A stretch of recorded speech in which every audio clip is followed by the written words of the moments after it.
No. It's been weird. I can't. There's. I know that there's been like this, like glaring white light above my head, but I can't really do anything about it because the light, because just how everything is arranged. So it says, "I missed nothing. You did miss nothing. Welcome in. Hope work has been okay. Hope work has been tolerable."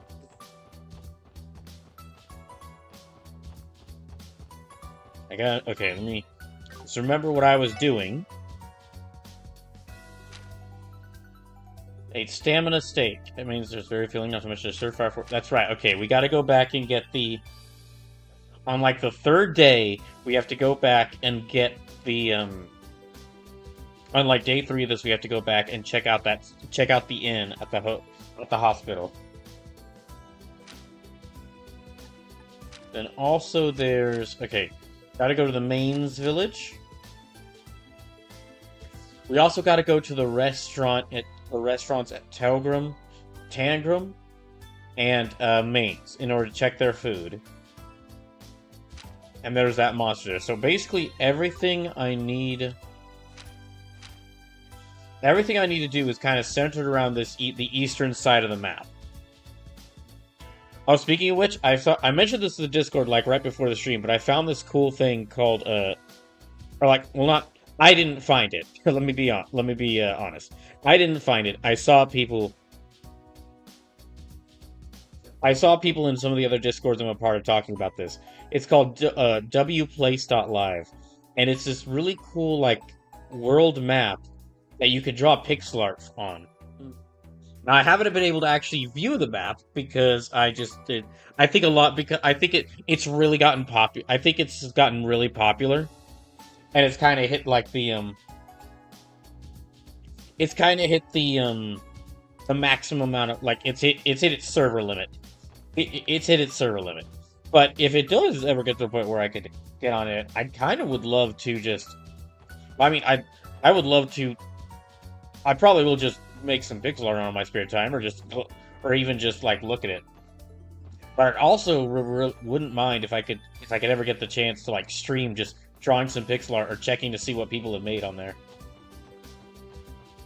So far from well, I haven't been able to view the map myself. From the screenshots I've seen, a lot of Deltarune fan art, which is not surprising, as kind of expected.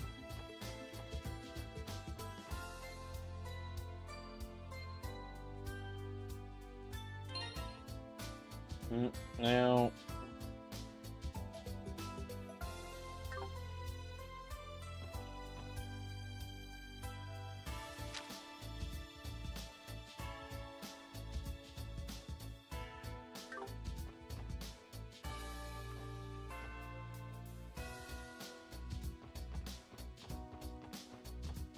so it says, I missed nothing. I'll include a note about the 48-hour stew on the day 3 info I sent you. Thank you.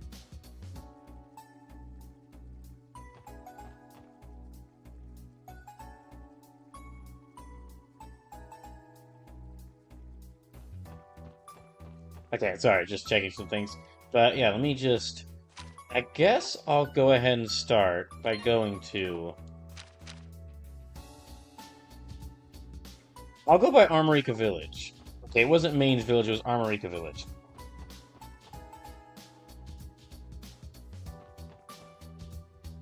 So yeah, let's go to Armorica Village. I'll start by going by way of car, and then we'll send the car back. So I think with all of these things, I'm almost done with, I'm almost done with, like, day 1 of Chapter 3. I'm almost done with day 1 of Chapter 3. And then just once...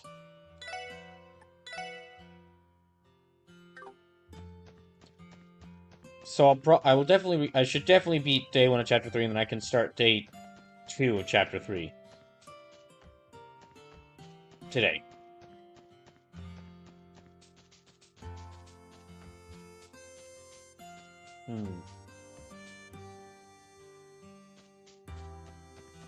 Right, and... Oh, there's the end. So this is day 1 of 4. Jeez. Again, love this game. Love this game, but there's like, I kind of wouldn't mind with these streams being 8 hours long during the summer. I kind of wouldn't mind transitioning these like some of the streams into like instead of just being like 2 games at one point, just being like me doing a couple different things on a single day, like pixel art or like 3D modeling, because that'd be a lot of fun, and that'd be a lot of fun, and then make sure that I could work more on that during the week. But the only day I definitely could not do that is Saturdays because of trips to Azure.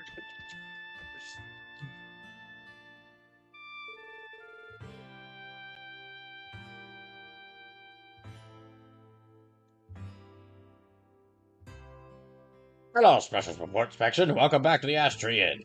Is there a place to stay, or maybe a bite to eat? Actually, we're here regarding a support request. Sister explained their mission to gather gourmet recommendations. Alright, that. The Crossbells News Service already told me everything I need to know. So without further ado, let me treat you to my chef's special omelet rice. Don't mind if I do. Don't mind if I do. You might have noticed I'm trying to find the right cadence. That might be the right term for Wazi's voice, because I'm trying to make his voice sound softer and like more not and like more traditionally feminine, while also like not, because he's kind of non-binary. Because he's kind of non-binary. But I'm also but every time I try to do that, I just naturally slip into a light British accent, and so if the voice for Wazi has sounded a bit odd, it's because I basically like imagine me like almost trying to like balancing things, like, okay, a little more feminine, a little more feminine. Oh no, there's the British coming. Okay, no, get out. Avoid the teammate the chef's special omelet rice.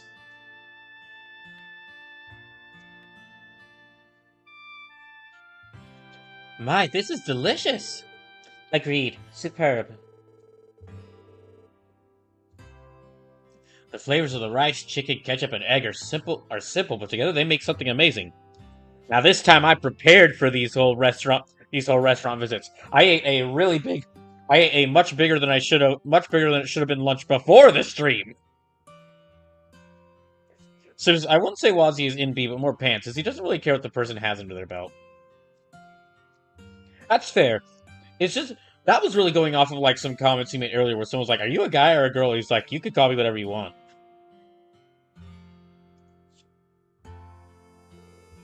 It reminds me of how attuned America is to the nature surrounding it.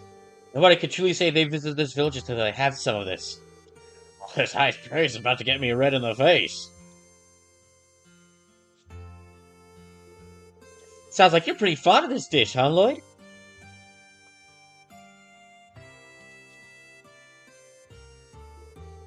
I guess that means we found your recommendation then. And make sure to sneak in a few words about what a chill guy Gofin is. He's always hooking us up with some quality grub when we're in America. Sure, I can handle writing this one.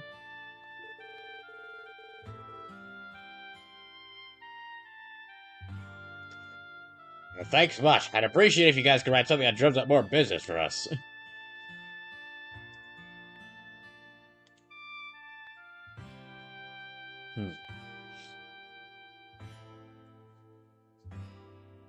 Alright, just a second. Okay, that's this village's cuisine. And then there was the next big quest, which is here in Armorica, which I'll go ahead and do. I was sleepless, so this will be funny / infuriating to you. But after, like, I mentioned, I'm not sure if I mentioned, like, last stream that I applied for, like, 53 jobs over, before. At some point this week, earlier this week, I applied for, like, between all the jobs I applied for during Evo weekend and the jobs I applied for earlier this week, I applied for like over about 53 jobs. And so far, I did get a notice that some of the jobs I've applied for have some of the jobs I've applied for, they've like reviewed my they've definitely viewed my application. And so they are currently considering me, so it's just gonna like I just have to wait to see if they like message me back. But so far, and of course some of them just said no. They like just immediately like, no, no thanks. So far, one job has messaged me back to say that they're interested in me, but it's not one that I've applied for. It's a job like it's a job saying like, we have a part-time position open, like a remote part-time position open, and we'd really like you to go for it. At first, okay, that's interesting. I don't remember like applying for this place, but okay, this sounds. Well, I could at least a part-time job could at least be helpful right now. And then just a little later down the message, it was like, our schedule is extremely flexible, just 90 minutes per day, 4 days a week, and the pay ranges from like $200 to $350. And immediately it's like, yeah, okay, this one's fake. No job is gonna have someone around for 90 minutes a day, only about half a week, pay them $200 per day. And then also to just make sure that it was certain that it was like a fake job. It wasn't sent to like it was sent as a text to me, not from a phone number, but from a very clearly fake email address.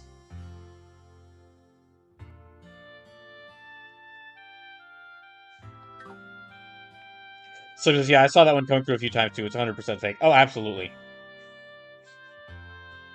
They said at the place I was, my job was to like look at emails and see if they were fake.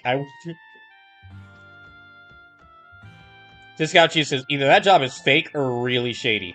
The place that I looked up the location, and apparently the location it was hiring from is real, but if even despite that, there's no way that's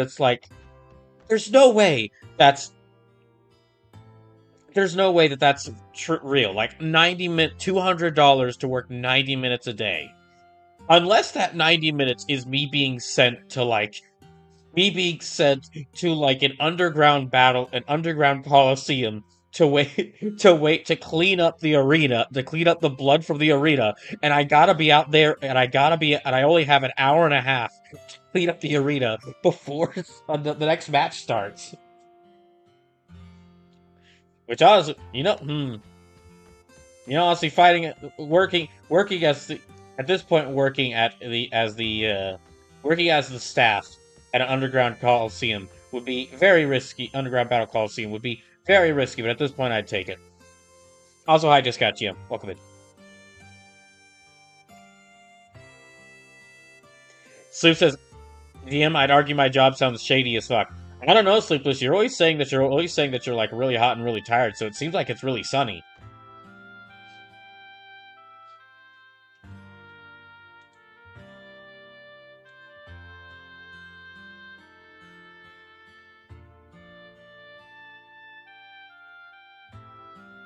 Let me talk to this guy and see. Susan, you know what I bet low. Yes, I do. I guess what does my fool of a son think he's doing? Wait, isn't that your son? Yeah, this is typical.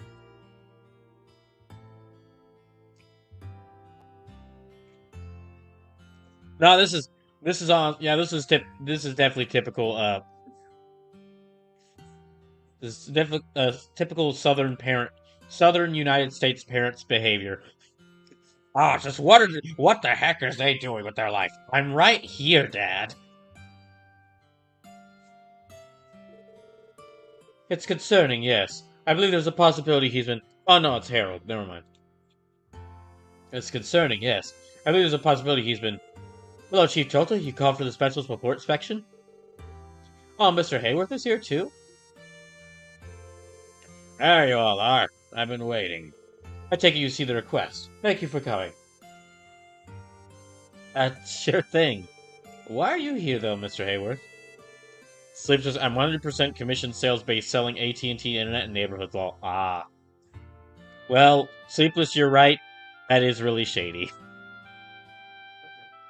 To be honest, that is really shady.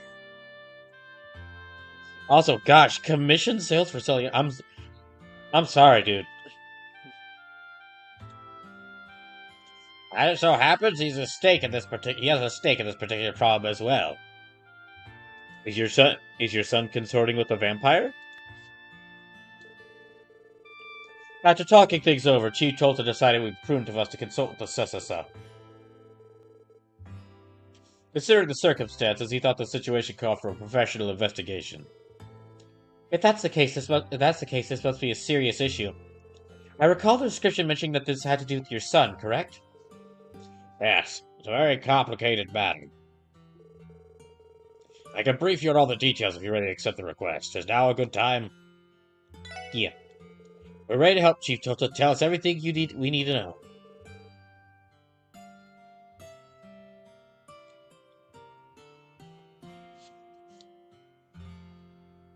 Thank you, Sessasa. I'm in your debt once again.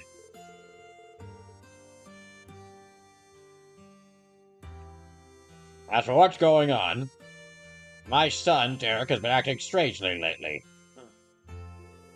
I get the sense he has some kind of sinister plan in the works. Sinister? Is it really that bad? Well, I don't know the details yet. As a matter of fact, I don't know what's going through that boy's head at all. You see, not long ago, Derek told Harold that Armorica would no longer be doing business with him. Really? Why would he do that?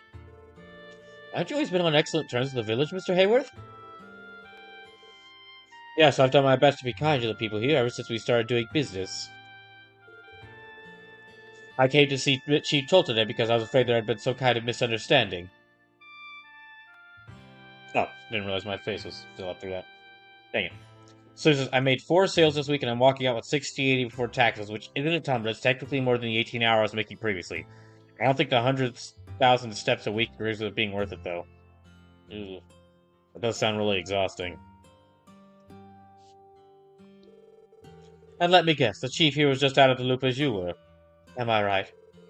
As you are. We never intended to wrong Mr. Hayworth like this.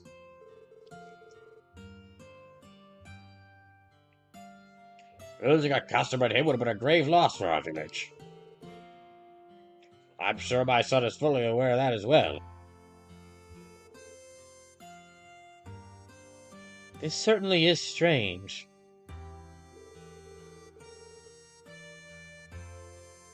What reason could Derek have to go over your head and make a decision like that so rashly?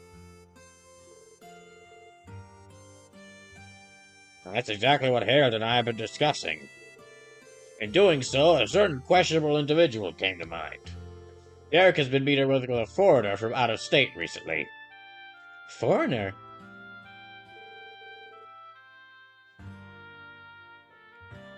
We don't have many details on him, very many details on him at the moment. All we know is that he and Derek have been talking behind closed doors. Huh. Nothing says suspicious quite like a secret meeting. And Wazzy would know, seeing as Wazzy would know, seeing as we've been part of many secret meetings lately. Also, want to take a brief second to mention, we are less than $40 away from the Handheld Horror Showcase, the first donation goal for the month. Any donations are really appreciated right now, and so if you can, please consider donating so that I can do this special stream for y'all. Right. As such, my request to you is to investigate this foreigner for us. If he truly is plotting something nefarious, some sort of nefarious scheme, we need to put a stop to it at once. I apologize if this comes off as rude, but is something like this truly worth submitting a support request for? Surely the logical approach would be to simply speak with your son yourself. I don't think that's our call. I don't think that's our call, Teotot. Embarrassed to say so, but the young lady is correct. Derek and I have been at odds at how best to run the village for a long time. I've tried to confront him about this, but I could never get an answer out of him. As his father, it pains me to admit that. No wonder you decided to consult us. That about brings us up to speed. We'll begin investigating immediately. I think we could start by interviewing each of the villagers. Feel free to do so. Incidentally, Derek and Elkin are delivering produce to the city right now. You may be better off speaking with them last. Thank you for looking into this, SSM. I hope you can get to the bottom of things. We'll do everything we can, Mr. Hayworth.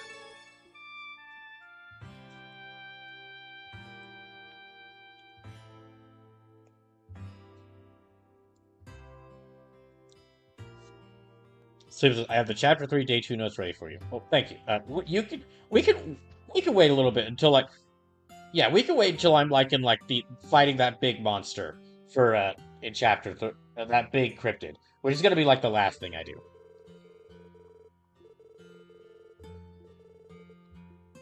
So.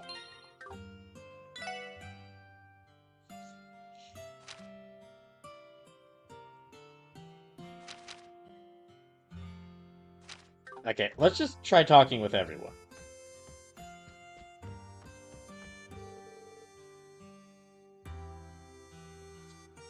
Derek hardly ever comes home these days. I hope he hasn't gotten himself mixed up in any dangerous business.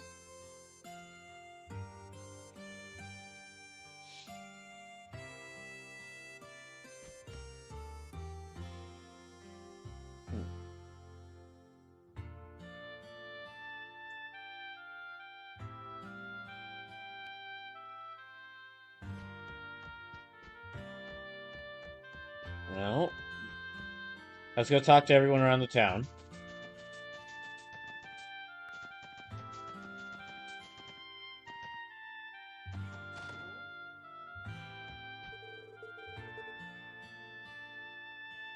My father's been coming up by. He's quite a cheerful fellow. He's never without a smile. Something about it really puts me at ease.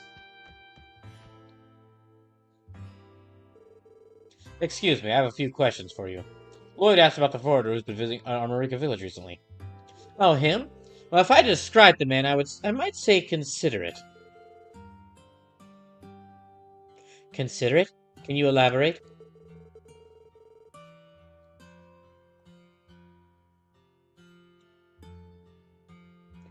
Once when I was passing by the children they were playing, and they accidentally got his clothes dirty. Rather than raise a fuss, he paid it no mind. In fact, he even gave them some candy. I didn't decide whether to thank, compliment, or apologize to him. He had me speechless. Interesting. Well, thanks for your time.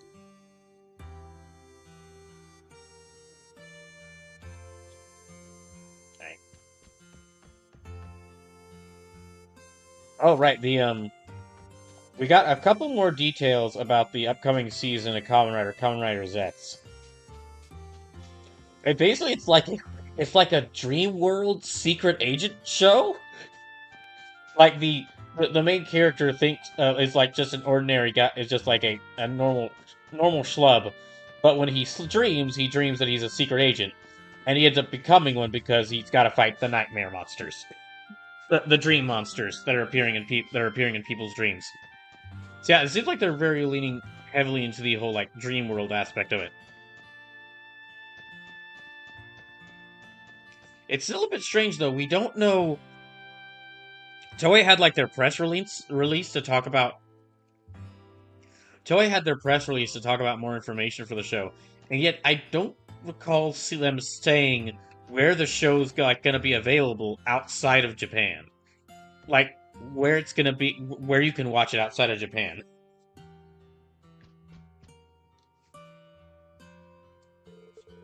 Excuse me, I have a few questions for you. The man who's been staying here on and off. Oh, he's pleasant enough to be around. Very polite, in fact. Polite, huh? I see. And would you happen to know this man's name? Let me think. I believe it was Mineth. Or at least that's what he wrote in the guest registry. Minute. At least we have a name to work with now.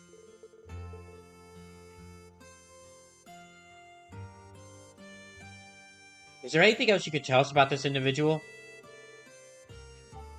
Well, he wasn't too chatty, so there's not much to tell.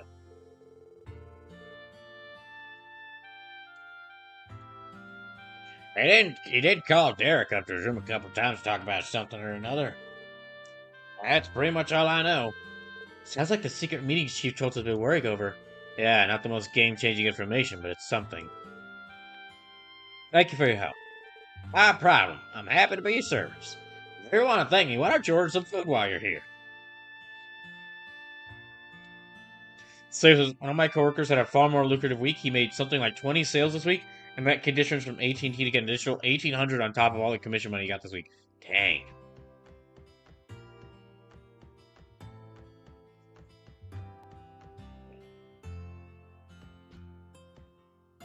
I have seen like a couple like positions open for like contract jobs that I can apply for, but I haven't applied for any of those because I feel like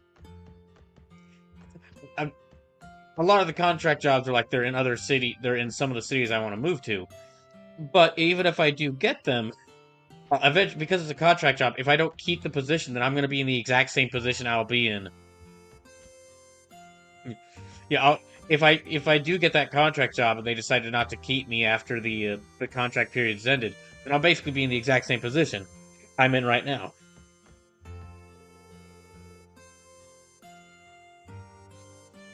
Evidently, that foreigner's been around the block a few times. He immediately sensed my love for Celia and cheered me on. What a great guy. A nice man's been hanging around here lately. I hear from a famous foreign company, but I've never heard him brag about it. It's nice to know there's still some people with class in this world. Sleep says, if you get lucky, you can make your bills for a month and a week.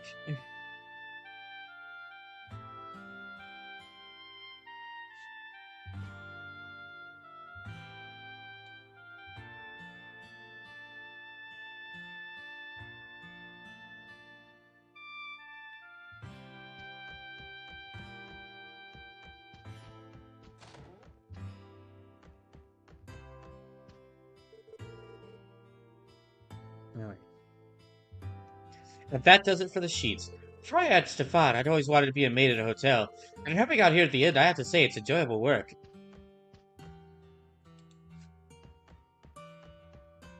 Okay, I think there's just gonna be like one person.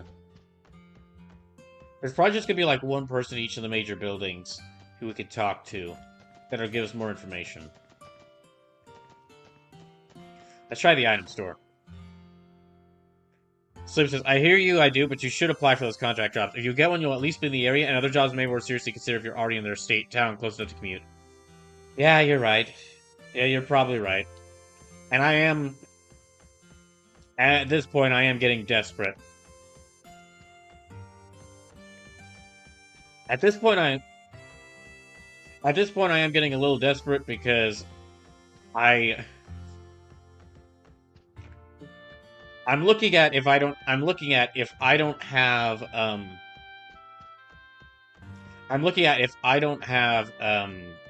enough money available by the end of the month, by the end of August, then I'm gonna need to not only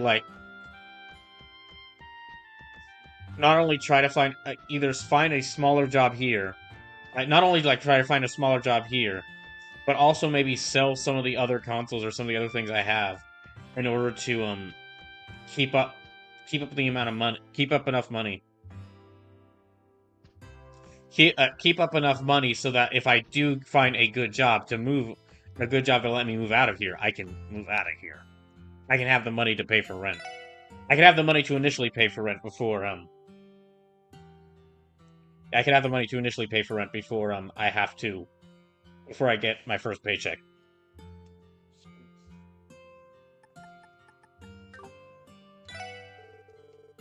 There's been a guy in the village lately who's dressed to the nines. He's dressed to the nines. He told Gramps that I was such a capable lad. Of course, Gramps was thrilled. Could tell he's just flattering me, though.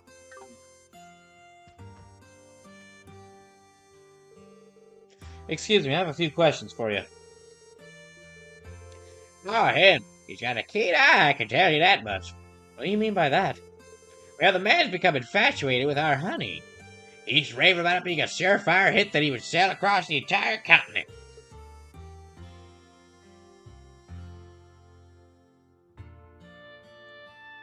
Sell across the entire continent?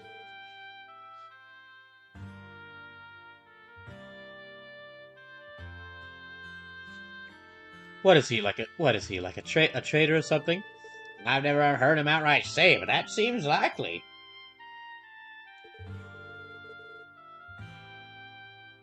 If the Surrey takes like that, I'm sure he's already made a name for himself.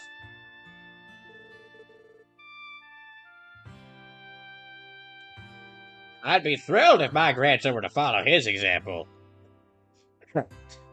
Of course.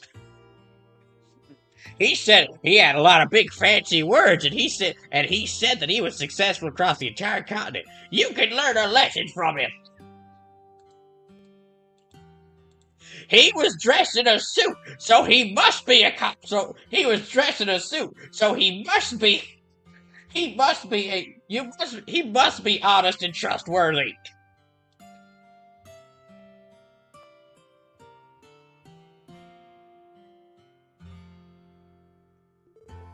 Is that so?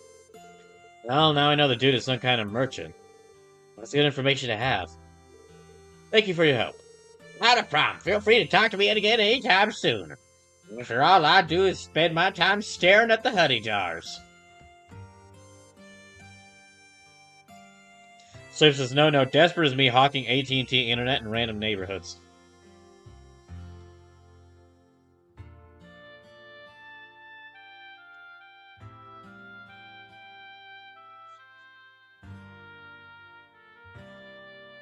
Okay, we have more info to go off of now that we've spoken to the villagers.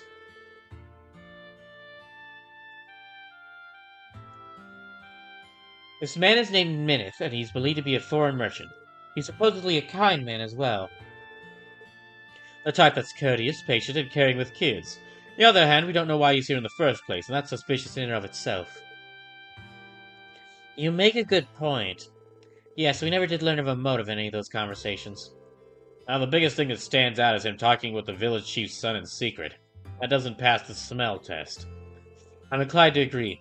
It's incongruent with everything else we heard. I say we should follow up on that. Wait, look over by the entrance.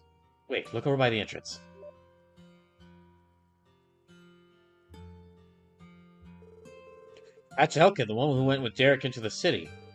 He must have just gotten back. Let's go speak with him. Alright.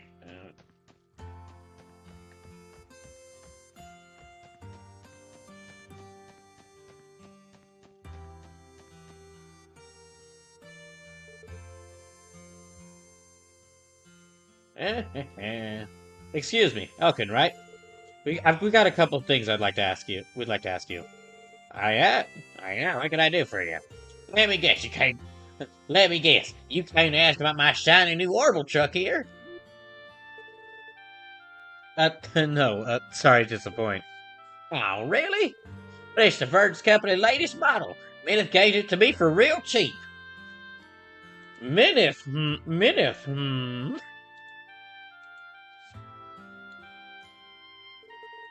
Hold on just a moment. By Minith, you mean the foreigner who's been visiting the village recently, correct? Just how cheap are we talking here? Get this. I got it for the low price of just 50,000 Mira. Only 50,000 Mira?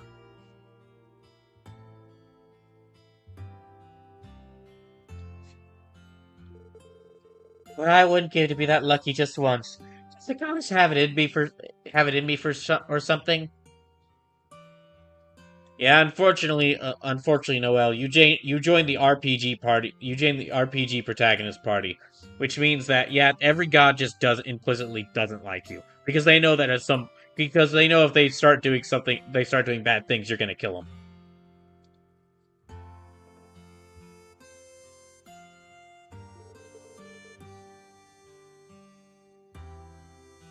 Easy, Noel. I can see you. Easy, Noel. I can see you turning as green as your hat.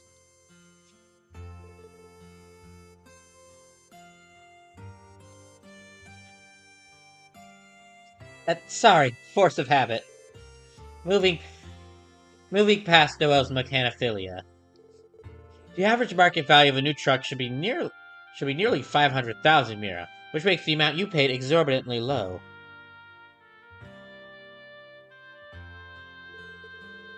That would be a 90% discount. Sounds more like charity than a bargain.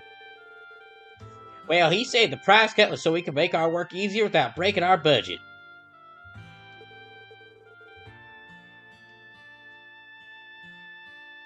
He and Derek have been working out some sort of plan. I guess it's coming along. That minute, I tell you, my hat's off to him.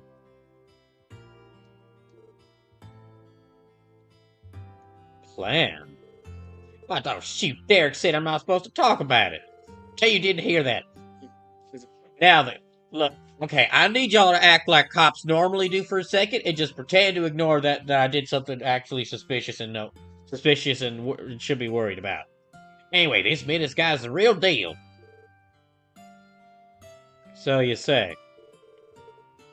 Wait a minute, did you come back alone, Elkin? Chief told us said that you and Derek went to the sea together to deliver produce. Well, we did, but Derek told me he'd catch a bus back to the village later. He said he had some business to take care of at the hotel in the entertainment district. Another meet with Menace, I'm guessing. Hey, Lloyd, this could be our chance. Speak with them face to face? Probably, yeah. We should have over and check things out. Thanks for speaking with us, Elkin. This was very helpful. No problem. Then I get what you're after, but hey, good luck all the same.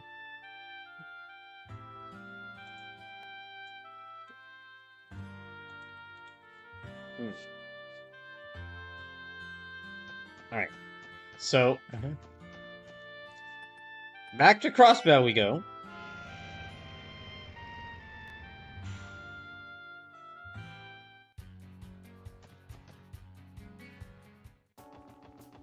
So we gotta go to the entertainment district.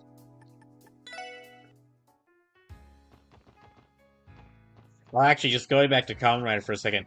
I haven't been able to catch up on Gav for ever since I lost my job, and the series is going to be series is going to be reaching its end at the end of the month. I kind of a part of me kind of wants to actually restart from the very beginning and rewatch from the beginning as we get closer to the finale. Just because it was a series that I've enjoyed. I mean, I wouldn't mind rewatching it just because it's been from where I was able to watch so far, it's been a great series. Welcome to Hotel Millennium. If you would like to make a stay-day reservation, it would be my pleasure to assist you.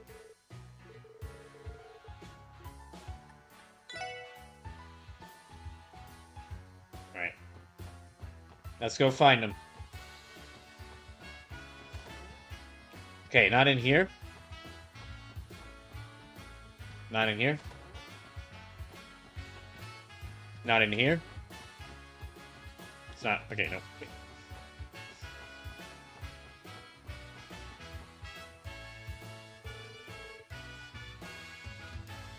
Alright, we'll meet up again tomorrow then. Good luck, good talking to you as always.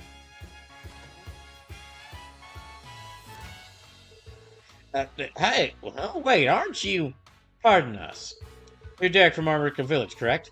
That's me. There's something I can help you with. Why should you open this report to the Crossbow Police Special Report Inspection? We have a few questions we'd like to ask. That's so. Let me guess. My father sent you here, didn't he? So he would call the police, huh? That's just rich. He had his reasons.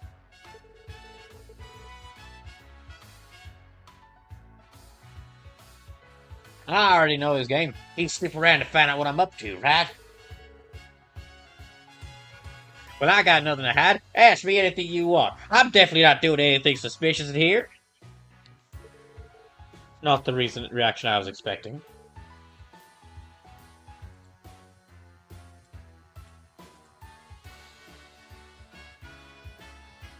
I'll get straight to the point then. We were told that you've been meeting in secret with a man named Minith recently. Would you mind explaining why? Ah, whatever. It's not as though my father could do anything about it.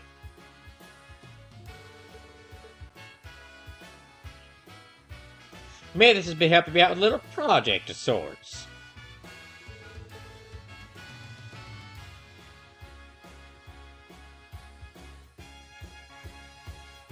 It's all part of my plan to revolutionize the village.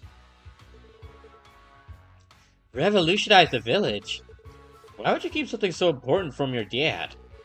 Well, intention or not, doesn't it concern him just as much as it does you? I've tried talking to my father about this kind of thing more times than I can count.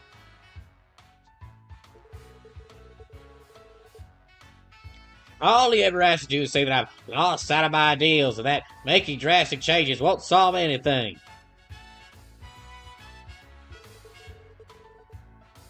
But if things continue the way they are, a rural village like ours has no future. Real meaningful reform is the only way for us to keep Armorica alive. My dad doesn't understand that one bit. I see, and it was from there that you encountered this Minith character. Unlike my father, he's actually willing to listen to my ideas.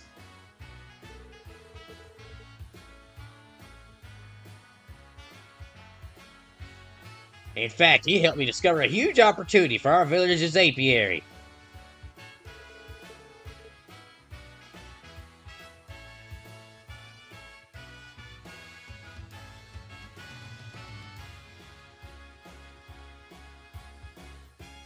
Slim says, for the record, Brawl, there's a company that's been looking to fill a position for 2 months or so. They've listed the job on job boards at least 3 times, and they've looked over my resume 5 times now with no communication from the company. I totally understand the feeling they're ghosting. I understand the feeling they're ghosting you, man. Yeah. Yeah, I've had something similar to that. I've had something similar to that where I've, a couple of jobs I applied for back in April or May. They said, no, we found someone else. And it said, okay, fine. And then, like, I check back a few months later, like, hey, we need this position is open again. It's like, well, what? I thought y'all said y'all were full. I thought y'all said y'all found a guy. I plan on working with him to launch a major enterprise in the near future. Oh. Oh, boy. Ew, what? Can you even hear yourself now? Mind your own beeswax. That's all I have to say to you. You got your cape for right? I need to get back to my village, if you don't mind.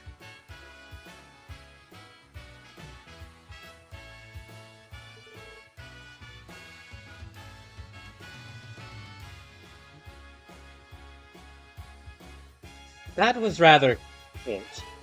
Yeah, he totally blew us off.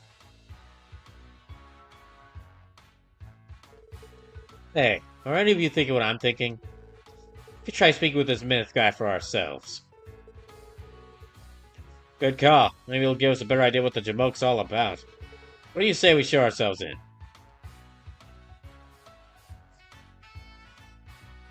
We're gonna walk in here and find. I was like, seriously, wouldn't be surprised if there's some sort of government kickback to companies that claim to be hiring if they lose more employees than they bring in per year. Yeah, I wouldn't be surprised about that either. Here goes nothing. Oh, okay, in some good news, Sleepless. To get on a completely different topic. If I ever get to play Grand Blue Fantasy Versus, I do think I want to try Grand Blue Fantasy Versus because I found a character who really interests me. And it's the Sheep Girl. Because I found out that her moves are all just Terry Bogard specials, but with sheep. All of her, like she has like the Power Guys. She has Power Geyser, but with sheep. She has Buster Wolf, but with sheep. She has Crack Shoot, but with sheep. Just for what I've seen, all her moves are just Terry Bogard, but with sheep. So now I'm like, I want to try her out.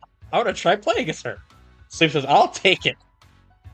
I'd really like to do a stream. I mean, that's one of the reasons where I'd like to kind of like, instead of move these 8-hour streams from like me just playing 2 games and me doing a couple of things.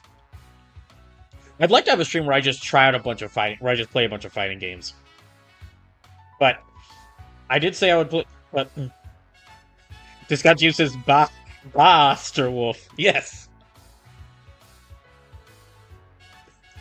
Wait a second, that actually ties into it.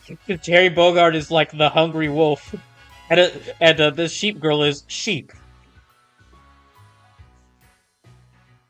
So he says, Granblue is a really weird thing, really weird IP, all things considered. So I do know that. Because I once, in one of the Discords I'm a part of, someone shared a quiz that was, guess which weapon type this weapon is. And I got, 90% of them wrong. It's like, guess which kind of weapon the book is. That's right, it's an axe. This is the sword of ultimate swords that summons swords. Guess what type of weapon this is? That's right, it's a staff.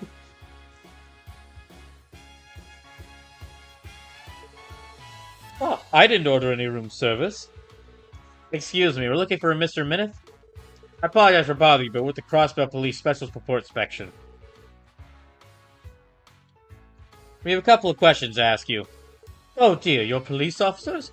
Why didn't you say so sooner? Come in, the door's unlocked. I'm definitely not smuggling a body underneath my bed.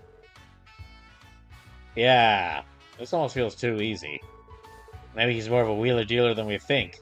Alright, we're coming in. Oh, he's definitely evil. Totally evil. Absolutely evil. Pleased to make your acquaintance. I'm Mineth. What brings you here today? Like I said, we have a few simple questions we'd like to ask you.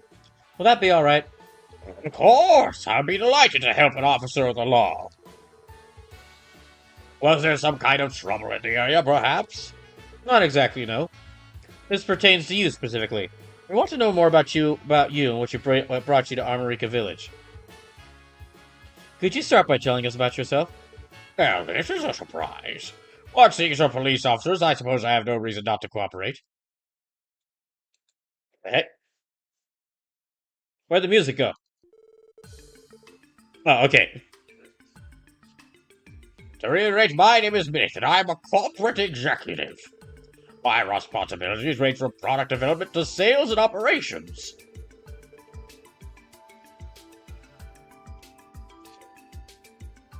I'm envisioning Armorica Village to secure an important business deal on behalf of the Quincy Village. Did you say the Quincy Company? Not ringing any bells, personally. You heard of them, Mademoiselle? Sleeps has launched a massively successful mobile gacha game over a decade ago, never made it a global server, effectively making it Japan only, had a 2-season anime adaptation covering the starting arcs of the game, released 2 fighting games that have no story tie-ins, and a third-person action game that just takes place during one of the arcs of the game with no explanation. So really, Sleepless, to a lot of people out of Japan, they'd probably think that Granblue is like a fighting game franchise, because that's where a lot of people's first it seemed like that's where a lot of people's first exposure to it was.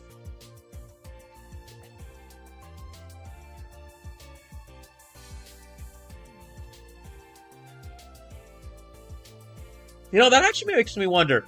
I wonder if because of the success, monumental success of Uma Musume.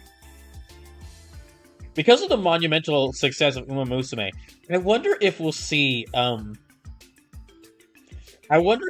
see more Japan-only gacha games actually try to have a release outside of Japan, or make more of a push outside of Japan. Also, I forgot to mention this during Evo week.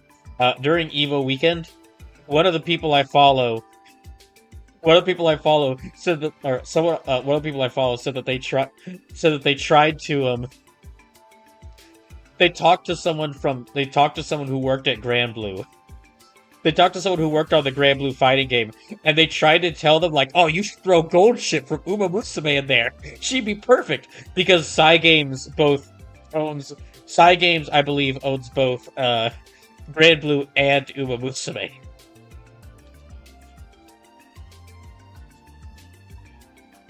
Not ringing any bells, personally. You heard of him, Mademoiselle? In the sense, the Quincy Company is a famous international confectioner.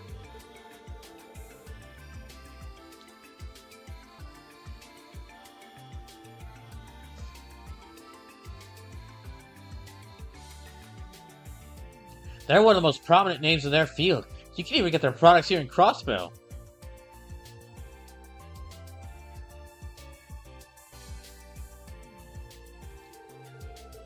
Yeah, that does sound familiar. I think I used to buy their chocolates as a kid. I was paying more attention to what was in the wrappers than what was on them. Oh, that's quite all right, young man. I, too, was what one might call a brand blind in my youth. Despite working for the company, I've never been one for sweets. Can't stand the things, find them disgusting. Only the common, think that only the common filth would eat such horrible delicacies as those. It was my long-standing reputation as an irrefutable salesman, in fact, that led me to my current position. My apologies. I didn't mean to get us off track with my personal milestones.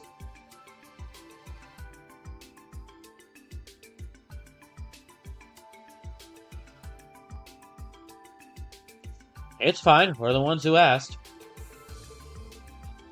So, about that business deal with the Armorica village you mentioned. Would it happen to have anything to do with Derek, the son of the village chief? He told us it had something to do with the future of the village.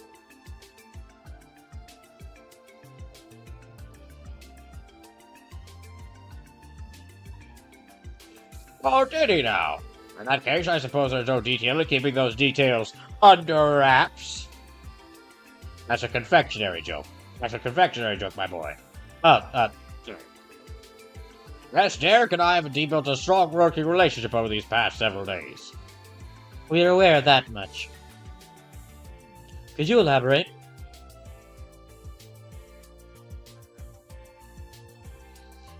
But of course! The Quincy Company is constantly seeking out new opportunities to grow our confectionery business.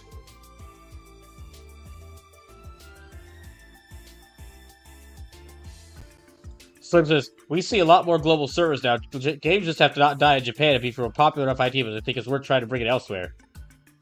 Wait. Slim says, I'm sorry, days? Hold on. I mean, a strong working relationship over these past several days. Yes.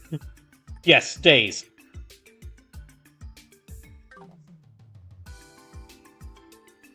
As such, the head office tasked me with a project to that effect. Our goal is to get a foothold from which we can expand into Crossbell. In other words, you want to establish a subsidiary of the Quincy Company here in our state? Precisely. After all, labor is so much more cheaper here. That's totally what he's doing. Easy there, Sleepless, easy there. Yeah, that's totally what he's doing. That's totally what he's doing. After all, we saw how there's no giant companies. We saw that they're like all the other giant companies were doing really well in Crossbell. Just think of how much cheaper labor is here.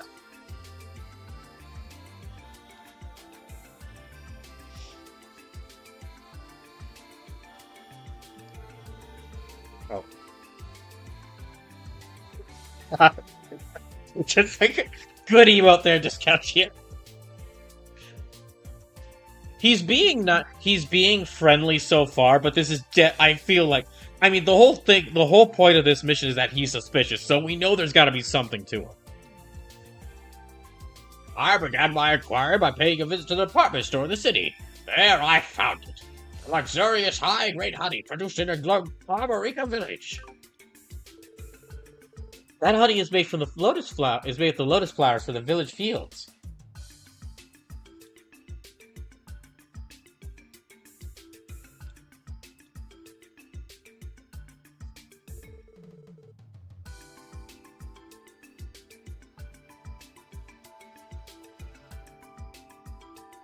I do recall Mr. Hayworth praising it for its quality.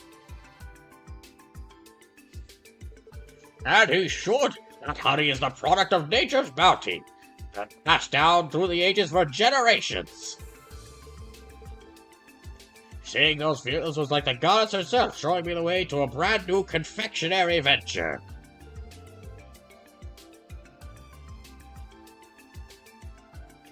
I call it the Armorican Honey Company. The Armorican Honey Company?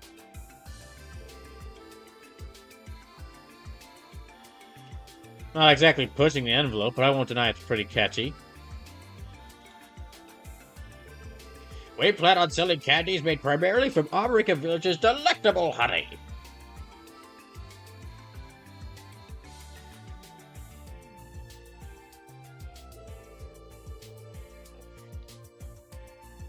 But in order to do so, we will need the full cooperation of the villagers themselves. And so I approached the incoming Chief Derek with the most magnificent proposal. I asked if he would like to oversee the construction of the factory, as well as the new business enterprise.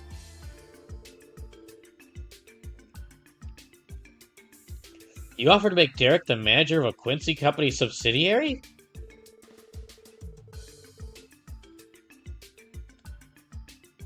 Naturally, my company would make full use of its sales and marketing expertise. The fields, too, would be overseen by our staff. We don't want to cause trouble for the villagers, after all. On the contrary, we wish only to ease their life's burdens. You want to turn Armorica to a company town? Fuck you. Oh, sure. Oh, I'm sure that'll... Yeah, I'm sure a town managed by by a company will work well. After all, it worked so well for Epcot.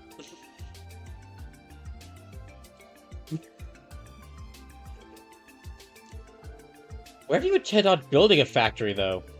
Discussing a great many possibilities, we've settled on using the village's private property on Old Armorica Road.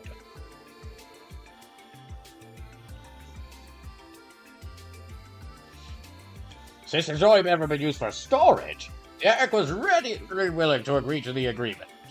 Agree to the arrangement. No doubt almost anybody would be under those terms, especially with how keen Derek is on revolutionizing the village.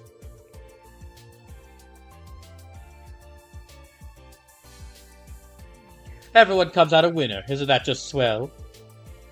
I'm so glad you understand. In my eyes, Derek's talents and strong sense of responsibility are more than enough to qualify him for the position.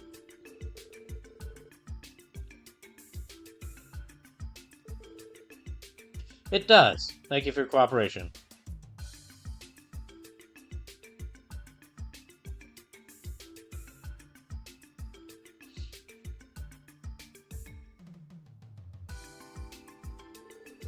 I think we have a much better grasp of what's going on in the village now.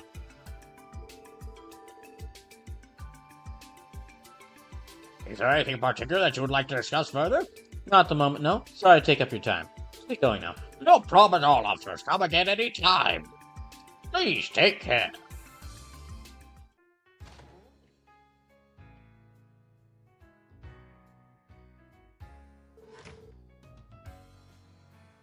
Where do we even begin? This is quite a plan they put together. Evidently, Minith is more shrewd a bit man than we took him for. Well, Spiel took some untangling, but it sounds like it could pay off big time. Seems too good to be true, honestly.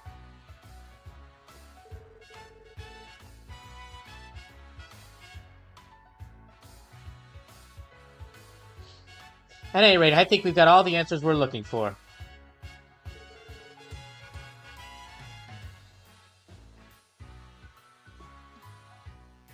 Yeah, let's head back to Armorica Village.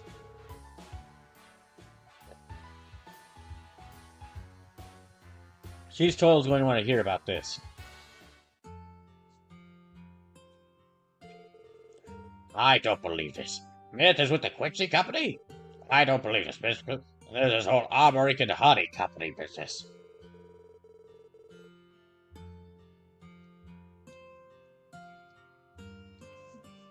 This is quite an extensive plan they have. It involves building a factory on the village's private property, no less. Never did I take Derek as the time to pursue something like this.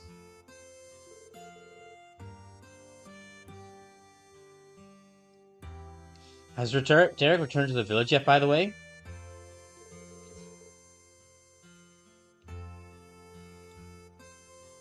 That's right, I don't believe I see him around. He said he'd be returning to the village when we ran into him at the hotel. Well, I must confess that Derek doesn't come home very often these days.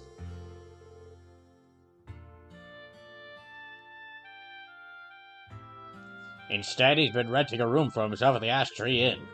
I understand Mint has been staying there as well. Perhaps that was Derek's reason for relocating. That way, his plans to industrialize our land can proceed without my knowing. What a shameful excuse for a father I am. I wouldn't be so sure about that.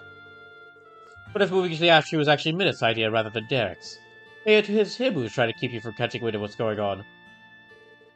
What do you mean? Tell him, Lloyd.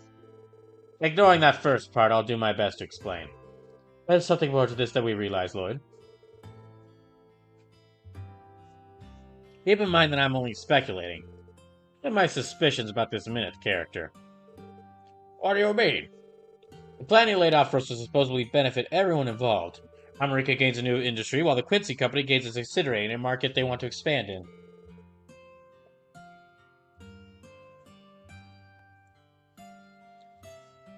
At a glance, it all seems well and good. Almost too good to be true, don't you think? Well, now that you mention it, as another point of concern, consider the ridiculously low price at which Minute sold a new orbital truck to Elkin.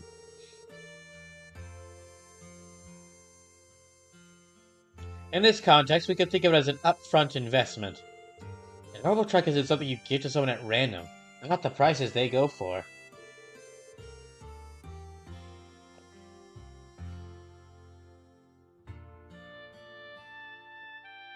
I never heard of one selling for only 50,000 Mira until now.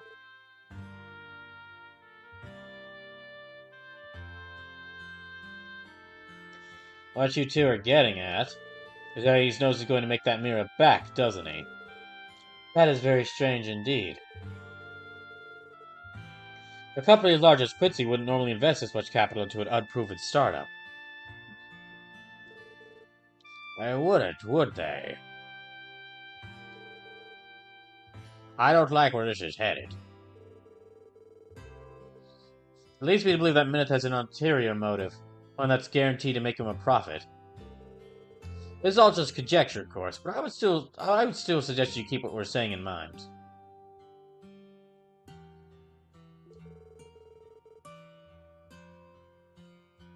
I will. We'll have to be very careful about how we approach this matter. And who knows what the fine investigative work sets us up.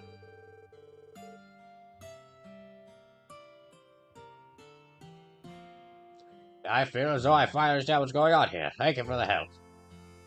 Happy to, Chief Tilda. Are you saying you can head from here? You can continue investigating if you like. That's alright. You've done more than enough for now. As soon as I heard about their plans to build a factory on property, I knew I could never support such a thing.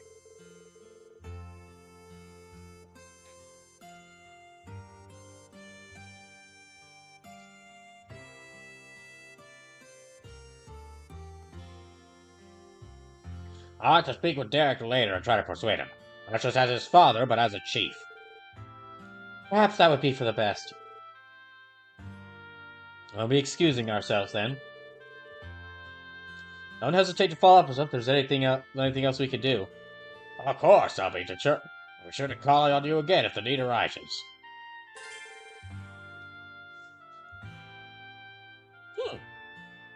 That was a bit of a quicker end to that than I was expecting. I was expecting, like, a whole, we need to go catch this Minute guy and, like, chase him down. But there could be... that must mean...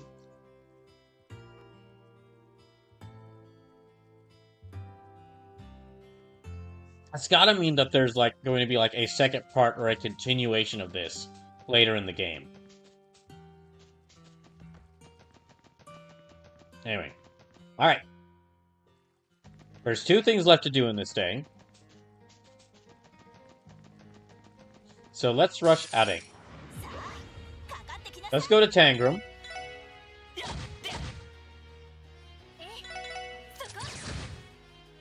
Let's go try the food at Tangram, and then I will...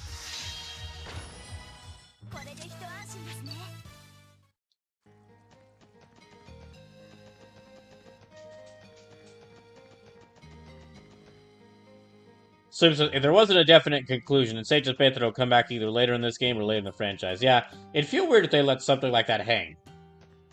Especially since we don't know exactly what the ulterior motive for Minith is.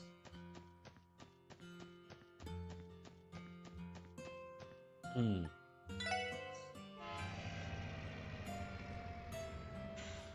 And I mean, it's probably gonna come back later in this game, because this is the last game set in Crossbell. For now.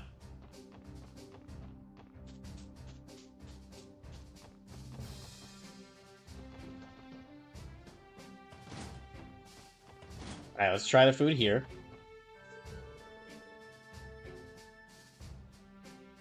Hello, Sergeant Major Seeker. Visiting the Sissa today? Yes, it's glad to see you, Mr. Temis. Sorry for the bother, but we're actually here for a support request.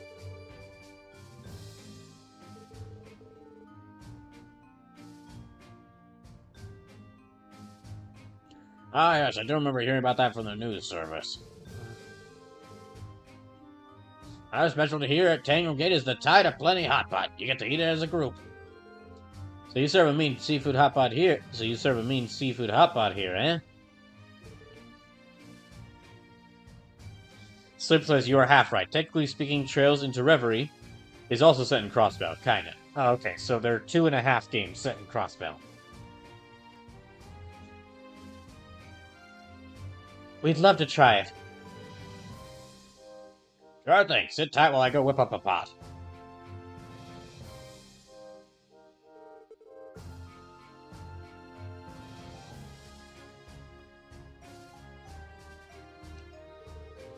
Ah, this is quite flavorsome. You can really taste how fresh the fish is. And that's the idea. Pots are easy and delicious, so we make them a lot here at Tango Gate.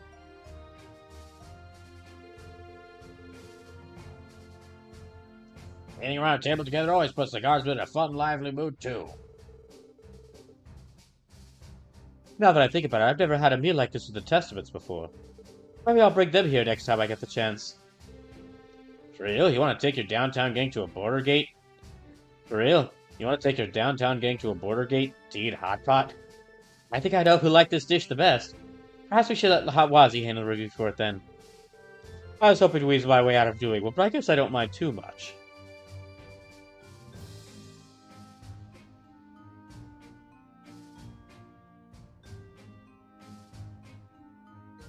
Okay, now then, let's just check to see.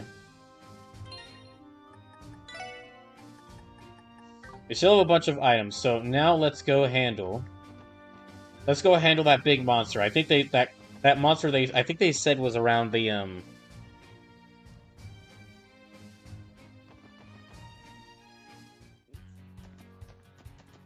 That monster they said was around the boating house.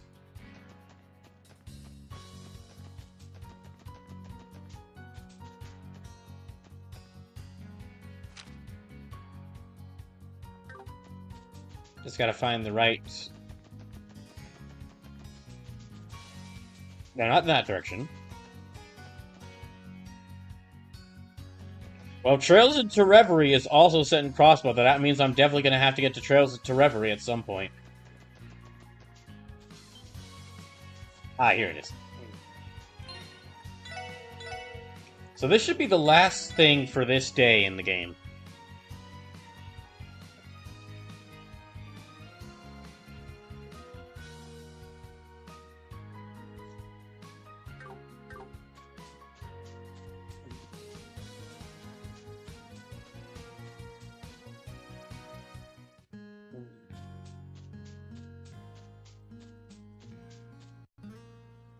Oh, there's a little bit of a...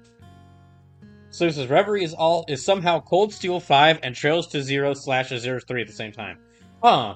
I'm guessing I'll have... The fact that... Considering that the Empire was rather interested in, spreading their influence over Crossbell, and knowing that the Cold Steel games take place in Erebonia, has me a little worried about the future of Crossbell.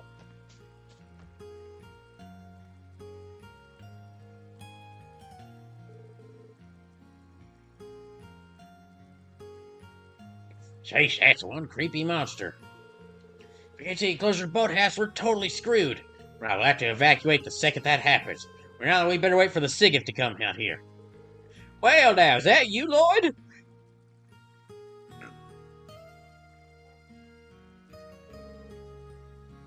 Well, now we know where okay, now we know where this cryptid came from. I see you've been involved in the dark arts again, Certain. And I'm guessing that you're responsible for that giant cryptid that was spotted around here. A cryptid, you say? That's a fitting name if I've ever heard one.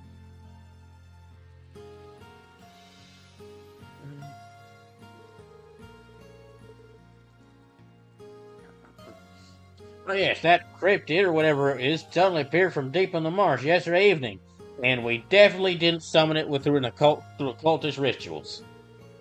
We contacted the CGF to come take care of it, but no updates on that yet. Are you the sister here to deal with it, Lloyd? We are. The SIGIF transferred the request to us. Could you start by telling us the details of the situation, please? Sure. So like I said, I'll start yesterday evening.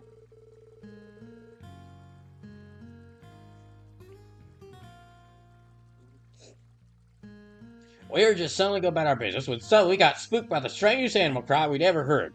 We put down our scented candles and we stopped drawing star signs on the chalk. And there was a suspicious shadow moving deep into the part of the marsh that had always been sealed off.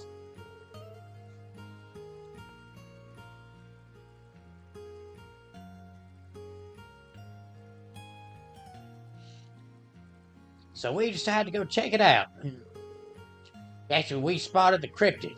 After that, we merely made our report to the SIGIF, and we covered up the evidence of our dark ritual, so that no one would think it was us. We thought about clearing out from the place, but the thing just stayed back there. Didn't seem like that was going to change either. Just to be safe, we've taken turns monitoring the situation since last night. A wise decision. Did anything peculiar happen while you were watching it?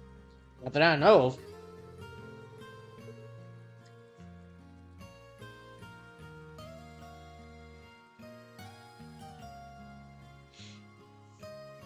Actually, there is one thing. We could never tell it's hostile approaching from far, but, well, how to put this? I felt like the reason it has a cryptid to the boathouse is because it can.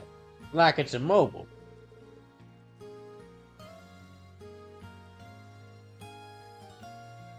Well, obviously, we can't confirm that. I see. So A, it came out of nowhere, and B, it can't leave the general area. Probably something to do with all the spatial distortion. Probably something to do with all the spatial distortion and stuff. I wouldn't be surprised. In that case, we'd like to head and investigate right away. Is that okay with you, Serdan?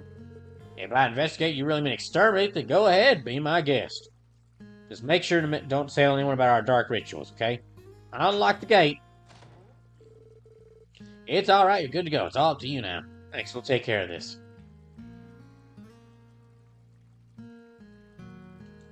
Right, so what kind of monster are we dealing with here?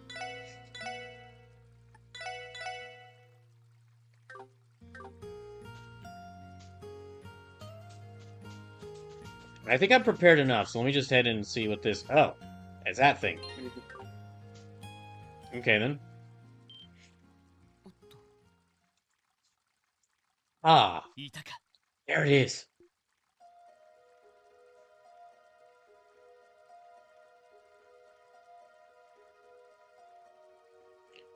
Yeah, that's definitely something I would be very afraid of if I saw it.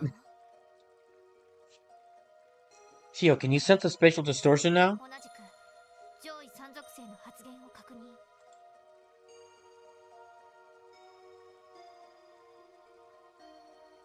Yes, the three higher elements are present here as well.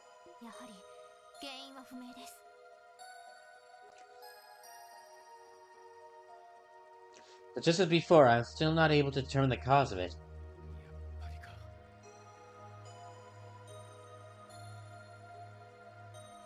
Here we go again.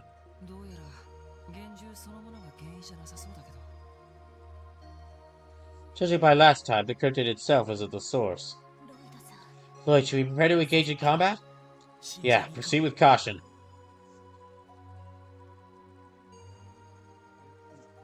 Okay. And I just saved, but let me save again.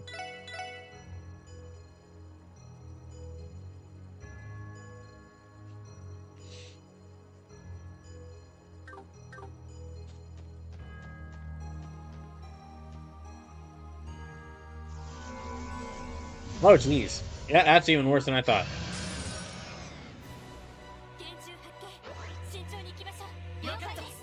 Oh, we got to move first.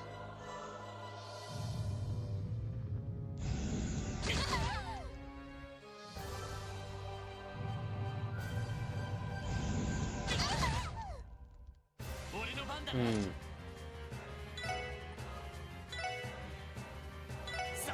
Let me stop it from using that art. Okay. And now, chooses a projectile orbital energy at absolute 0. Rise while rolling area bullets. Yeah, let me use this one.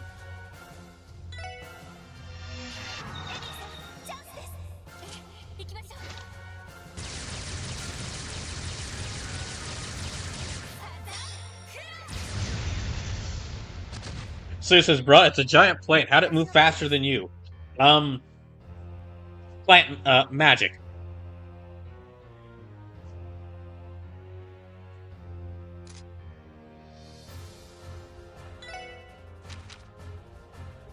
Hmm.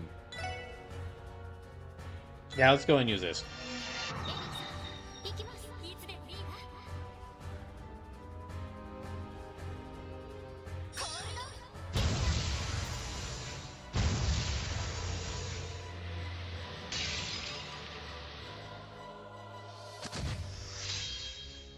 Oh, okay, she's back too.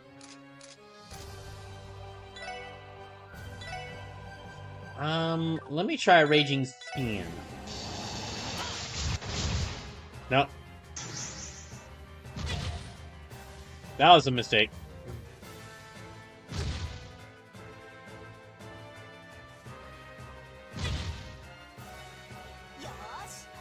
Hmm.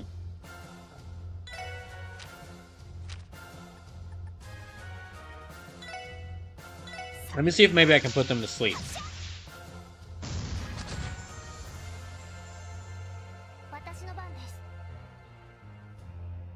And let me check to see. So that one's weak to space. That one's weak to space. Weak to space. So spatial magic should work better against them.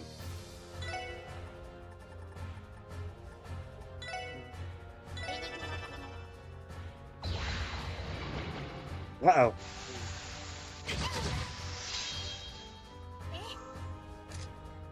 Okay, I'm gonna have her use Aura Rain to heal up everybody. That'll get us a free heal.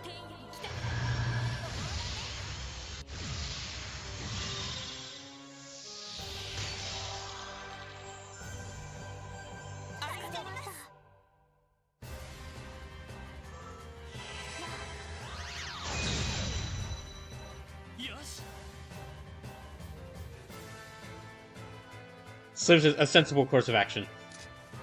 Thank you. Alright, so... I'll save his crafts for stun break, so that when the Hydra plant tries to use its big arts, I can just stop it.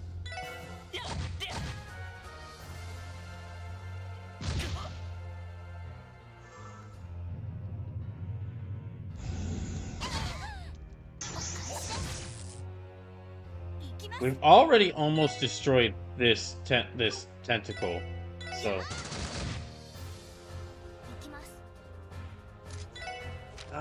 I guess I'll go ahead and use... Yeah, let me use this to protect them from an effect.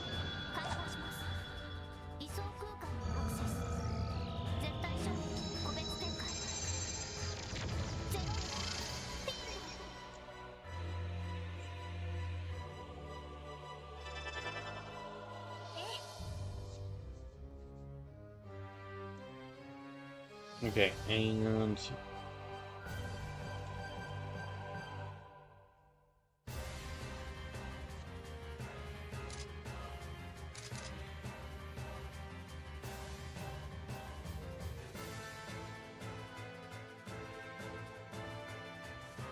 Sorry, just checking something.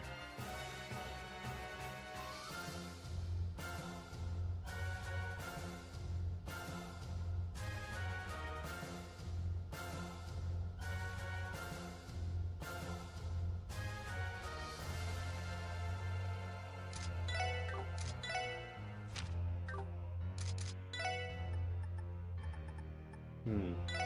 Yeah, dark matter would be good. Does he have...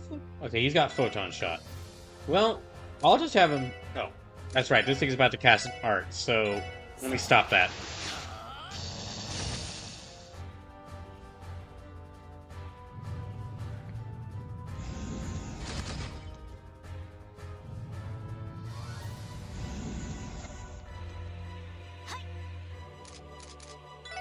He should have some... Yeah, it only really works against one on one, not on multiple characters, so...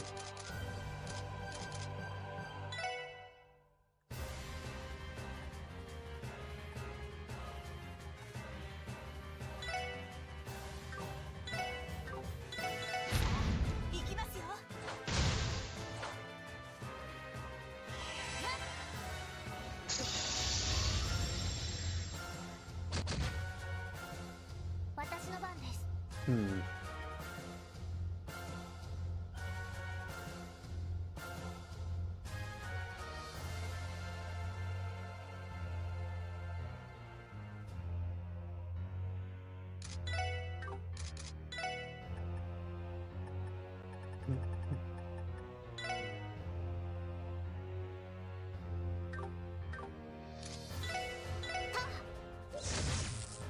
Okay, that's one of the tentacles destroyed.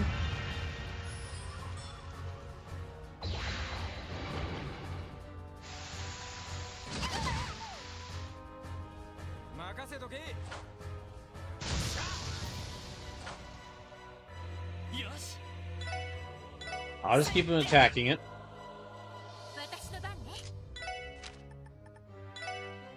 Heal everyone here.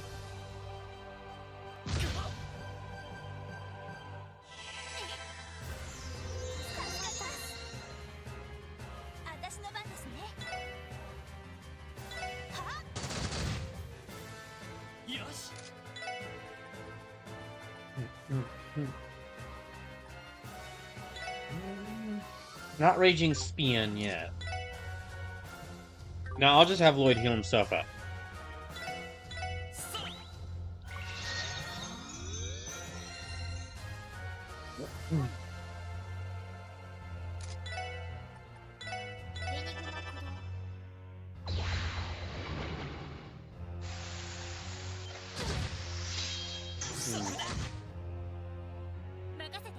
Well, she's got her Scraft back.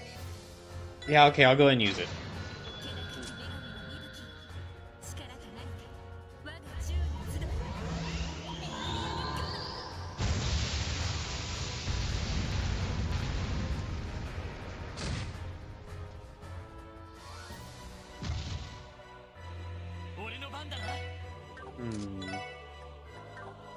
No, just normal attacks should work fine.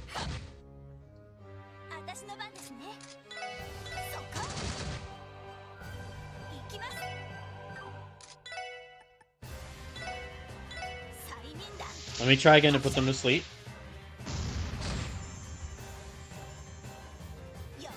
I guess it makes sense that that wouldn't work. After all, plants can't sleep. Or plants don't sleep, really. Well, some of them have, like, hibernation state. Or, like, some sort of, like... Actually, do plants... No, plants don't sleep. I don't think so. I don't think so, at least. This is a magic monster plant with teeth on it, though, so it could sleep. Maybe it does sleep.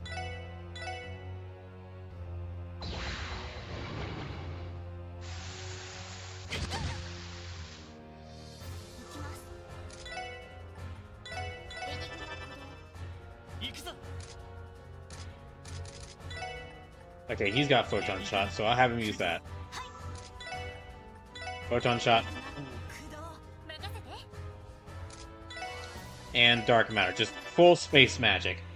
All four use space magic.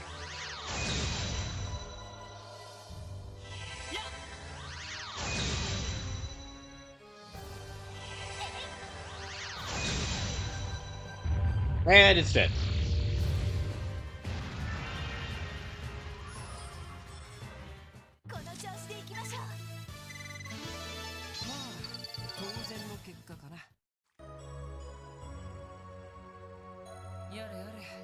Adios, that one was just as strong as the last. Yes, and it disappeared in exactly the same way.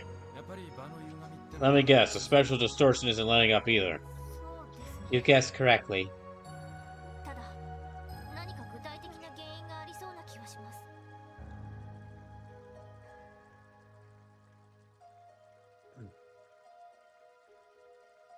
So I could say with more confidence that both instances do indeed have a specific cause.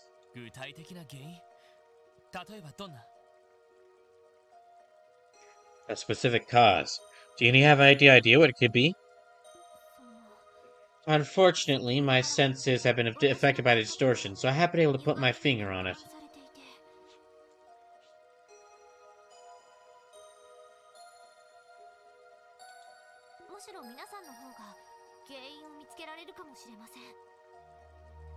I have a feeling the rest of you may have a better chance of. I have a feeling the rest of you may have a better chance of locating the source. Do we really? Let's give it a shot. We might finally if we investigate the area. There has to be something causing distortions, and we're going to figure out what.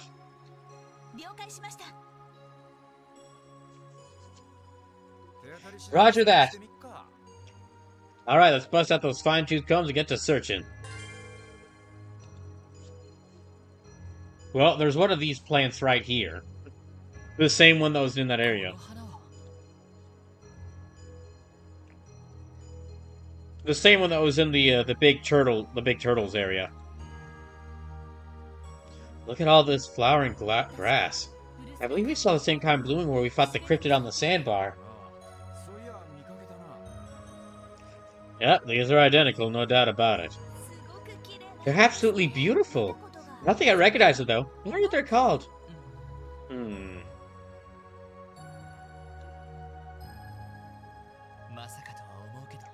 It's a stab in the dark, but is this it? It might be worth a shot.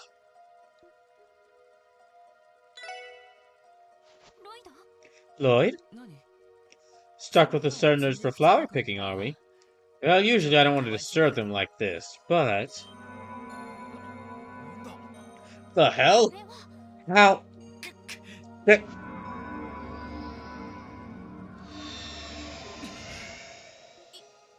What was that? It was just the very air itself started rumbling. Hey, Tio. How's the spatial distortion now? The presence of the higher elements has completely vanished. I can no longer sense any anomalous properties in the area. Guess I was right. Wait just a second. Are you telling me those blue plants are what's causing all this? It's hard to deny after what we just witnessed. More like unbelievable. Do any of you know what they're called?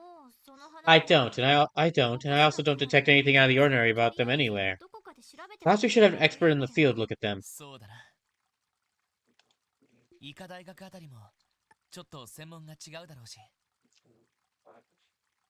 That's a good idea. But where though? This one might be out of the scope of what the doctors of the medical college can do.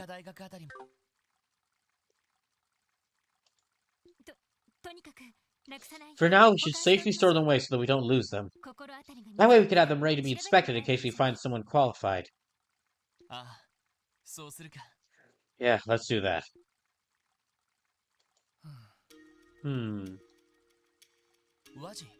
Wazi? Is something on your mind? It's nothing urgent. But I just might have heard something about this a long time ago.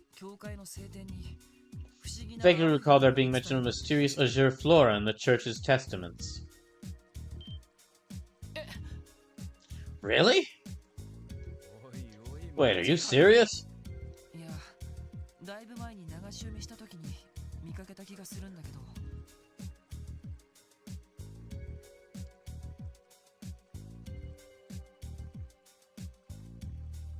Like I said, it was a long time ago, and I was always one to skim when reading.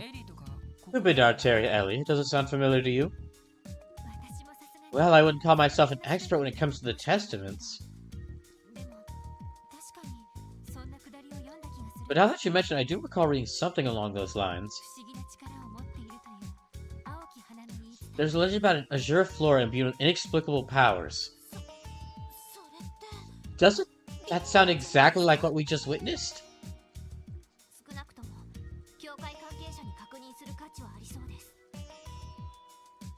In that case, perhaps the professional we should be looking to consult is affiliated with the church.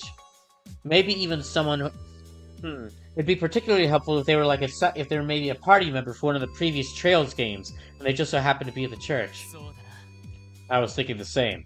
Well, except for the whole previous party member thing. I don't really know where that came from.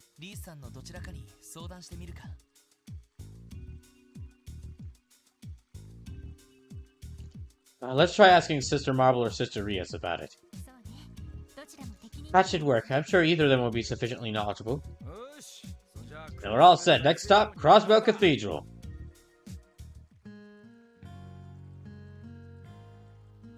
Alright. To the cathedral. Oh, gee. Well, okay. First, somewhere to heal. First, someplace to heal. We kind of need to heal right now.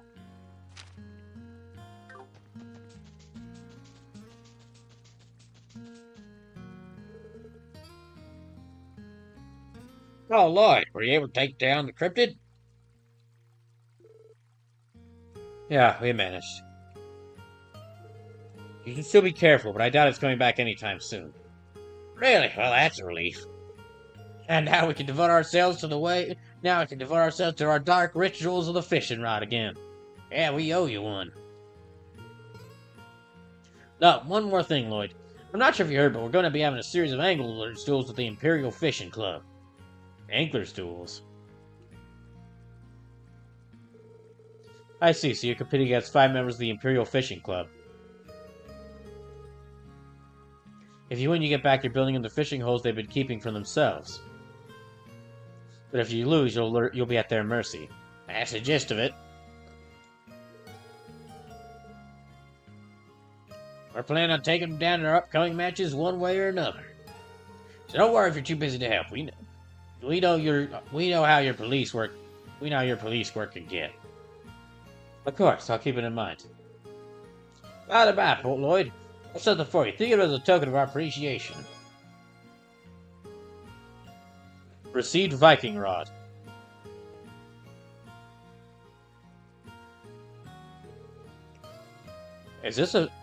Why does this fishing rod have a dark aura around it? Well, I put it together with the assistance of a couple demons. You'll be able to reel up way bigger catch with this bad boy. Wait, you made this, Peter? Wait, you had a demon help you make this, Peter? He may not look the part, but Peter's a real whiz. Peter's a real whiz at demon summoning. And once in a while, he'll whip up some sort of horrific monstrosity that makes me want to claw out my eyes. It's kind of funny considering how much he sucks at actual fishing. Ah, shut it, Copen. Nobody asked for your commentary.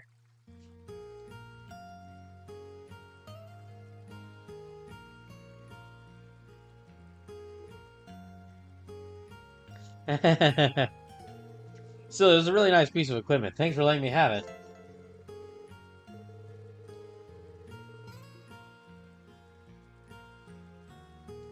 Right. No.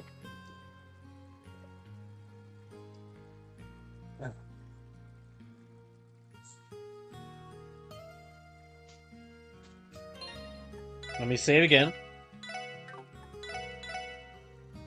Now that Lloyd has the dark fishing rod.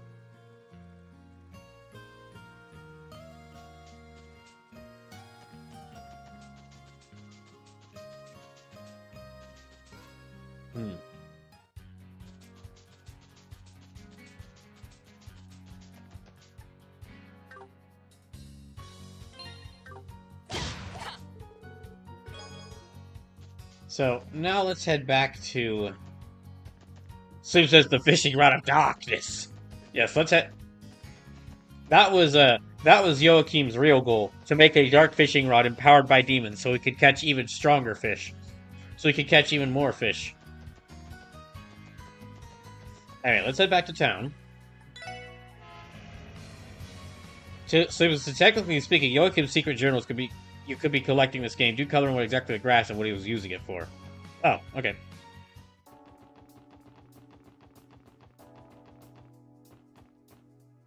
Anyway. So yeah, let's go rest up at the inn first, and then we'll go talk to people at the church.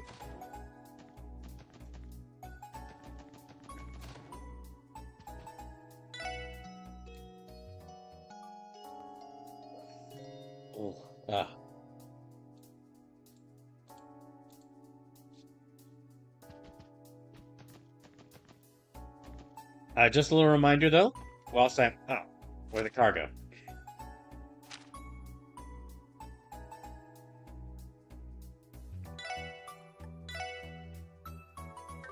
That's right, we left it in Armorica Village. Or no, we took it to Armorica Village. It was taken to Armorica Village for us when we returned to Armorica Village after visiting the hotel.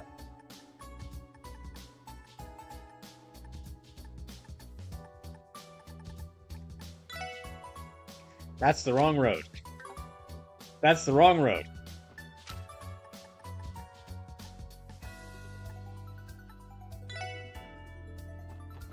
Here, that's close enough. Anyway. Yeah, just a little reminder that any donations are appreciated right now, whilst I'm trying to keep myself financially stable while I continue looking for a job. We're less than $40 away from the next donation goal, which is the handheld horror showcase. So, if you're able to sub to the channel, gift sub to the channel, donate bits, or directly donate to the channel, it'd be really appreciated right now. If you're not able to, thank you still for watching.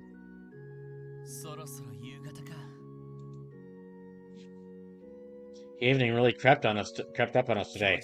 There's still a lot of information to gather, but I'd like to submit a written report by the end of the night. That would be ideal. Hopefully we'll be able to track some more clues down while we're here.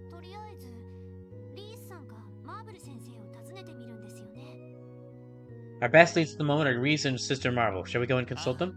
Yeah, let's head to Sunday school classroom first. Good evening, SSS. Oh, good evening, SSS. Oh, hello, Mr. Grimwood. Good evening to you, too. I heard that you've been keeping rather busy lately. Really? How so? Well, you see, the mayor requested my services in drafting a preliminary constitution for Crossbows as an independent nation.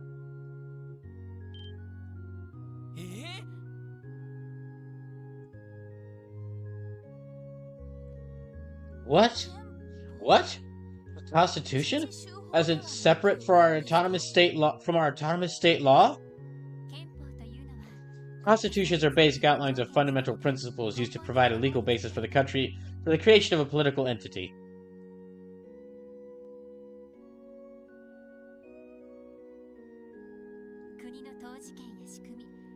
They establish the precedents and structures under which a governing body will operate.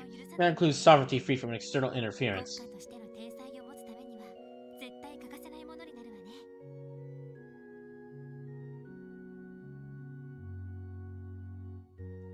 If Crossbow is to become independent, drafting a constitution will be an indispensable part of the process. Not gonna lie, some of that went over my head. Okay, most of it. Hardly surprising. That would be why a specialist like Mr. Grimwood was called in.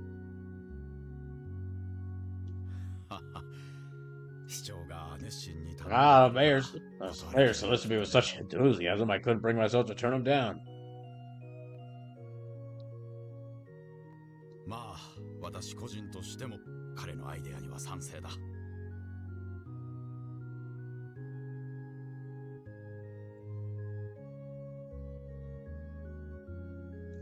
And to be perfectly honest, I support his proposal on a personal level.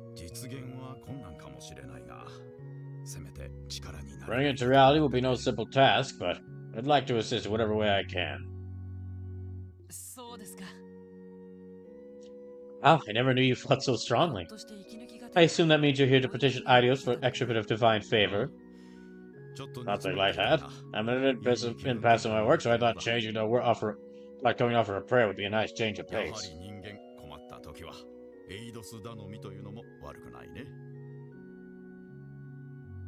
It's only human for a man to turn to the goddess in times of adversity. I'm with you there, big guy. I've bet to thee a few times myself at Barca. We wish you luck with your work, Mr. Grimwood. The feeling is mutual, my friends. Speaking of work, it's getting to be quite late. Are you here on duty? Yes, that's right. We just have a few quick questions to ask at the cathedral. Authors as ever, I see. I suppose we have a lot on our plates. If there's anything you need, feel free to stop by my office. My door's always open to you. Thanks as always, Mr. Grimwood. Be careful on your way home.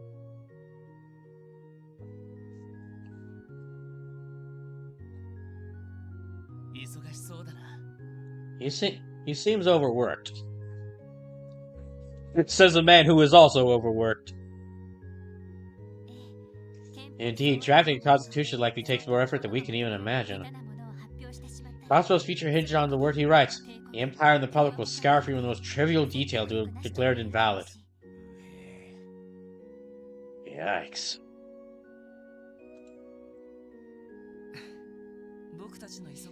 He may not have any cryptids to do, but that doesn't make his work any less taxing. On that note, should we be making our way to the classroom? Point take. Let's go.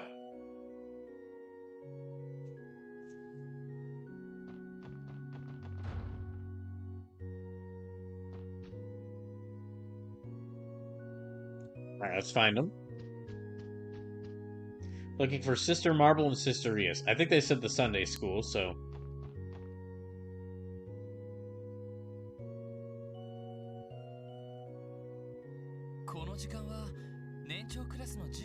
It looks like the older kids are still in class at the moment. Yes, though evidently Kia isn't in attendance today. May I help you all? Archbishop Peralta. Good evening. If I remember correctly, you're those whippersnappers from the Crossbow Police. You've come to see Sister Marble, I presume? That's right. We wanted to consult her about a plant we found today. Plant, you say? Is it some type of medicinal herb, perhaps? Not exactly.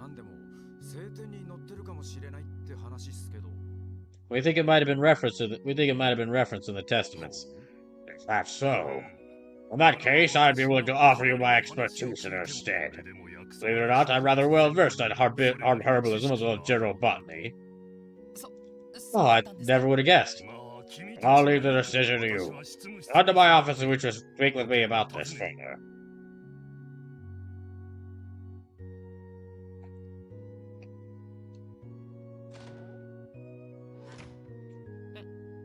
Well, that happened.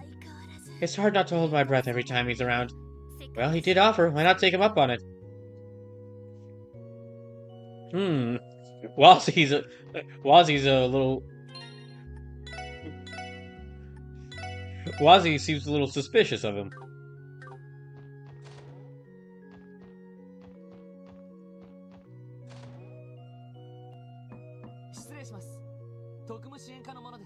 Pardon us, Archbishop Peralta. It's a special support inspection. You may enter.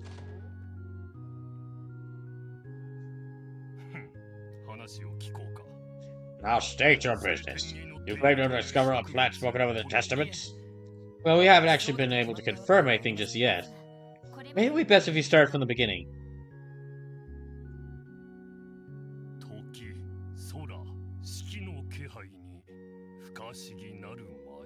So it says, I'm sure it's just the ruffian in him that doesn't want to be in church.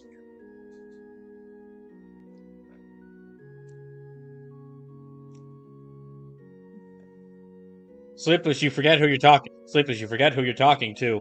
If there's anyone who's suspicious of, a vaguely Christian themed organization in an RPG, it's me. I haven't even gotten to Final Fantasy X yet, but I feel like Final Fantasy X is going to be a really interesting time.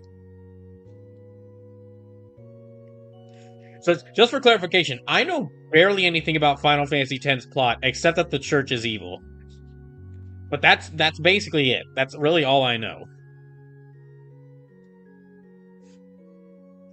On one hand, mysterious creatures, and on the other, discrepancies in the fabric of space and time itself.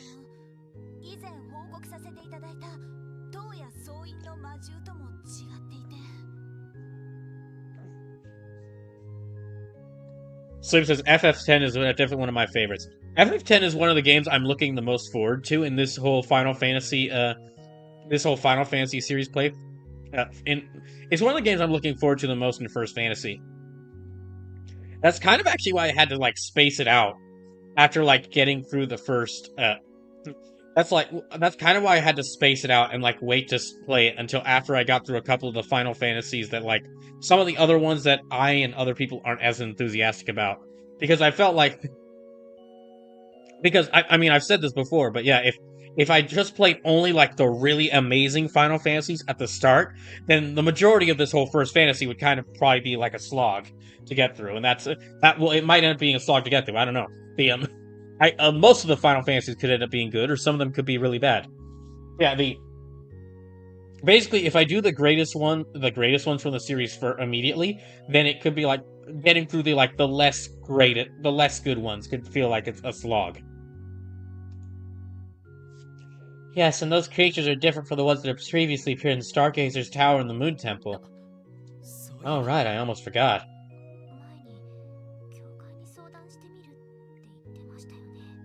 Noelle did mention consulting with the church after our joint investigation.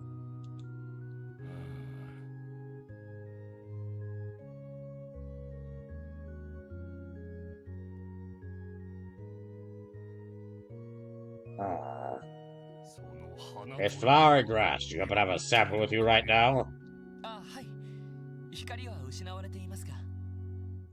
Yes, we do. They're not glowing like they were before we picked them, but here you are.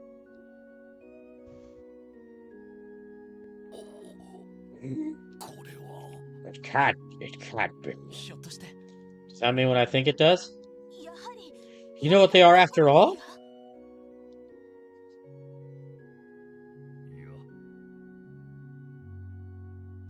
Slip says, generally speaking, I think that every entry in the franchise offers something special. You may not love it, like how I don't really vibe with FF6, but it's hard to deny the quality of product. Oh no, I completely agree with that. Every single one of the games, that is one of the reasons I wanted to do this. Every single Final Fantasy looks like, even from just a cursory glance, like, I've played some of them, and then I've had to take a glance at a lot of the others, just to make sure I knew which one I was looking at. And just from doing that, yeah, like, every Final Fantasy looks different.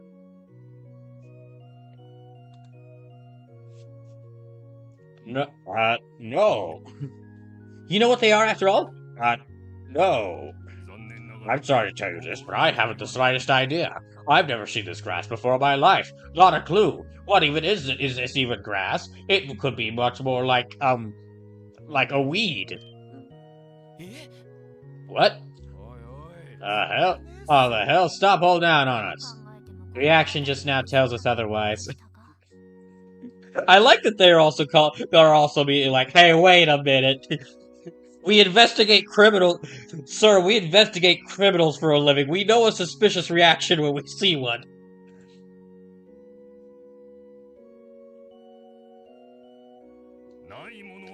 Oh, no, your judgment is mistaken. I thought it was I who invited you to my office, thus I do now insist that you do leave. You may not really resist. I'm a very busy man. I'm a very busy man with very busy things to do. None of them definitely suspicious or weird. You have got to be kidding. You better not bother Sister Marble either, because she also knows nothing about this. In fact, she doesn't even know what grass is. She doesn't even know what grass is. What is grass? What is grass anyway? She may be an odd woman, but I wasn't able to identify them, then I can assure you that neither can she.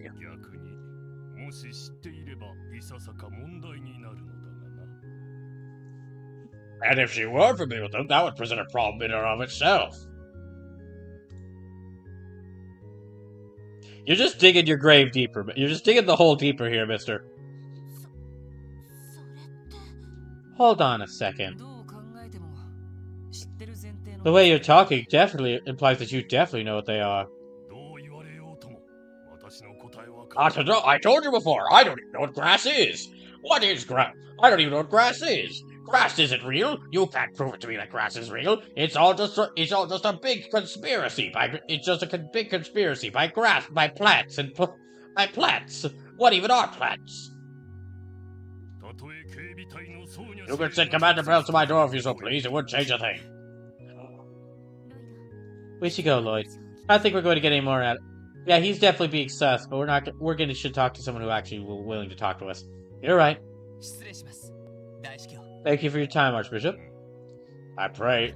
Don't hold this against me. You don't hold this against me, even though I'm definitely not doing something bad. Don't hold this against me, even though I'm definitely not doing something bad. I'm definitely telling you the whole complete truth.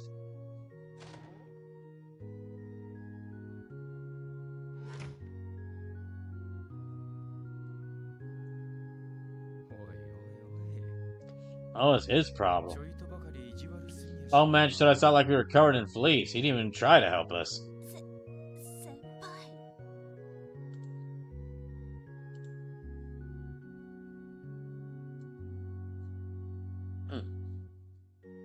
Randy. He didn't seem all that concerned about hiding his intentions at that.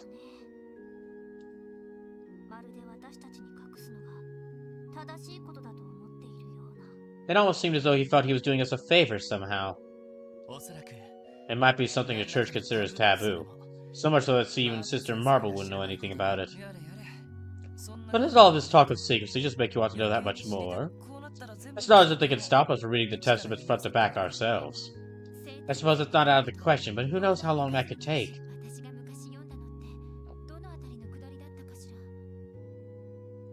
I'd studied them before, yes, but that was so long ago. I couldn't even tell you which verse or what book to start with. I doubt you'll find the details you're hoping for the traditional canon.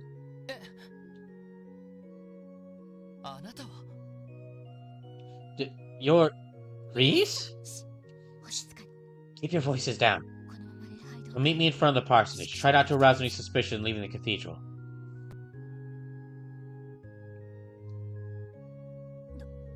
What should we do? Well, Reese is tied to the Growlsritter. I think she's our best bet. Let's go hear what she has to say. Yes, I agree. Well, it would be, you know, if anyone was gonna be, he definitely was acting suspicious there. And if anyone in this church, if anyone here was going to, not help us, it'd be Archbishop Geralda.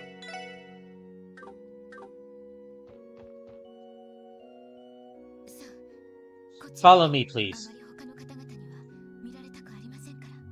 I preferred if the others didn't see us. Right. Pardon us.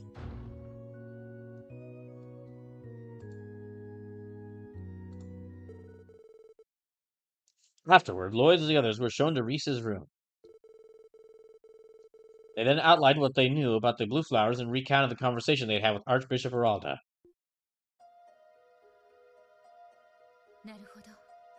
Now I understand. It doesn't surprise me that the Archbishop refused to divulge anything to you. Huh? You know something about it, Reese? Yes, about this particular plant you picked. I believe it's the same one written about in the Church's testaments. Or rather, I should say its unofficial testaments, the Apocrypha. The Apocrypha? By unofficial, you mean their testaments not recognized by the Septian Church? Yes, that's correct. Even with the Church itself, few are permitted to ever lay eyes upon them. However, an exception is granted to the Growlsritter. That is to say, we are allowed to read the Apocrypha. It's a necessity given how many artifacts are outlined within the pages of those testaments.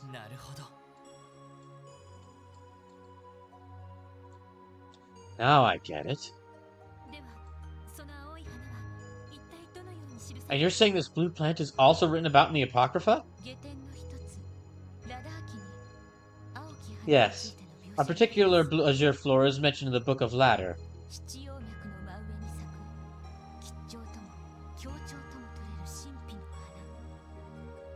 It blooms in locations above septium veins and is said to be an omen of things to come, be they for weal or woe. They call it Pleroma grass. That name! Is it that? Oh, from way back in the game. Okay. Gnosis is made from pleroma grass. Okay.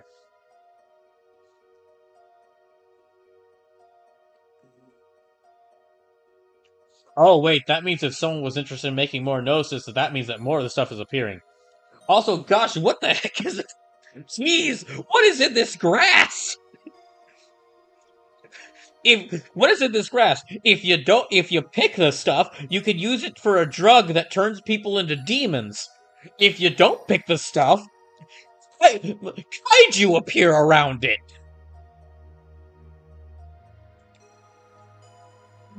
Is it that the one written in the cult's records, the main ingredient used in Gnosis? That's correct.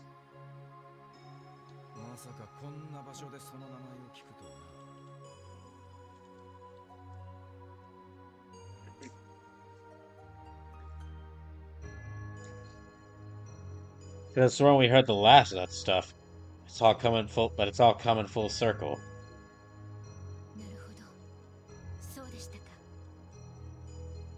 So that was what they were using. Many of the mysteries left behind the cult remain inscrutable even to the church.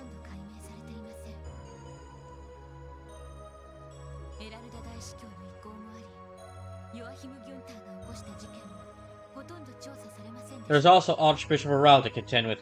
He's been stonewalling us from investigating the traces left behind by Joachim Gunter. Wait, there's something I still don't understand. If this pleroma grass is the key ingredient used in Gnosis, then what is it doing blooming all over Crossbell right now? What does it mean? That's a good question. The fact that it corresponds with the cryptid's emergence is also cause for concern. A plant that blooms atop septium veins. Not to mention one known simultaneously is a good and bad omen. Yeah, I'm not liking the way these pieces are falling into place. Regardless of what it means, this isn't something we can handle on our own. Let's return to the Sussasa building for now and give the chief our report. Reese, would you mind if we relayed what you told us to the guild and CGF? Well, I suppose not, as long as you refrain from mentioning me by name. Still trying to avoid the watchful eye of the Archbishop, are you? Naturally, we wouldn't do anything to compromise you, Reese. But I have no objections. I'm going to get in touch with the grounds leader before beginning my own investigation. Would you be willing to exchange information with me if either of us makes more progress? That'd be no problem at all. Thank you for your help. Lloyd and the others then returned to the Sussasa building. They quickly put together a report on the cryptids and pleroma grass, taking care to include every detail. The report was then sent to the Sigif and Bracer Guild via the Orbital Network. After enjoying a late dinner with the chief and Kia, they succumbed to the exhaustion of the day and went back to the rooms for a good night's rest.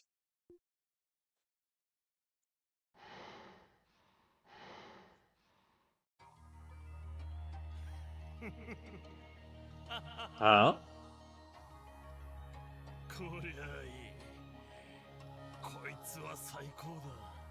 Uh-oh. And, well, now our 14th villain has entered the fray. Oh, also, Sleepless, you can send me the stuff for day 2 if you want to. Just whenever you feel like it. That's what I'm talking about. I've never felt better. Wait a second, wait a second. That kind of looks like Wald. Yeah, from his sprite, that kind of looks like Wald. That's what I'm talking about. I've never felt better. With this, I'll crush him. Crush until he's nothing but dust. Yeah, that's Wald.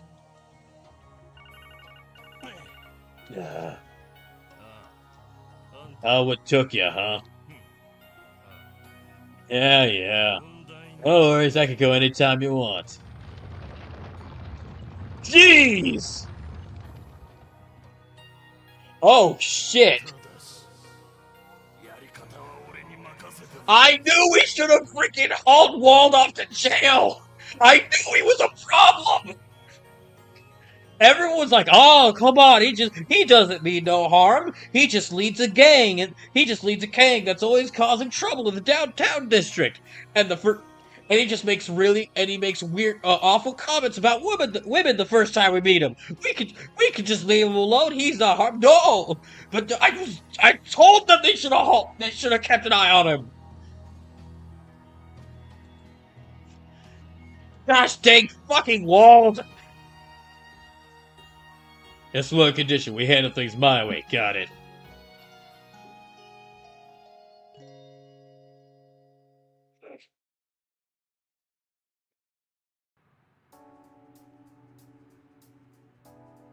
Well, it looks like I know who the boss of this chapter is going to be. Gosh damned Wald again. Ugh. Maybe this time he'll die. Wait, no, Sleepless said he appears in another game. Ah, dang it.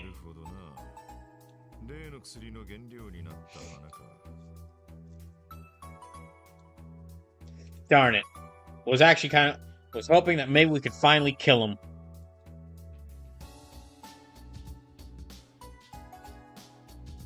I see. So this peromograph stuff was the main ingredient for that drug, huh? If that's the case, the department isn't going to overlook it growing across the state. We are planning on continuing our investigation alongside the guild, but is there some other matter you feel warrants attention?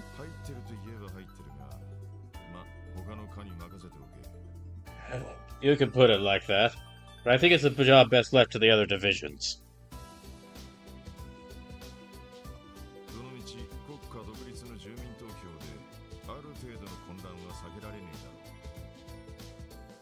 The referendum is getting closer. There's bound to be a lot of unrest in the city.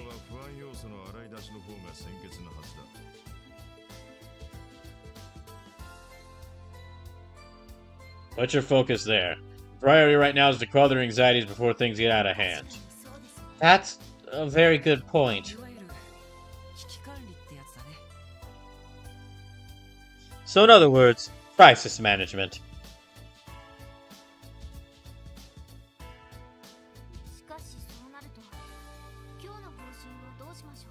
In that case, so what do we do today regarding today's plans?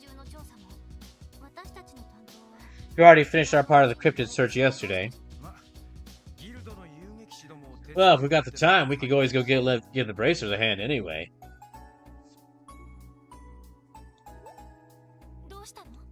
What's the matter? What's the matter? Something on your mind? Well, I was just thinking. Why don't we try paying the Rosenberg studio a visit? Oh? That place does have ties to the society. Oh yeah, I totally forgot. We're not in a position to search the studio without a warrant, of course. But if you recall, the old man living there told us something the last time we visited. You have no particular business here, that we have nothing to speak about. You may visit me again when you have a reason to.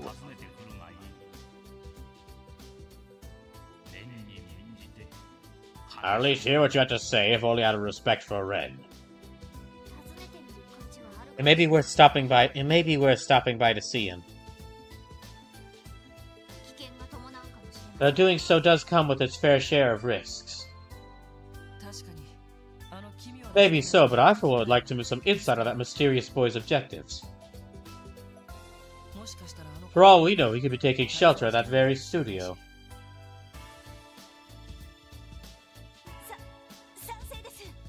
I think we should go too.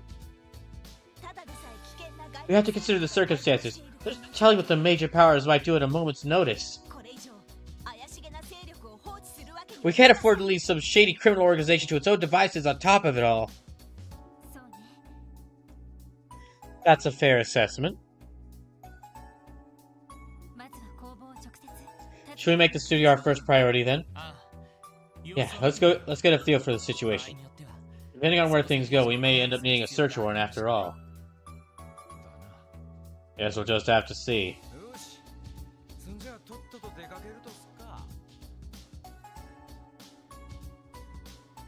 Alright, enough round table talk. Let's head on out. Hey guys! Does that mean you're leaving for work now? Yeah, that was the plan. Why should you go to the library today, Kia? Yeah, I want to find a book in Braille for Shizuku.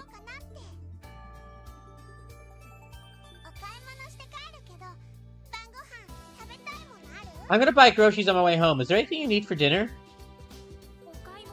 Shopping for groceries? Will you be okay on your own, Kia? I mean, I've been handling all the cooking lately, but even so. It's fine, I buy groceries from Momo's dad and Oscar all the time. I'm very friends with Legion's food lady at the Times, too. Wow, really? I'm surprised this is Kato we're talking about.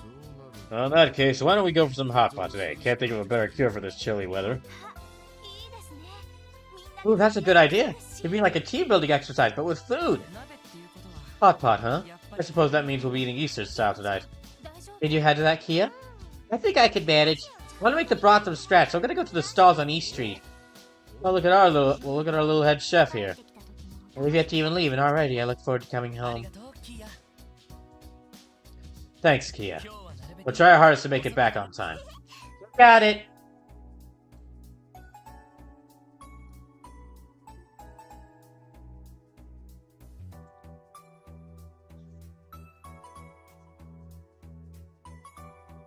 Dang. Kia's the one prepared. Dang, Kia's does all the cooking around here. Okay, so I've did that one. A taste crossbell, I'm also with that one. Let's check to see what this is. Some packages had their addresses mixed up by mistake, and they were delivered to the wrong places and need some assistance getting the rightful owners. Visual 109 is recruiting people to help everyone's favorite mascot, Missy. We need your help to fulfill children's dreams. We eagerly await you at the entrance of the theme park. Wait, why are we helping Mishi? The situation in the village has changed since you were here yesterday. We're once again requesting that you make an investigation into serious suspicious merchant. Okay.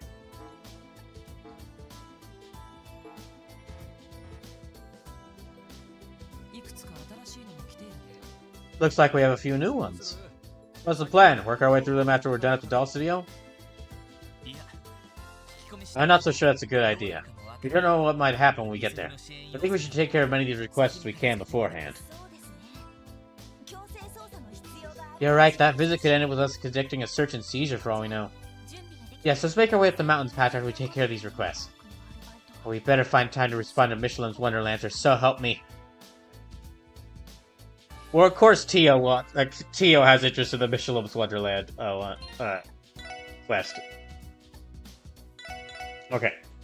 Let me go take a break. Let me take a short break. And when I get back, I'll go through all this stuff I have, because Sleepless also told me the secret hidden stuff that's in day 2 of this. So yeah, let me take a short break, and when I get back, I'll go see, like, what all I can... I'll decide what order I should do things in.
Alright, I'm back now. Hey, Jackie. So, if you're just tuning in, a little bit of a recap. As it turns out, the the the grass that the main ingredient in the drugs that turns people into demons, also summons eldritch monsters, and it's just by existing. Which, at that point, no wonder the cult found it. For someone who has not played this game, that's a hell of a sentence to walk into.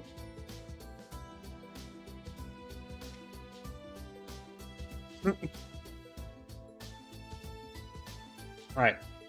Let me see.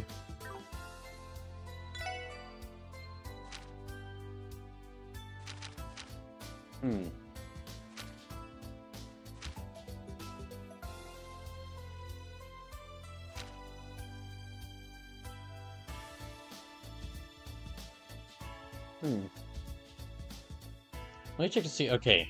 The counterfeit caper. Wait. Or a chainback crossbow. Case closed for the time being. Okay, that one's... Oh, let's report in the quest I've already done.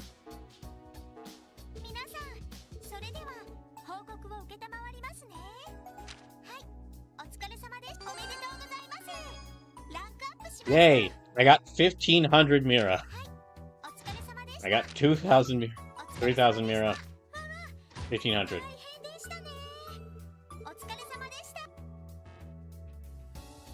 Okay. That clears up the quest a little bit.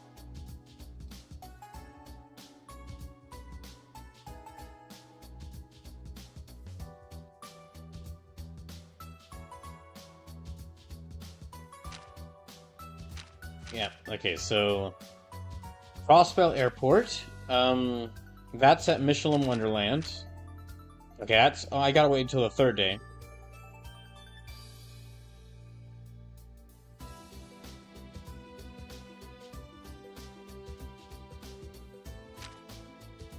And then...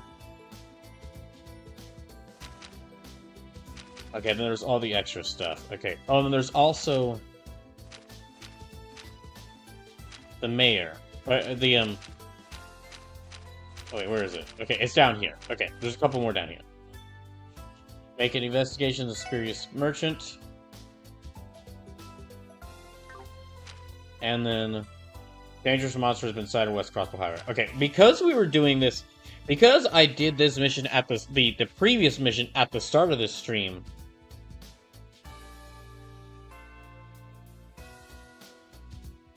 Because I did the previous mission at the start of this stream, I'm gonna actually start with doing this one. Like, continuing this, like, the second quest. The one born every minute one. So that means we need to go to the residential district. Wait, how much money do we have? 10,000. We got, like, 10,000 or less Mira from completing all those quests. Okay. Okay, residential district. Yeah, we need to go to Hayward's house. And then I did... Sleepless, thank you for sending me all those, like, side events I can do. We'll handle those after... I'll handle probably a lot of those after I do this one. Because I'm really curious to see what's going on. I'm really curious to find out more about, like, I'm really curious to continue this Armorica questline.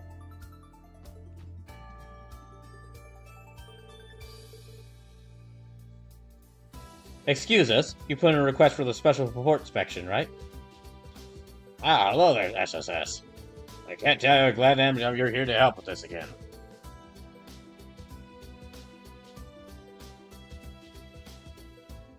Slip says, I also included a note about one of the side events because, yeah. Oh, okay.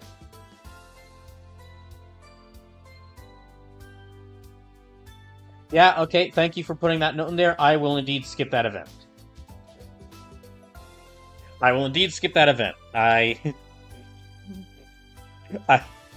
really like a lot of the conversations, and I really like a lot of the small conversations in this game.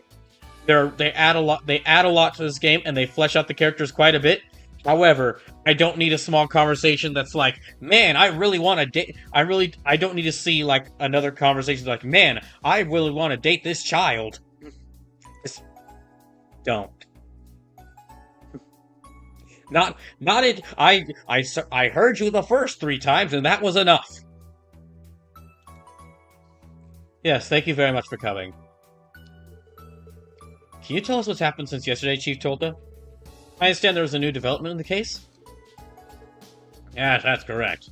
I fear the situation is more dire than we originally thought. If you'd like to discuss it in depth, you're alright. Alright, wait, that be alright? Yeah. Right now it's fine. Please fill us in on the details.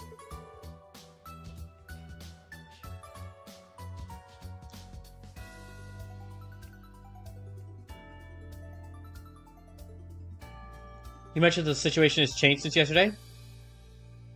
That it has. Yesterday evening, I went to the ash tree in another attempt to persuade Ding. I told him that Myth character was far too suspicious, and he had to break ties with him. He didn't beat around the bush, huh? Not for a second. In the end, Derek still refused to listen. However, I did learn something new. And so I hurried here to discuss the matter with Mr. Hayworth. Something new? Has Minute taking some sort of action? What Chief Tolta told me caught me off guard, if I may be frank. Minute's grip on the village is far tighter than we had given it credit for. Would you mind elaborating? From what we learned yesterday, several villagers already trust him. Has it gone further than that? Well, you see, Minute has not only secured the private property on Old Armorica Road, but also the deeds to numerous plots and fields in the village itself. He what? As shocking as that is, one question comes to mind. How is he able to pull off something that big? Good question. From what we know, Myth pushed a plan to increase Armorica's lotus production, as he puts it. By slowly accumulating deeds to the villagers' farmlands, he could expand the lotus fields and streamline their harvests. Moreover, management of the plots themselves would be contracted to the Quincy Company to reduce the acquired labor. That does line up with what we heard yesterday. At first blush, it sounds like a pretty good deal for the villagers. Yeah, too good to be true. As long as those deeds are in Myth's hands, he can abuse the land in any way he wants. There'll be no coming back from that. I can't believe I'd see it. Cops actually fighting back against an evil businessman trying to take control of a local area. Never thought I'd see the day. So beautiful. Indeed, the man can't be trusted by any means.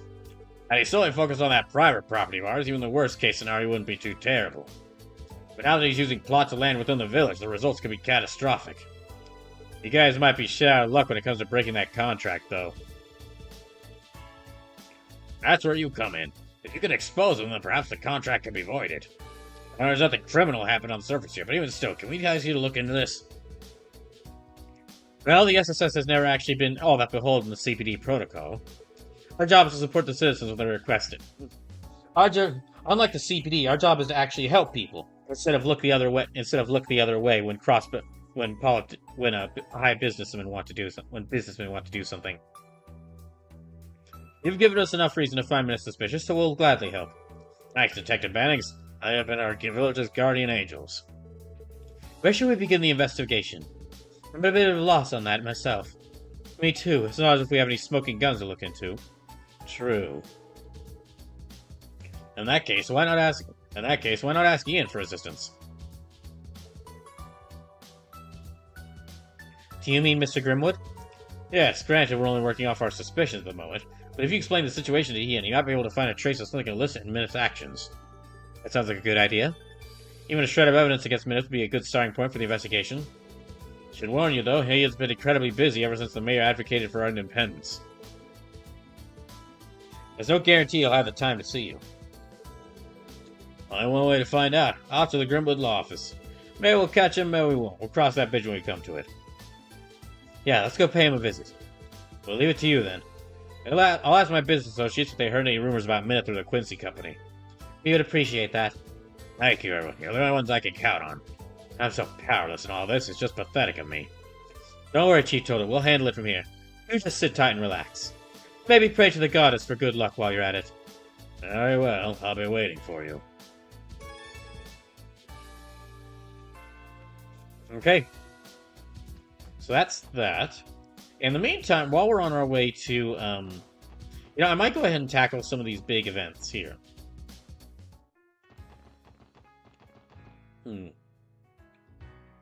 Okay, there's one with Kia at the library. There's one with Dudley at the Times Department Store, second floor. Oh, we gotta go see what's going on with Dudley. Yeah, we gotta go see. Apparently, there's also some stuff going on at the Genten store. I tried asking Chaco and Wendy for their opinions on my plan to remodel the store. Hey, you missed it before we got a chance to finish explaining. Honest ideas. I don't think it's all that bad an idea. Oh, hey, Jackie. Glad you're here. Sue says, you know we gotta check in on old Dudders. Oh, absolutely. We gotta check in to see what's going on with Dudley. Yeah, Jackie, hope your weekend's been going well. Gosh, it's already late. What the heck? It's already Saturday? Oh my gosh. Jackie says, how's the game? Very fun.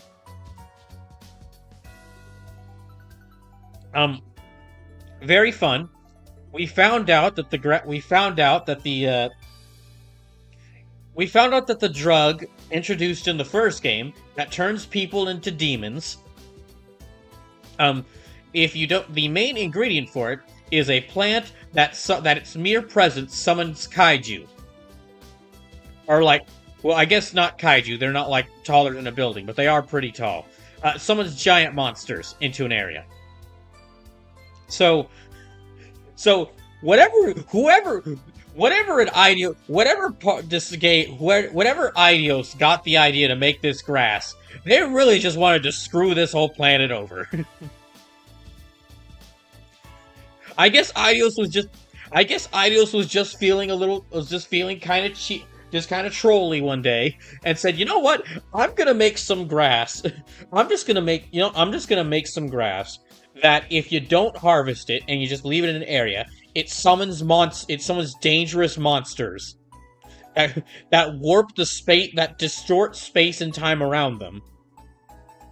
Or excuse me, no. Plants distort space and time around it in order to summon monsters.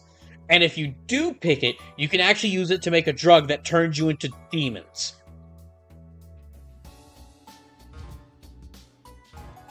Okay.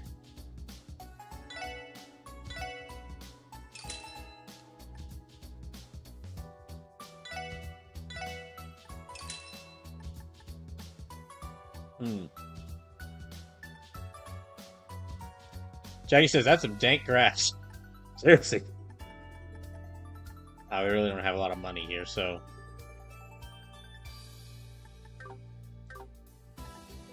I can't get those. Wait, well now... Hold on, let me take a second. I haven't looked at my orbament.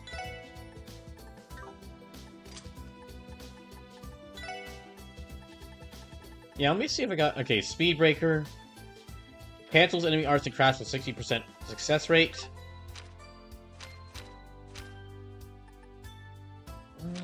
Let me actually give this to...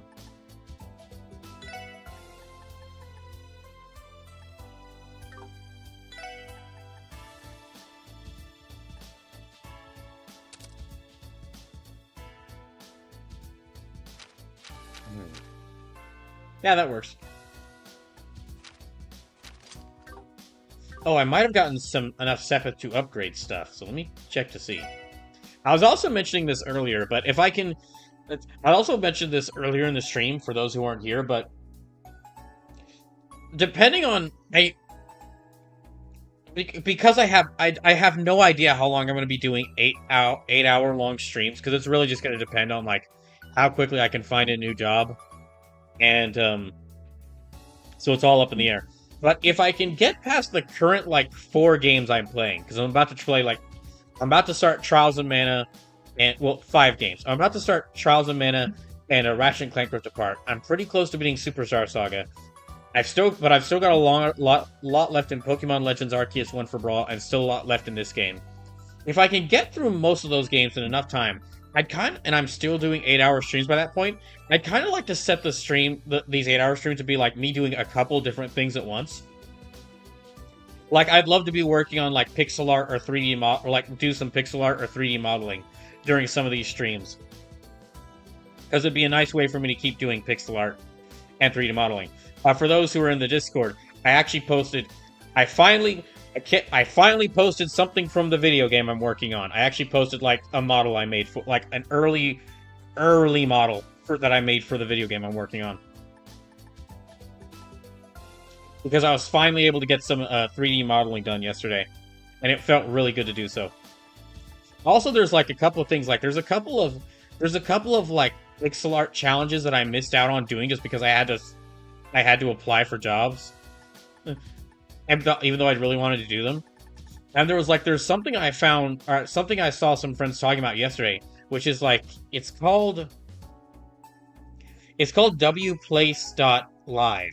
And it's like, it is a giant version of the world. It's like a giant world map.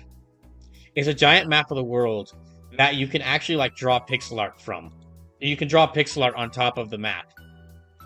And it's already just a bunch of people getting into it. A lot of Undertale and Deltarune art already. Oh, dang, imagine if I could, like, dash.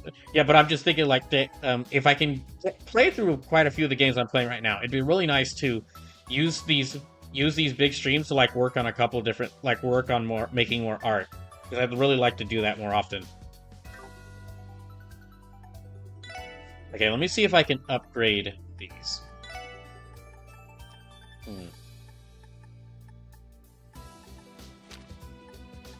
She's got two. I need to upgrade. Let me upgrade this.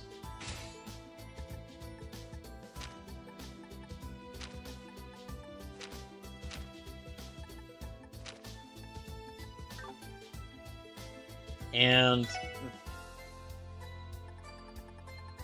is there any of these? Okay, let me check to see what orbaments they've got. He's got Attack 2, Spirit Breaker, Septium Vein. Is there a better version of Septium Vein I can get?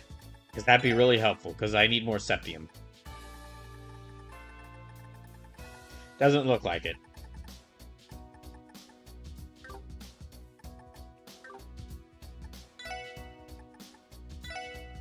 Okay, Invigorate, Attack 2, Spirit Breaker. Ep2. Max up plus 10. No. Time to cast arts. No. Speed plus 10.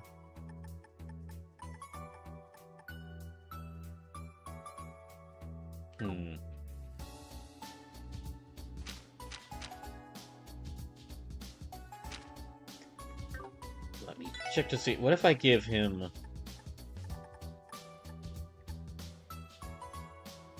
10% chance to petrify enemy could be good.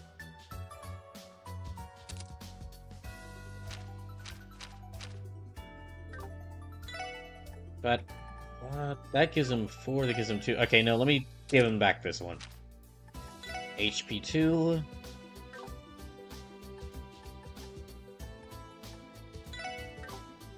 Poison is really good. Yeah, I'll just keep poison. I'll just keep poison on him. Okay, blind. Not blind. Maybe.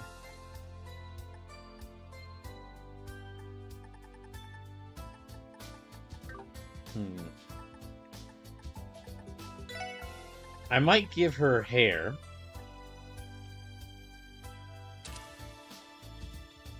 That'll give her a little bit more. So he says poison is good. Genbu is better, though. Okay, this looks to give her quite a few more, this looks to give her, like, a couple more healing spells, so that's good. I wish I had the money to get some of those Master Quartz, but I don't. I've got nowhere close to the amount of money. Time to cast arts is reduced by 1. Okay. Information. She's got that. Evade 1.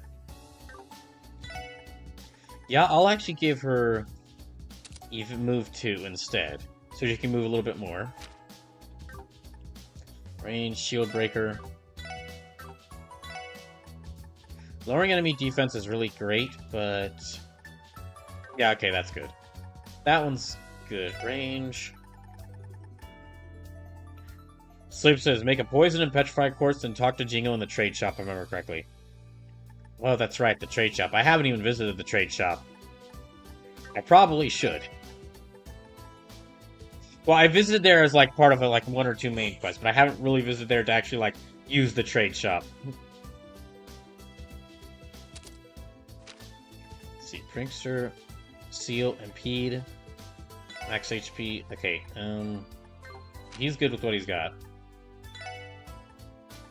Action 1.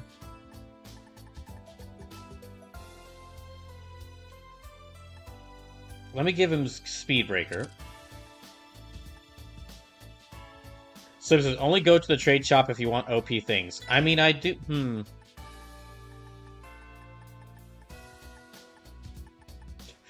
Was that supposed to encourage me to not go to the trade shop? Because it kind of did the opposite. Because I mean, some of the effects these normal quartz have is really good. So I can only imagine what some of the really strong quartz, what the effects they'll have is.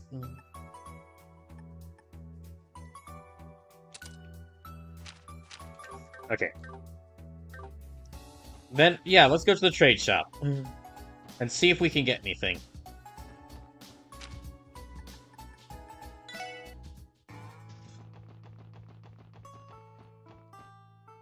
That's not the trade shop, that's a bar.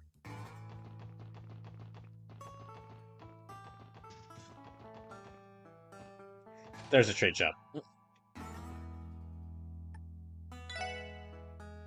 Silver chain, coral ring, luminous glasses.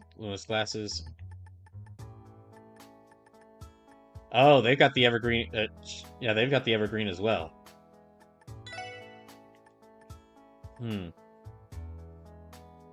Ep slowly recovers on the field.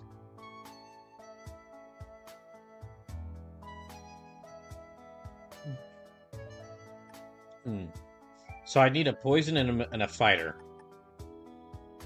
Intimidation. Enemies are likely to run away on the field. No, I don't really need that one.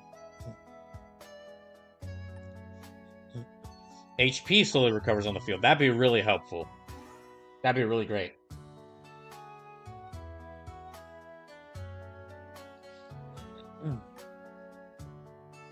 Invigorate, burn, Tiger Rockfish. Gain sip by attacking enemies on the field. Okay. Automatically analyzes defeated enemies. Ooh, that'd be good.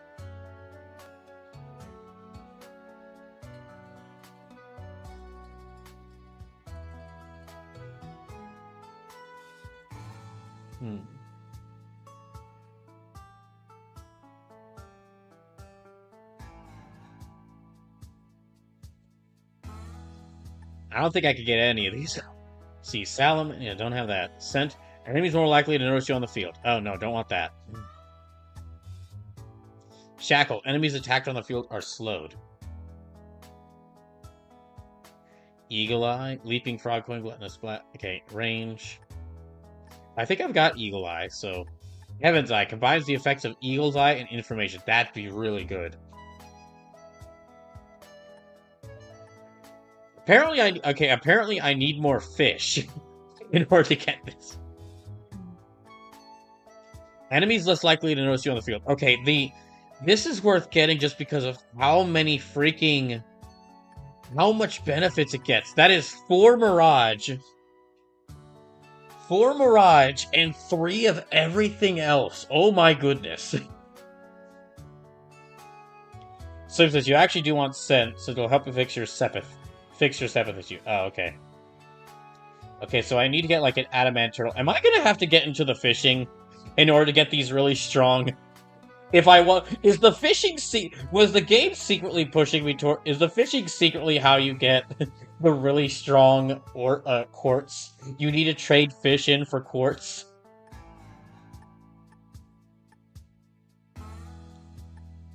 Okay, mine 3 tier all bomb. Yeah, I definitely. Slim just says fishing is a requirement for it. Yes. Oh.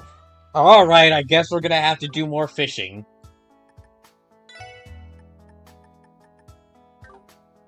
Do I even have any fishing bait left? I think I sold all my fishing bait. No, okay, I've got some.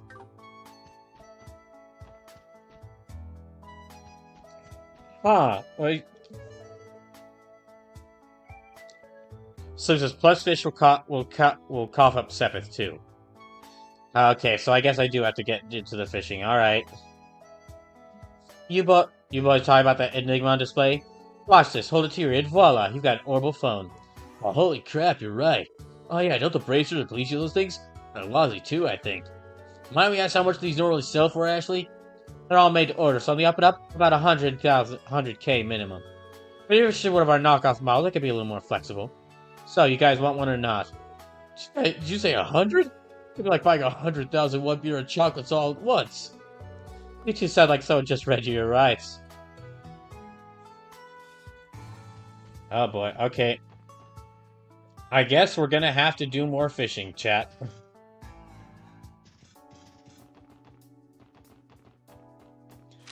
Well, I guess it's time for a fishing detour. There should be a place to fish around here. Oh no, dang it, I accidentally walked into a quest. Calling all passengers of Michelin, the ship will be departing shortly. Please board at your earliest convenience. One of our support requests came from the theme park, didn't it? You're right, it involved helping Michi in some way or another. I wonder what they need us to do. Does it truly matter? Michi needs our assistance, we have no time to lose. I think we all know Teotot's stance on this. Something tells me this is going to be one to remember. We shouldn't head to Michelin unless we're absolutely ready to handle that request. Should we get going? Let's just circle back to this one later. Okay. Plus, there's a couple of items. I mean, I was hoping to go back to Michelin at some point. There's a couple of items I feel like I missed. Alright, we shall try fishing. Oh.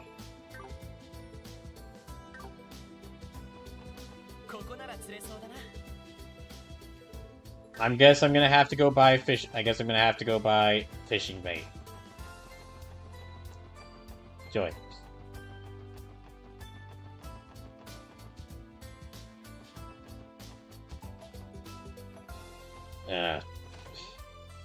It looks like the fishing minigame finally caught me. Can't I? Okay.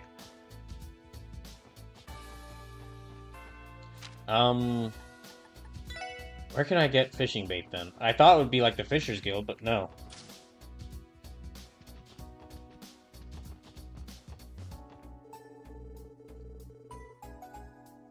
Okay. Doesn't you're clear on, please ask the information up desk, right?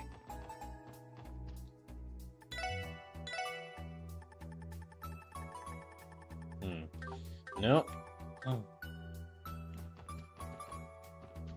Maybe I could try going to the boathouse to see if I can get some fishing bait. These slippers, you can get them from monsters out in the field. Oh. Alright then.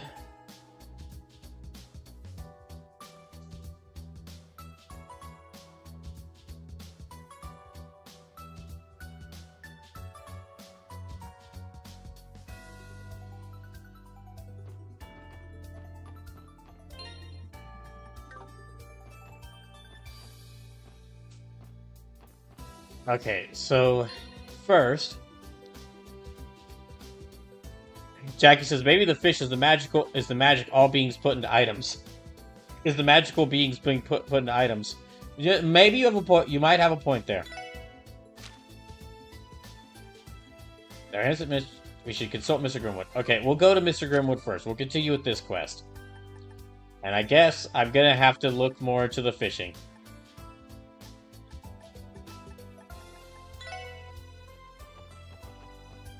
So it looks like you could exchange for fish bait at the casino. Okay, hold on.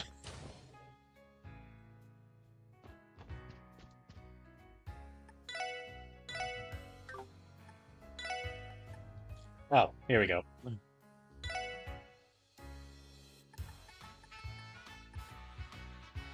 I well. Hmm.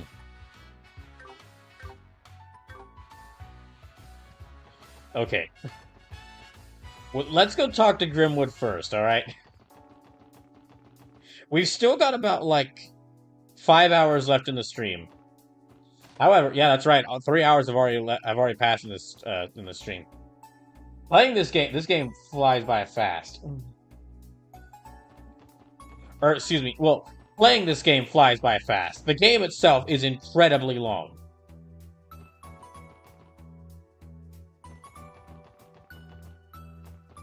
Oh, his office is yeah here.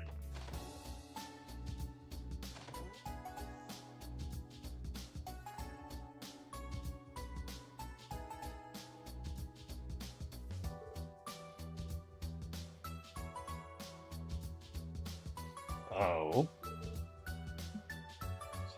Mr. Grimwood, we are afraid you might have been out of your office. Ah, yes, I was just in the middle of taking a much-needed break.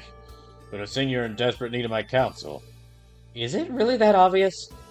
I've seen those looks on your faces coming through my door countless times by now. Please take a seat. I might be busy, but I'm happy to lend you an ear.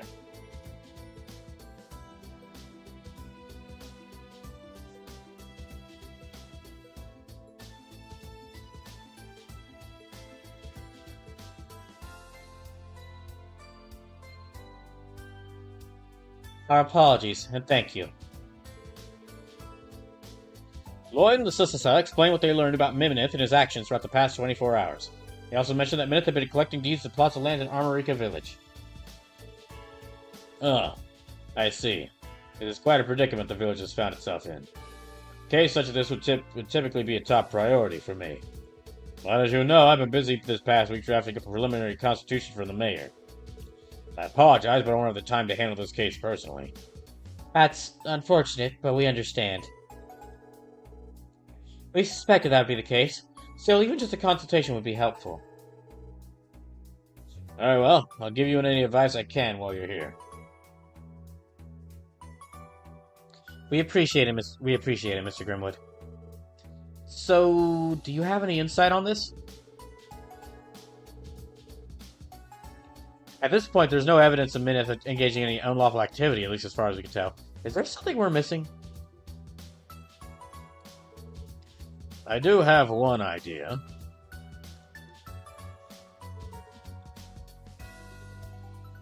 Damn, already? Possibly. An Erebonian contact of mine once provided me with some reference material for a very similar case.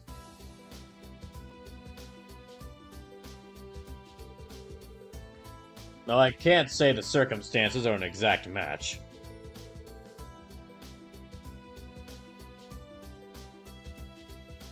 Any lead that would help us with the investigation is a good one. If you think this other case is worth mentioning, we'd be happy to hear about it. Very well. I can hardly refuse you all. From what I can recall,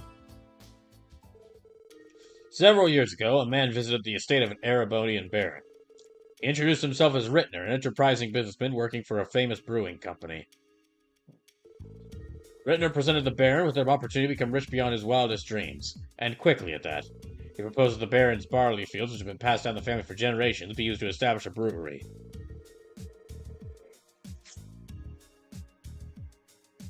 Excuse me. The facilities would be constructed in the barony, and his family would be responsible for managing them. That was the idea, anyway. Hold on a second. What you're telling us is awfully reminiscent of what's going down in Armorica. The Baron accepted the deal and signed Rittner's contract.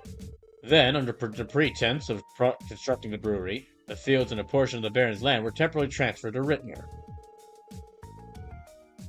Moreover, the Baron converted his assets into capital for the sake of getting the business off the ground. However, Rittner soon disappeared with both the deeds and the capital, never to be seen again. The hell? The Baron and his family panicked after suddenly losing contact with Rittner. At the time, they had no idea the gravity of what was about to unfold. To their shock and surprise, they learned Rittner had sold the deeds to a third party. The land was to be repurposed to a villa resort. Today it stands as part of a suburb instead. In the end, the Baron's family racked up a substantial debt. Before long, they had lost their entire territory. And with that, the family was stripped of their rank and they vanished without a trace. Damn, that's one hell of a story. That man conned them into giving up their property and sold it right under their noses. Who would even do such a thing? Well, easy, a capitalist. Anyway, your investigation immediately reminded me of that case. One person lies to another's trust before running off with a large fortune. It's a common strategy for him committing fraud. Fraud? If this case is the same, the Minute may not be a Quincy Company employee at all. He would simply be a con man trying to swindle Armorica for all they're worth. Precisely.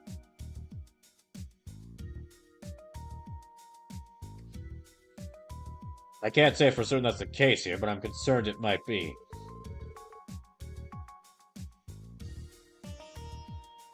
I agree. There are too many parallels between that story and our case. It would be best if we shifted our focus to investigating this as a potential act of fraud. Jackie says, this looks like a job for murder hobos. Not actually this particular case. This actually looks like a case for... This looks like very much a legal matter. / a case for detectives. Now, the monster fighting, that requires murder hobos. It would be best if we shifted our focus to investigating this as a potential act of fraud. That changes the kind of leads we should be looking into. Exactly. As far as Minute goes, there are two major areas that stand out to me as suspicious. First, that plan of his. We need to find out whether or not he's actually done anything to establish this Armorican honey company.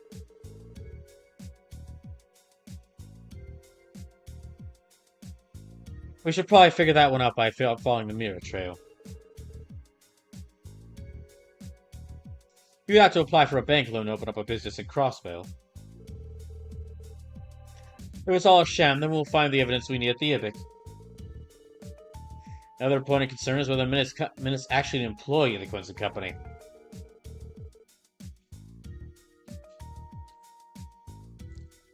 Jackie says, oh, you know the big bad will turn into a monster or summon a monster.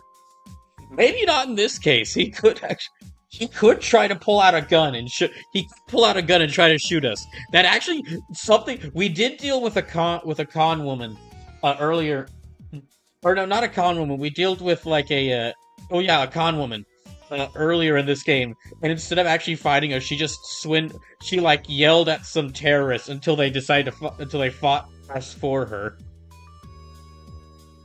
Or not a con woman, a counterfeiter. The Quincy Company's headquarters aren't in Crossville, though, so that'd be a little tougher to ferret out. I may be able to help with that. We should try stopping by my grandfather's home. The McDowell Estate? What? The McDowell Estate? Why? There should be a brochure about the Quincy Company there. It outlines how the company operates. We might be able to find some useful information. What's something like that doing to your grand's pad, man, Roselli? Well, because I do enjoy making sweets, alright? I was took an interest in the Quincy Company, so I ordered one of their brochures. Last I recall, it was on a shelf in my old bedroom. But again, I doubt a simple brochure would have all the information we need.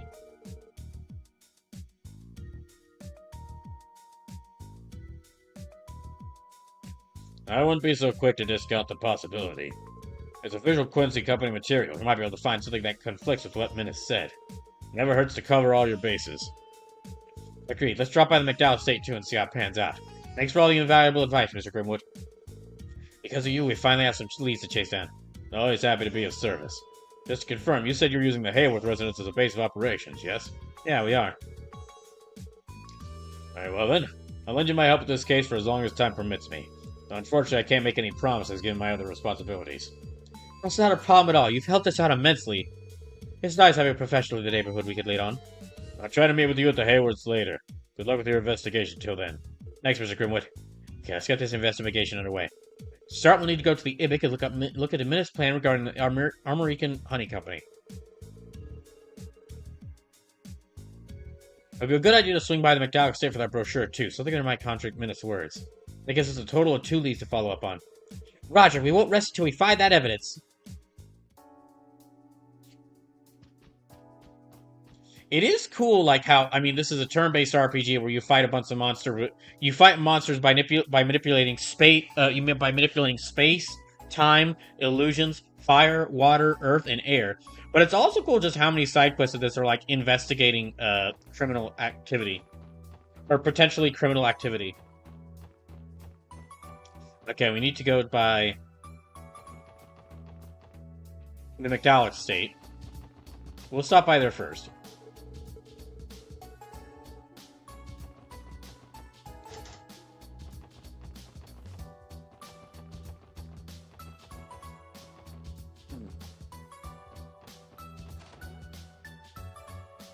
Yeah, we'll stop by the McDowell estate first, and then we'll go to the Epic. So I do like that you actually get to be a detective in some of these side quests, yes. Now, because of the way this game is designed, it's very much like Lloyd is a detective.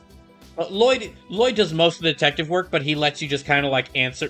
But he lets you get a chance to feel cool, feel smart by letting you make the initial by letting basically Lloyd gets to find all the Lloyd finds all the clues, and he asks now player, what do you think the solution is? And it's like it's less involved than a lot of other detective games, but it's still pretty nice.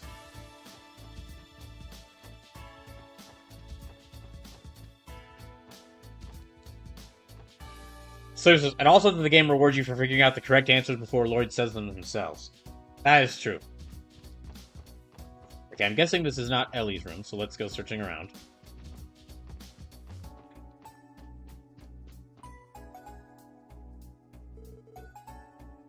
Let's see. Oh, here it is.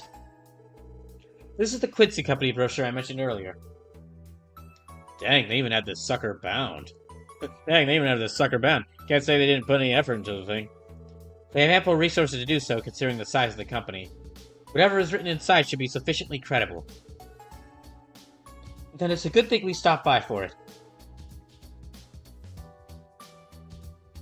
Alright, let's take a closer look inside. As the leader in confectionery manufacturing, the Quincy Company strives tirelessly towards its next innovation. This brochure aims to briefly introduce the method and creeds that drive our passion.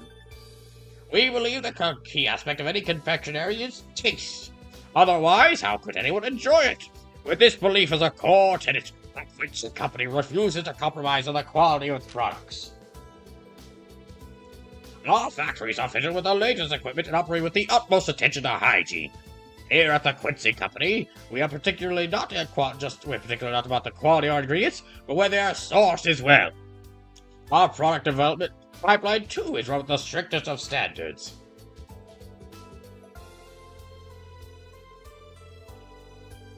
Prototypes are personally sampled by our executives, who, after many meetings, decide whether a product is worthy to go to market. Only then can they reach the production line.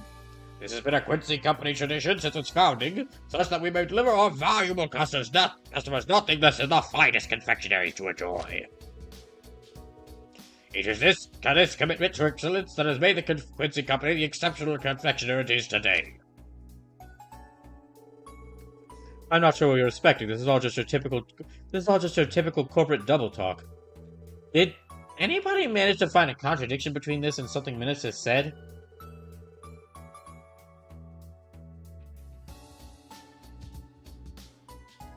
Not in particular. Maybe coming for you for this brochure is a waste of time after all. Actually, I did notice something. You did? Wait, you did? Oh, I get it. You just activated the old detective mode and bam, right? Well, don't leave us hanging. What'd you find? If you remember what Minute told us at the hotel yesterday, then the answer is obvious.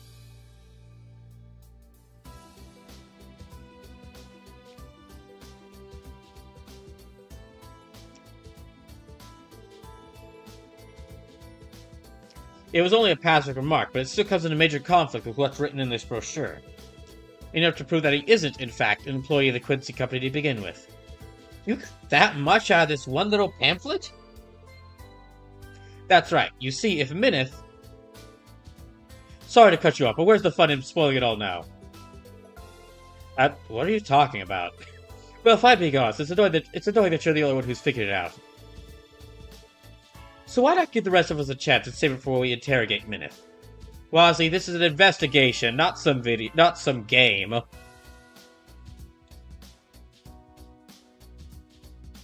Right.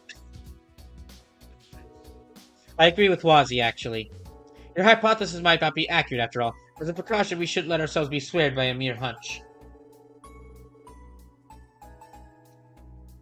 Not to mention, I don't appreciate you stealing the spotlight with your detective mode, as Randy put it. Why do I get the feeling that second comic was the real reason she doesn't want me to share? Fine, if you two insist. Instead, I want you all to consider everything we've learned so far. I'll summarize the main points of the brochure in the detective notebook. All that's left for us to visit the Ibic is for visit the Ibic. Let's see what we can find out there. Lead the way.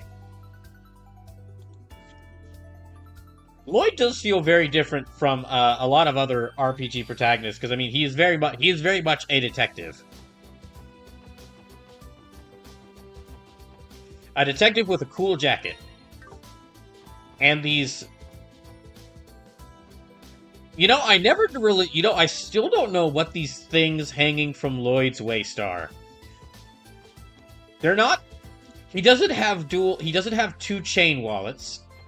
But there's just, two loops. It's almost like he's wearing a pair of overalls, but he decided to not, loop the he decided to, lower the overalls? Almost like he decided to lower the straps. So his belts. Does that mean he's wearing, is he wearing 3 belts?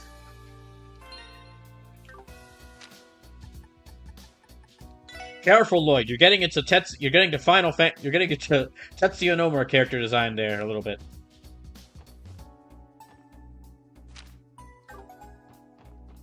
You know what? For as much as we make fun of Tetsuya Nomura for the whole his specific kind of design, I gotta say, he really should have just made a character at some point who attacks with a belt.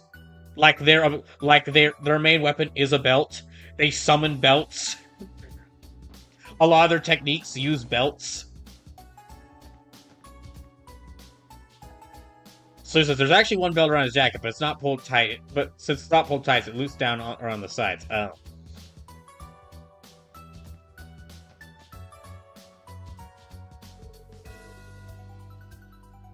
Hello again, Sasasa. What can I do for you today? Well, we'd like to ask for the Ibic's cooperation with an investigation we're working on. Would it be possible for you to do an account search for us, Lanfei? We're hoping to look at some suspicious meter transfer from a certain depositor. You want me to pull up private information on one of our clients, then? Doing so is within company policy if it's related to a criminal inquiry. Would you mind telling me the details of the situation first? Not a problem.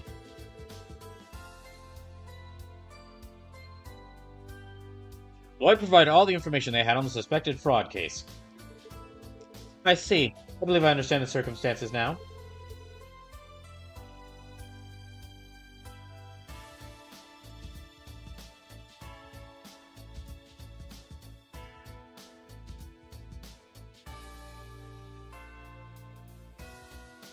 Will this be sufficiently probable for us to conduct a search? Tracking down these kinds of things is in the bank's best interest, too. Fraud would damage your reputation. You are correct, and this is related to a legitimate investigation. I could help, but you'll have to settle for me simply telling you what I can pull up on my terminal screen here. That's more than enough, if you would, please.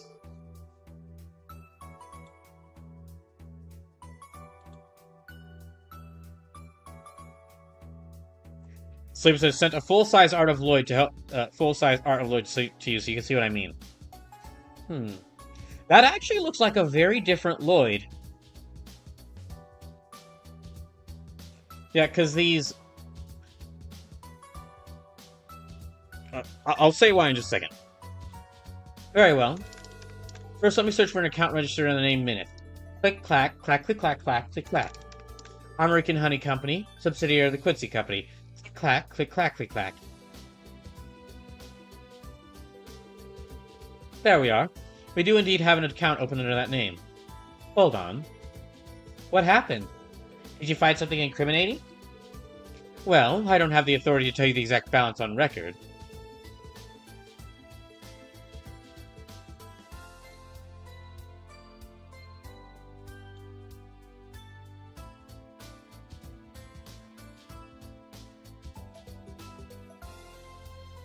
But I will say the American Honey Company has no more than the minimum deposit in its account. What exactly does that mean? Basically, corporate accounts require an initial sum of capital to open. In this case, that base amount is all there is. From what you've told me, that would leave tens of thousands of Mira unaccounted for.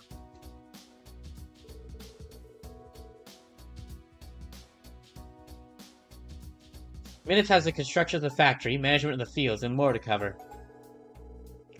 It is simply impossible for any minimum deposit to be capable of financing all that. That much is clear. Despite him holding the tiles to the land in several signing deals, the balance hasn't changed a single time. It's suspicious to say the very least. By which I mean, this account appears to have been made for the sole purpose of gaining Derek's trust.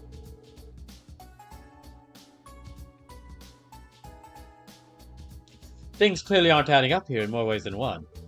Yeah, this is just the kind of evidence we need. We appreciate your cooperation, Lanfei. Not at all. I'm glad I could be of assistance. Should you ever require anything more, please don't hesitate to ask. We'll keep that in mind. Okay, we now have enough material on every suspicious aspect of Minith and his plan. Let's make our way back to the Hayworth residence. Got it!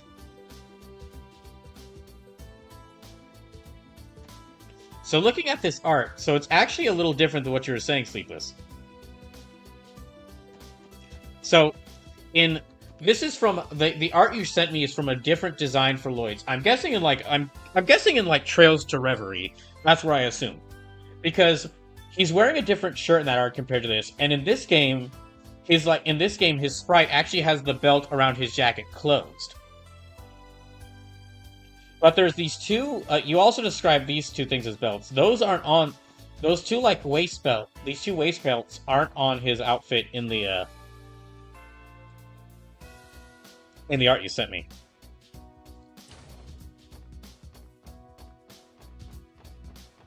Okay, let's go to the residential district.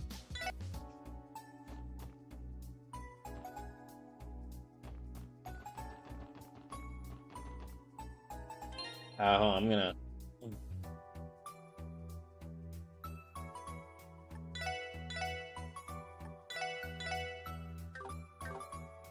This whole stream is probably going to be about doing a bunch of these smaller side quests. Or a bunch of these smaller side quests. I mean, I will do more, like, some of the major quests, but... The main thing is the majority of it, I feel, is going to be doing some of these smaller quests, because these do take a bit of time all on their own.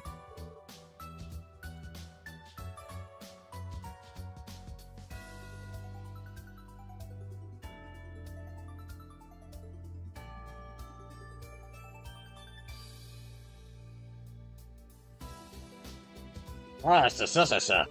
There you all are. Mr. Grimwood, I'm glad you could make it. Did you get yourself back? Did you just get back to yourself, Mr. Hayworth? Yes, I finished asking my business associates about the matter at hand.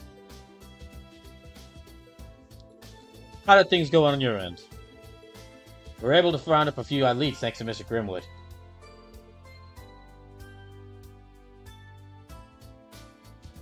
How about you, Mr. Hayworth? I did just the same, in a manner of speaking.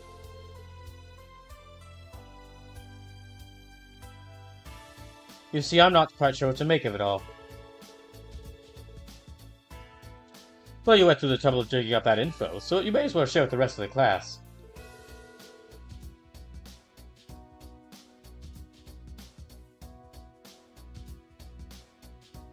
Agreed. The information may be beneficial to our investigation. I suppose you're right. I asked my business associates if the name Minith rang any bells, having never heard of it myself. They informed me they'd been making inquiries to a certain market since arriving in Crossbell. And what market would that be?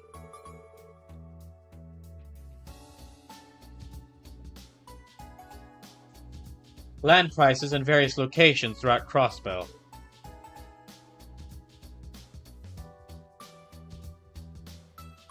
Land prices? He sounds more like a real estate agent at this point. He sounds more like a real estate agent at this point. Why would a Quincy company employee ever even need that kind of information? The answer to that just might be instrumental in helping us figure out Myth's true objective here. You think so? It's certainly something worth considering. Incidentally, I may have discovered something else of note since we last saw one another. Huh? Harold, Chief Tolta. Could I ask you to help me find something in my office? At your office, Ian? I don't mind, but is it important?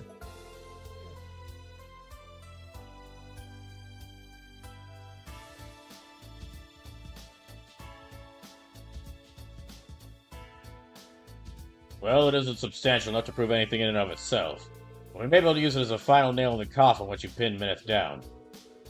You really got something like that up your sleeve, Grizzly Grim? Possibly, but we may not make it in time, so please don't wait for us. You ought to get to Armorica Village as quickly as you can. If Mineth is the criminal we think he is, then his plan could very well be in the final stages as we speak. I'm confident, however, that the evidence you have on hand will be enough for you to solve the case. Best of luck, Sissa. Got it. Thanks, Mr. Grimwood.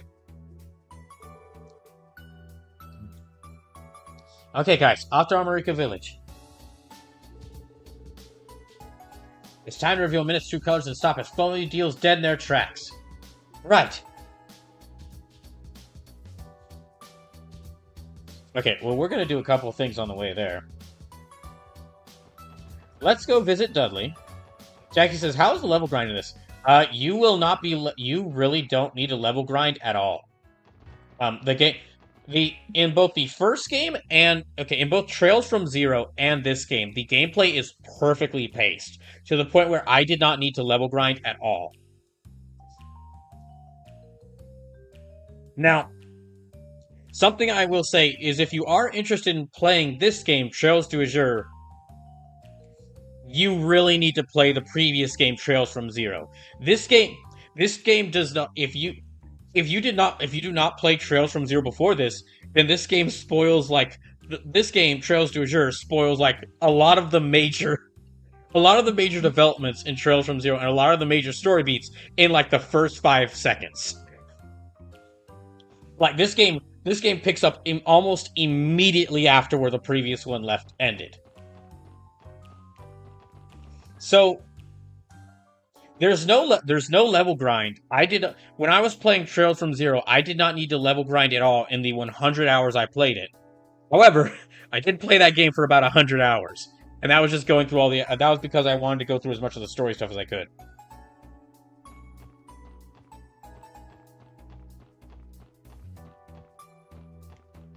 Okay, let's go visit Dudley. Forgot to visit Dudley when I was in here previously. We've got to see how he's doing. Here are the shoes you ordered, Mr. Hanson, Mr. Dudley. Thank you, Hanson, my good man. I'd like to try them right away if I... and what do you think you're doing here, Sissa? Well, we were gonna ask you the same thing. Oh, those kicks look pretty costly. You special ordered shoes? What brand are they from? I'll take you not to lump me in with those logo-chasing imbeciles. These are custom-made. Of course he gets custom-made shoes! Of course he does! That's so Dudley.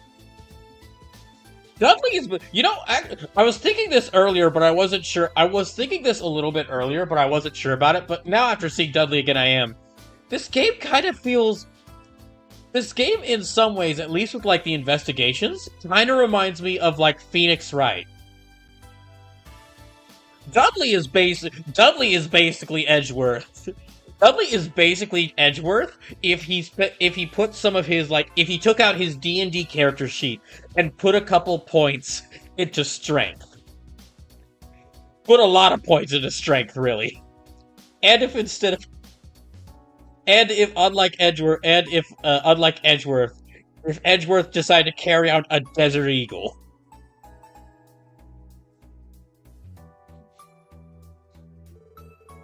Wow, you're a tough customer to please. You get your loafers made to order? They just buy whatever's affordable. And exactly what nonsense are you trying to squeak out, Bannings? And exactly what nonsense are you trying to squeak out, Bannings? Huh? You sound as though you're suggesting that handmade artisanal leather shoe. You sound as though you're suggesting that handmade artisanal leather shoes are frivolous. Well, that's where you're wrong, Junior. Junior? I never said that. Leather shoes are more complex and profound than a rookie like you could ever comprehend. The more you wear them, the more they conform to the shape of your feet. The deeper their rich texture becomes. Ah, so Dudley's a feet guy, got it. Only a fool would imply such harmony and bliss could be even remotely attained via bargain bin footwear. This feels needlessly overdramatized. I've never seen Detective Dudley so passionate about anything outside of work. Apologies for the tangent. Returning to the original topic at hand, I'm here on a well-deserved break. I'd like to enjoy it before I have to get to my next engagement, so make yourself scarce. Okay. I'm sorry, I had to make the joke. So it's a reminder that Dudley's S-Craft, his strongest ability uses him taking off his jacket, tossing his gun to the side, and giving a lariat to the target. He is honestly the perfect, Jack says, maybe I'll try out the Trails game. Currently I'm at the end of FF3 and have to guard 5-minute battles to level up a lot. I highly recommend it. I would say, yeah, get Trails from Zero first. I would say that. Because Trails, like, again, this is a direct sequel. This basically feels like, if this were an anime, then Trails from Zero is like the first couple of arcs, and Trails to Azure is like the next couple arcs after it. Like, it directly follows after the previous one. But these are, like, Trails from Zero is currently, like, I only played it once, and it is already one of my favorite games ever, so highly recommend it. And I know a lot of Trails fans may disagree with me, but honestly, as far as, well, I can't really say what's the best introduction to the Trails games yet, because I'm literally on my second game. So he says, technically you should start with Trails of the Sky since those are first, but those are really only available on PC.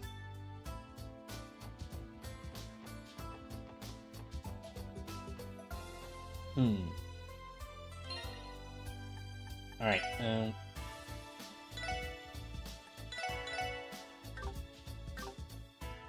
So this is pretty much just start at the beginning of any given arc and you should be fine.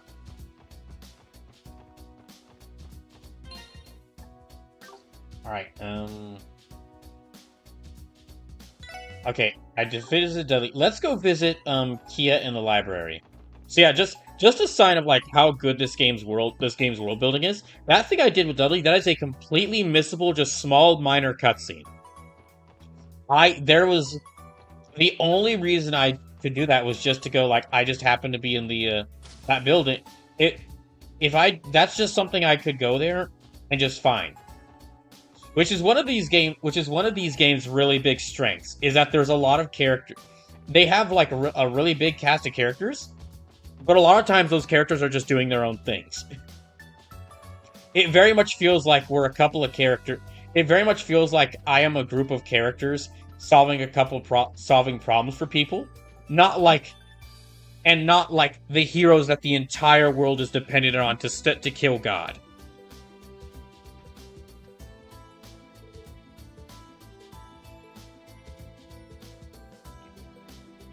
At least not yet, anyway. We could end up killing... I mean, I don't know how this second game's gonna end. We did kill, like, a guy ascending into a demon at the end of the first game, so kill God in this second game.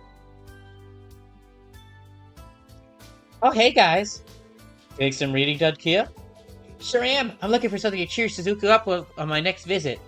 I'm still deciding what book to bring, though. This one's pretty interesting so far. So far? But wait, that's from the Braille corner, isn't it? Can you read Braille? Yeah, is that a big deal? A big deal? Someone help me out, because I don't even know where to begin with this one. Did they teach you that in Sunday school? No, I picked it up while hanging out with the Shizuku. Did you know that Markin the Witch of the Deep Forest is a Braille version too? It made it a lot easier to pick up. I get that you're reading a book you're already familiar with would help, but still. Uncanny comprehension skills are hardly out of the ordinary for Archaea.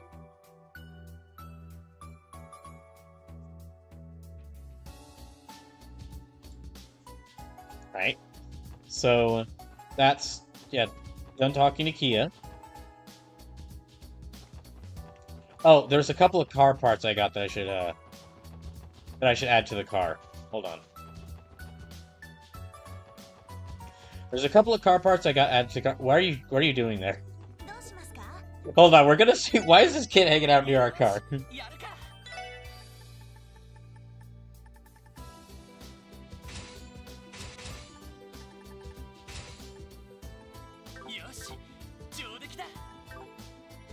So far, we've only killed God once in the franchise.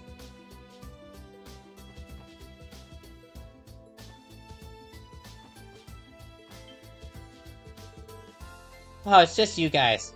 Hey, you scared me. I thought you were Momo for a second. This is part of the SSS building. You can't just slip in like you own the place. Ah, come on, Lloyd. Sharing is caring. Now do your power you saw to keep quiet about where I'm hiding, okay? Don't be a narc. Sleepless says there's 7 minor gods and 1 major god. We killed one of the minor gods, technically.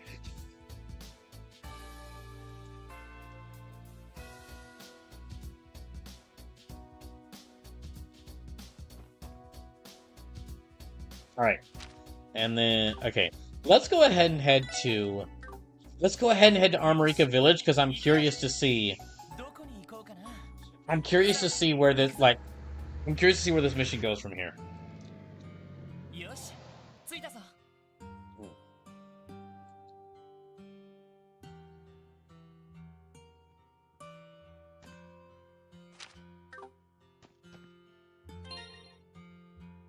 Sleep says, which for a series with 12 entries in a JRPG franchise, way below the norm. That is true.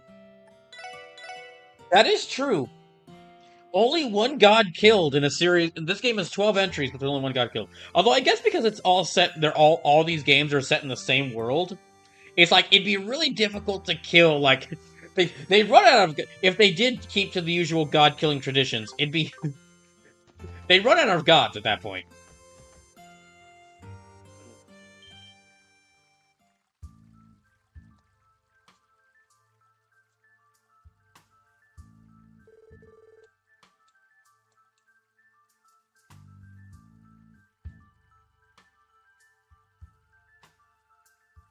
Damn it, did they already close the deal?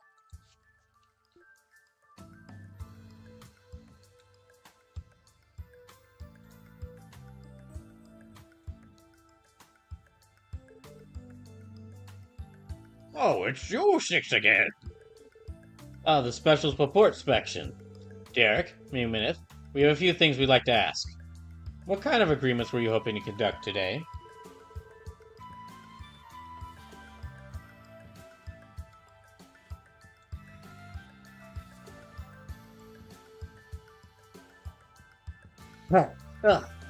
Meddling my affairs on my father's behalf again, huh?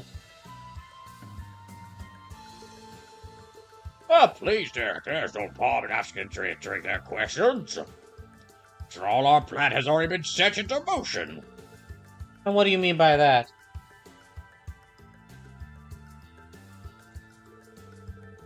And what do you mean by that? Before you all arrived, Derek and I finished signing the requisite paperwork. In doing so, we arranged to expand the operations of the Lotus Fields led to me by the villagers. The Quincy Company will then take over the management of the fields. What? You signed away the rights to almost all the village's architecture. Is this really what you want, Derek? What are you talking about? Nothing is changing. I'm only transferring management of the fields to him. Yes, of course. It's quite simple, really.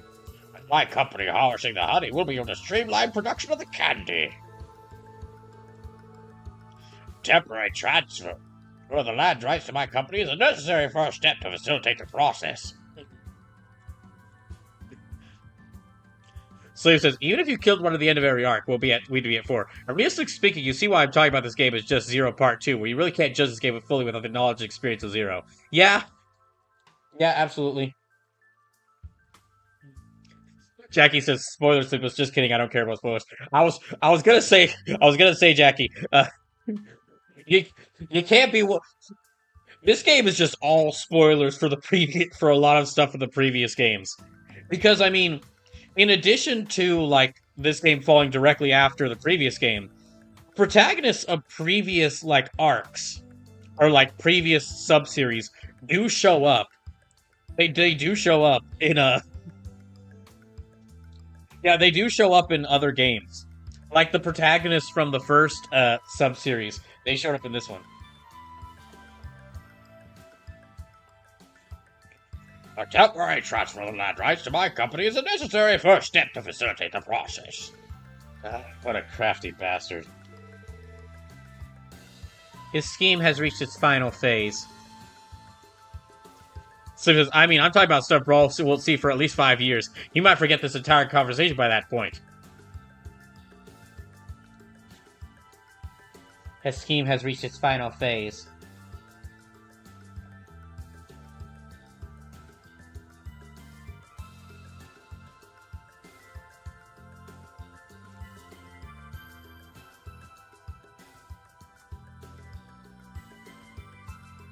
Which means...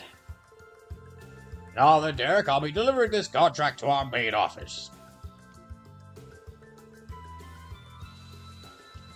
We'll be in touch come tomorrow. Look forward to good news. So, that sounds great. I'll be waiting. Lloyd, we can't let him get away. Before you go, Minute, we have a few more questions. Oh? And what might they be? Well, for starters, are you aware of the allegations leveled against you? The primary of which, of course, is suspicion of fraud. What? That's absurd. How dare you insult Minute like that? I mean, he gave that truck to Elkin for only 50,000.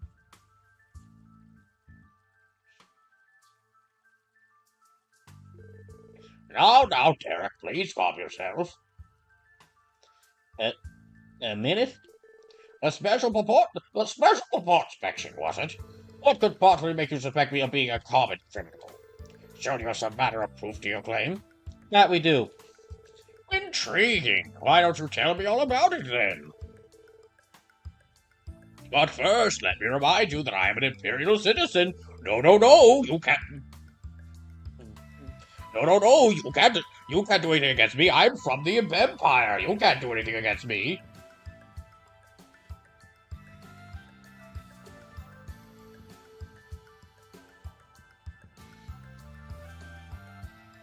If it turns out your allegations are indeed entirely baseless, I will do what I must to right to her. I will do what I must to right that indignity, police officers though you may be. That's fine with us. Lloyd! Don't worry, Ellie. Let me handle this. Based on our investigation, there's no doubt in my mind that Minith is guilty.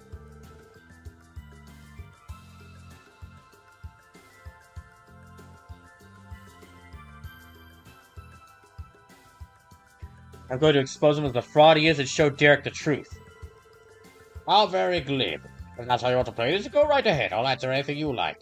Well, your first question. Right, about your actions on Crossbow. There's a contradiction between what you said and what you've done. Could you please recount your actions for me? A contradiction? Very well, since arriving at Crossbow, I've been cooperating with Derek to advance our plans. Said plan will result in the formation of the American Honey Company, a subsidiary of the Quincy Company. It will specialize in producing candy made from America's high-quality honey. Combined with my company's acumen is a surefire success. The venture has already been approved by the city and is just about prepared to launch. Tell me, what is so contradictory about that? Well, everything. This plan is more like a charade from where I'm standing. Our investigation has uncovered a key discrepancy in what you just said. You'd see, Minith.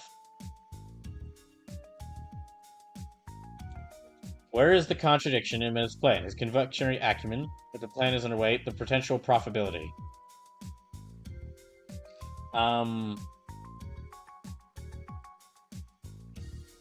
His confectionery acumen. Okay.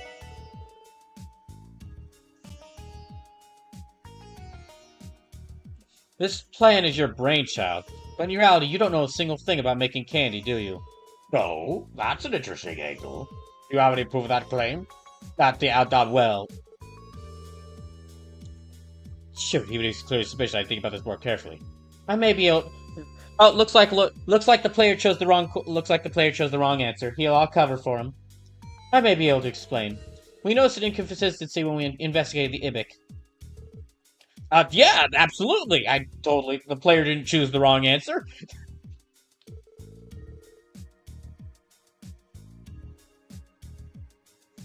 I mean, if this plan of yours hasn't made any progress at all, has it? Oh? The IBIC, what are you talking about? Consider this. If the Cryptid company truly did intend to go through with this plan in Crossbow, they would need a loan from the IBIC to fund the construction and development of the subsidiary. Well, yes, I mean, of course. I registered the company with the city and opened a corporate account. Well, that's as far as you went, isn't it? The account for the Armorican Honey Company contained no more than the minimum balance required to open it.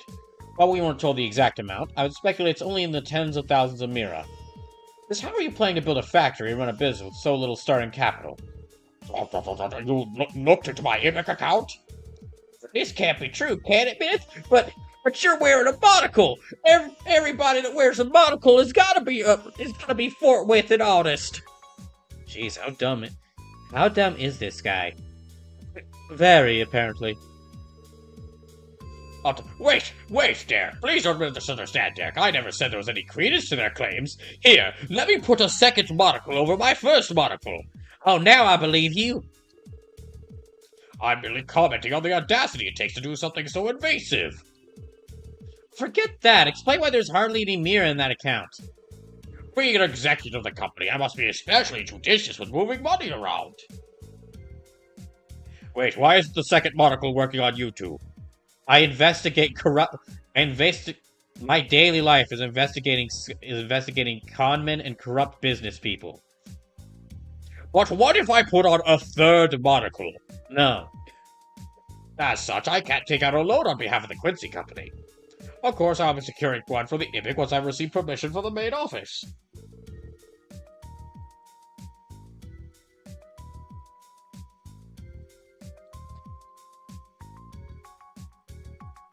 Oh, yeah, that makes sense. And you put on a third...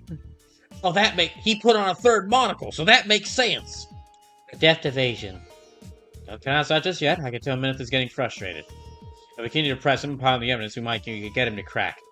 That leaps on your face tells you have something more to ask. It just so happens that I do.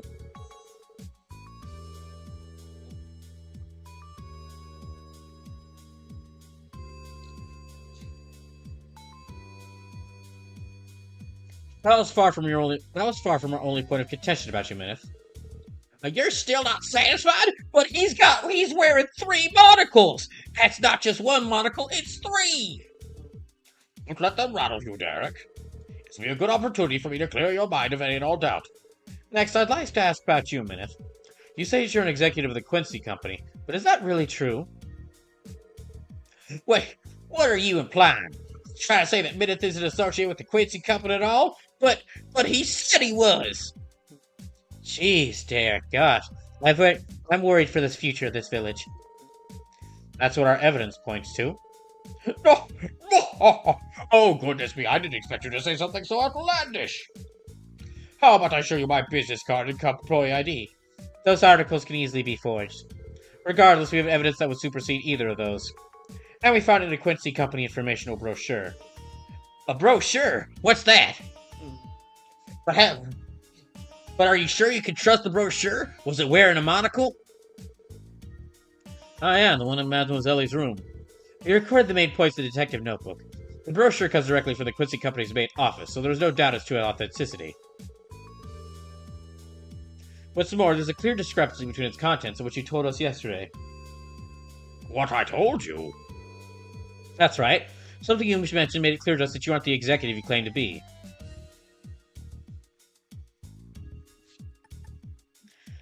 Oh, his dislike of sweets. I didn't even put that together until they just said it. Like, I knew it was something like he's clearly not an executive, but I didn't realize exactly what it was until it said, like, oh, his dislike of sweets. I didn't realize it until they gave me this option. Allow me to quote a statement you made yesterday. Despite working for the company, I've never been one for sweets. Do you deny this fact? Lloyd, how exactly is that relevant? That's right, I don't care for sweets. What of it?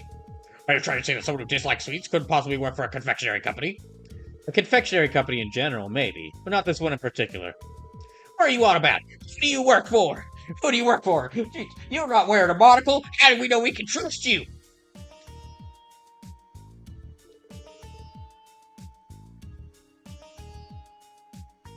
This is what was written in the brochure.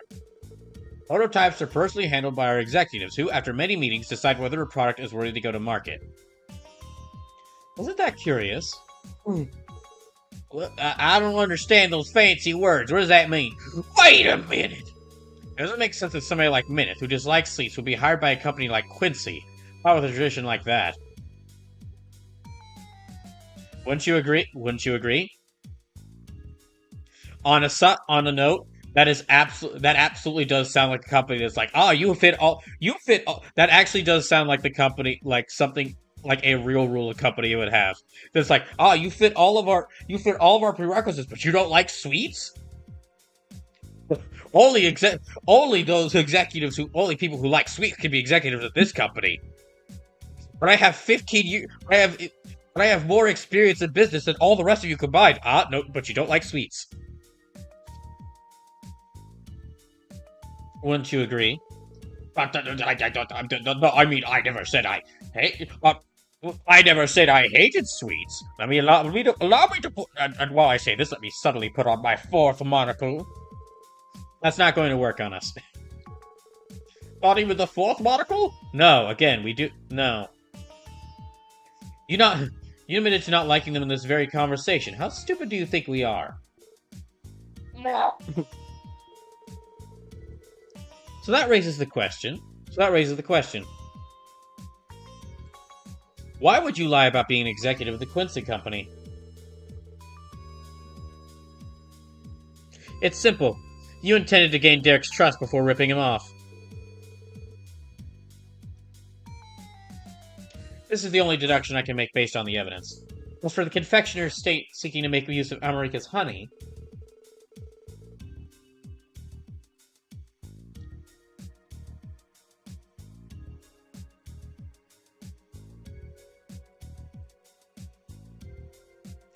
the Quincy Company was merely a name with weight to it, one that Minith threw around as a show of credibility. Oh, Minith, what's the meaning of this? You're even your mouth, but you're wearing 4 monocles. Surely I must be able to trust you. Are you telling me that you lied? Are you telling me that a guy who claimed to be working for a business company lied to me? Oh, Derek, don't allow yourself to be deceived by these scoundrels. Look, now I have 5 monocles on. I have one more eye. What'd you just call us? I mean, think about it for a second.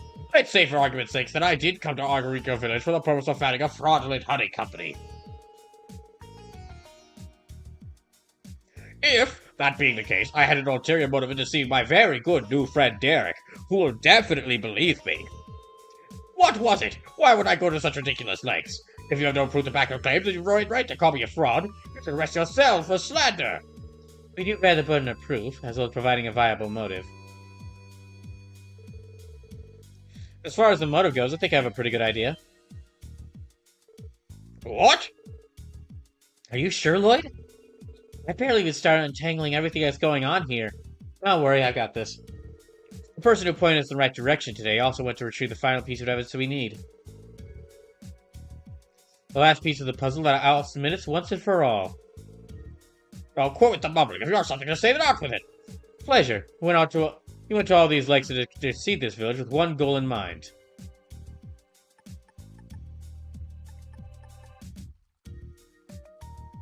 Well, it's gotta be seizing land rights. Your true objective here is to obtaining the land rights to Armorica Village itself.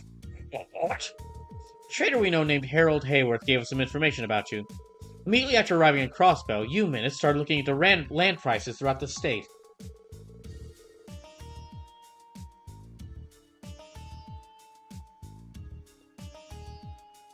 If you were employed by the Quincy Company in search of new business ventures, this would make no sense. So why do it? I could only think of one possibility. Seizing land was your aim from the very start. It was? About all the dumb schemes. Oh, there's more to it. Armorica Village is surrounded by scenic beauty, making it a high-value location. Suppose the deeds were sold to a third party as prime real estate for the village resort. How much beer do you think they would go for? Land like this? I would estimate somewhere in the tens of millions of mira.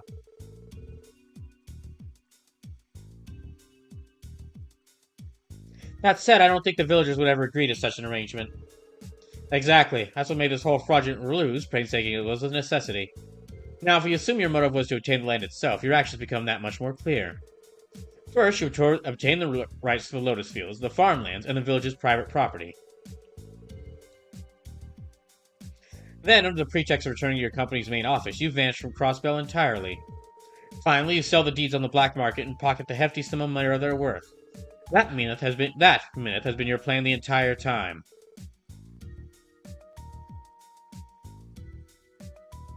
Oh, and one more thing. Those monocles are fake. I can't believe what I'm hearing. Lloyd! What is that?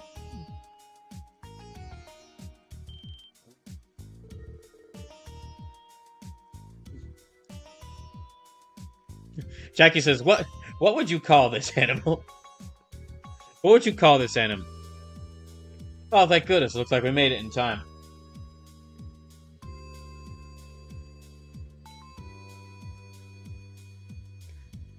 Derek? Dad? Mr. Hayworth.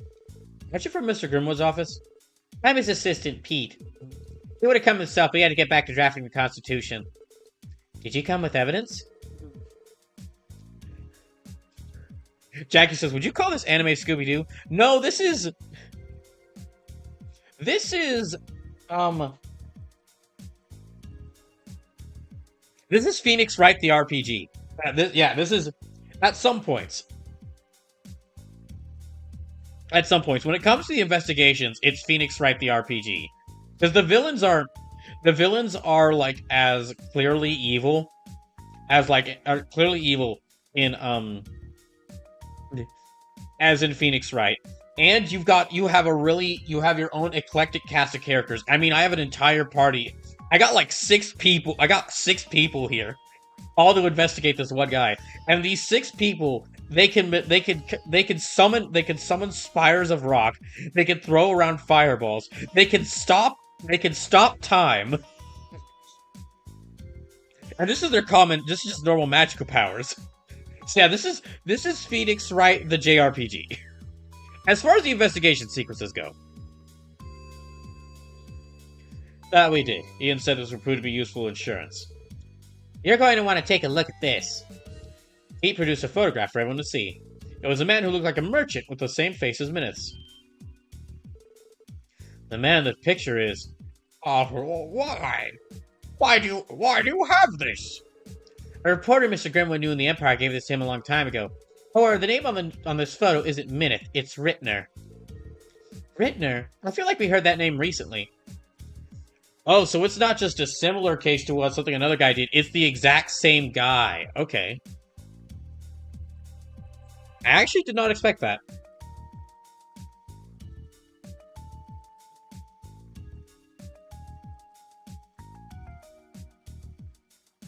Rittner, I feel like we heard that name recently.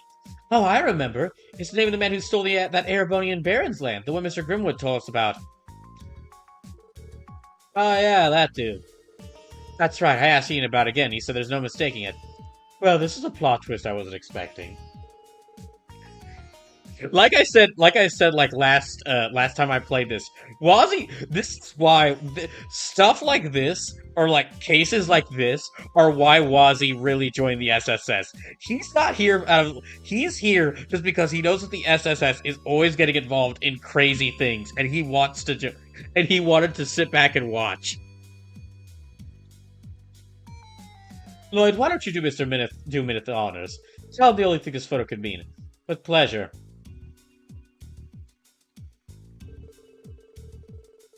The reason the man before us, Minith, and the man this photo had written look identical is...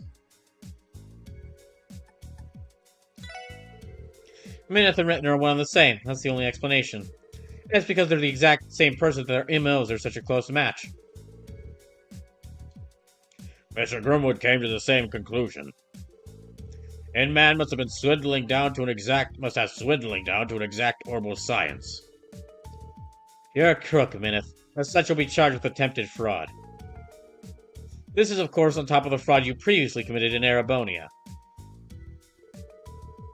I can only guess how many skeletons we'll find in your closet when we get done with you. I'd very much like to hear all the details in the department's interrogation room. You damn you! I am a professional. My work must be flawless. You meddlesome brats! I would have gotten away with it too. If it wasn't for you meddlesome brats and your stupid wolf. We didn't even bring Zite. What are you talking about? We didn't even bring Zite with us. Maneth, but you had multiple monocles. I can't believe this.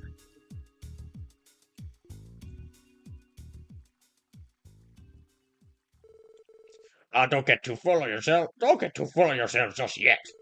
You may have won this time, but I won't be apprehended so easily. What? Come, my lovely beasts.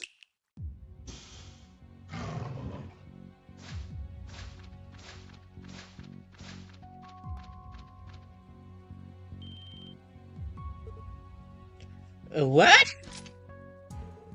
Monsters?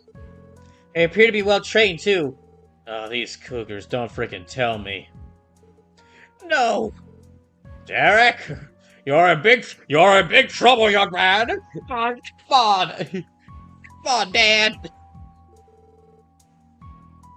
Do you have any idea what you're doing? I know precisely what I'm doing, hence why I'm doing it. Oh, don't think for even a second about trying to fight me. That is, unless you don't value the lives of Derek and the villagers. Now step aside, if you would.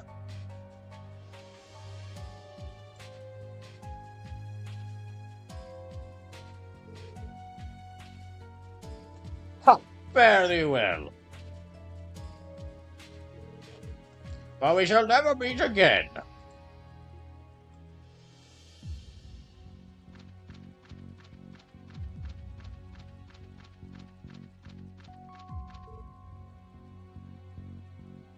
Derek, you are in such big trouble. Derek, you are in such big trouble.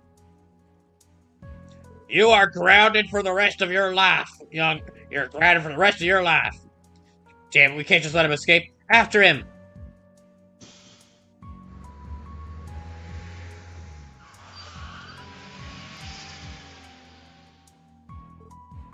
Shoot the tires! No! He managed to get away. I've never been so frustrated. I can't believe a spineless coward like him gave us the slip. At least none of the villagers were hurt.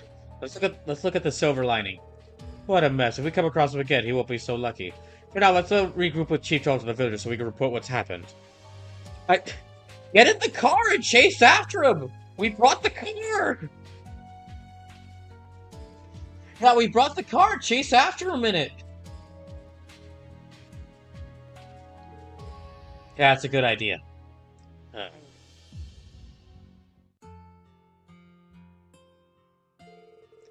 I can't thank you all enough for what you've done today. It's no exaggeration to say you saved the villagers from the clutches of that con man.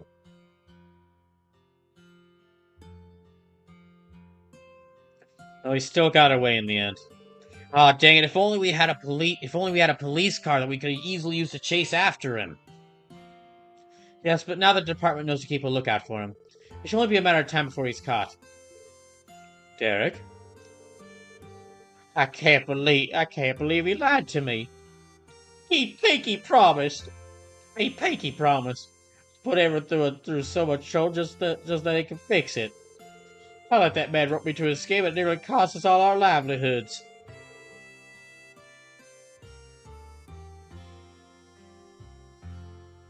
Don't be so hard on yourself. You're not the one who's guilty. Wrong, it's my fault completely. No two ways about it. I was so desperate to fix and reform our Eureka that I ignored my father and almost drove it to the ground instead.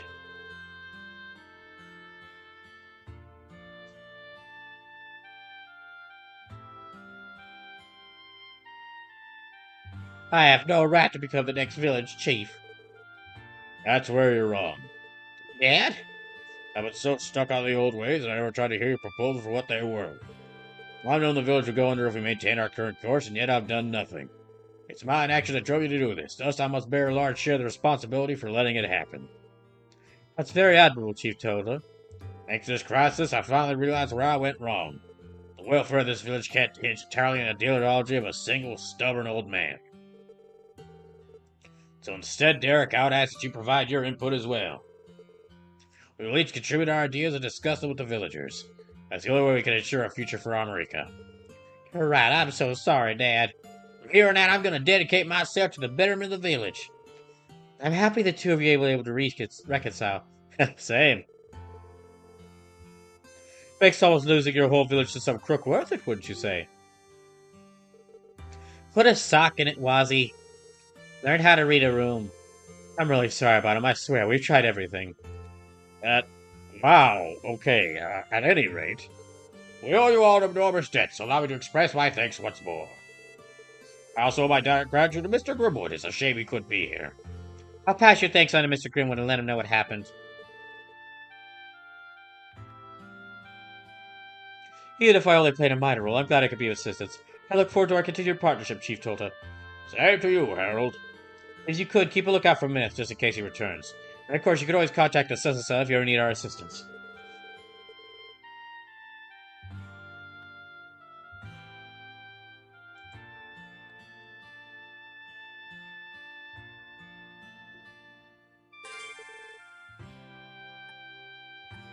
Hopefully there'll never be for anything related to this ordeal again, but we're sure to keep you in mind. Oh. Okay, well, I was not expecting him to escape. I was looking forward to the, I thought we were just gonna fight those cats, and then, yeah,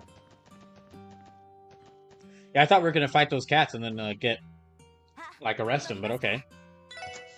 Okay, let me go to... Let me take a second, hold on.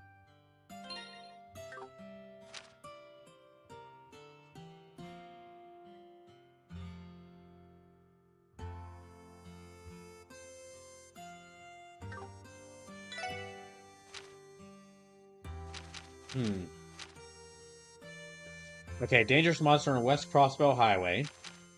Then there's a secret quest in Maine's Village.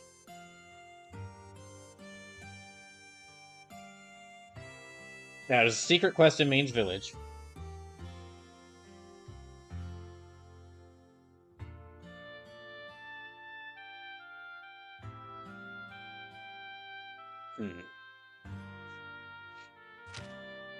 Then Crossbell Airport, the theme park, and...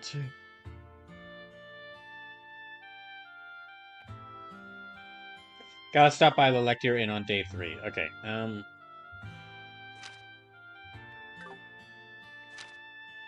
West Crossbell Highway is that way, I guess let me go find this monster on West Crossbell Highway.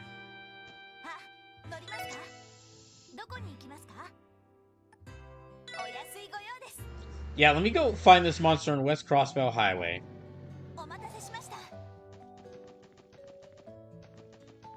And then after we've...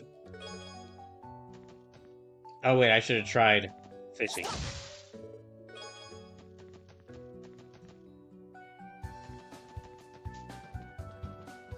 Yeah, I'll have to try more fishing, I guess, if I want to get some of these really special items.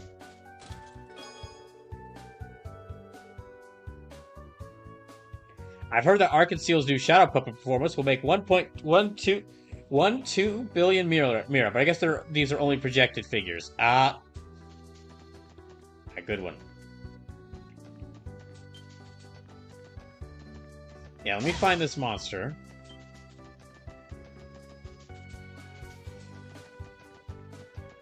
Yeah, I should have gone fishing while I was in Armorica.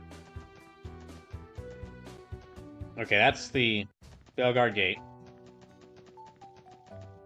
It's not through there.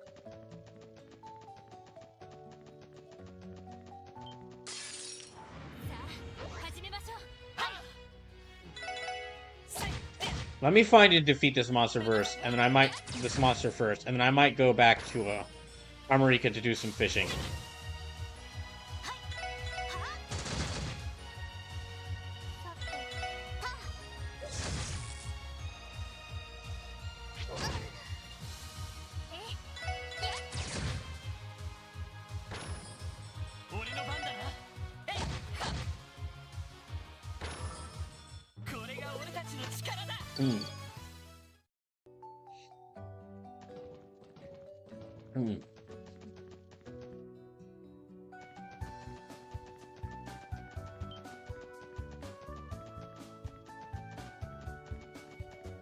Okay, let me check around.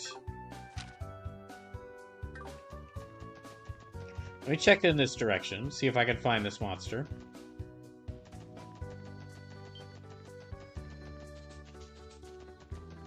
Yeah, I'm searching for the monster. There's like this quest where I need to find a monster and beat it. So let me see if I can find it.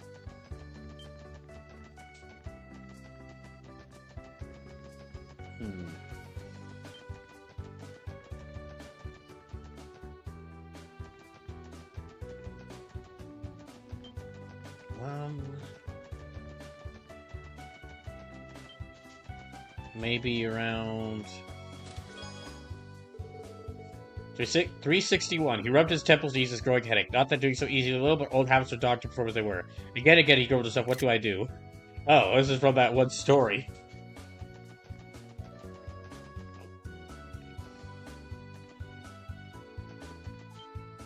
No?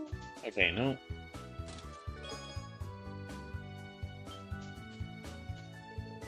You know, your human houses are kind of like really big chests. I bet you'd hate it if some giant tore off your roof and grabbed all your stuff.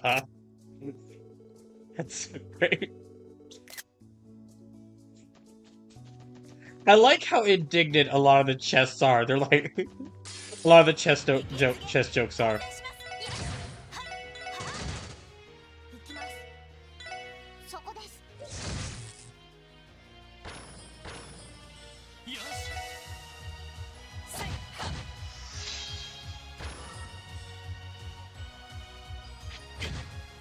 Slim says, I opened my blue sky, and one of the first posts I encountered is a person who made their Lloyd an evasion tank with a spiffy 110 invasion. Brilliant.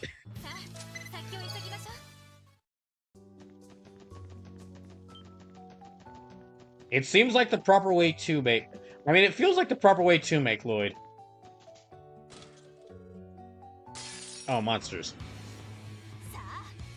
A lot of monsters. So this is the caption? Okay, hold on, I'm gonna try...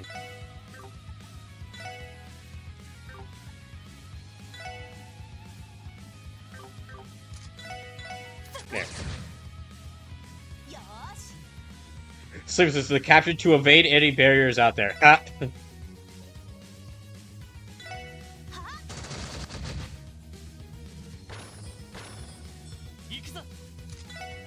You know what? I'll use Raging Spian.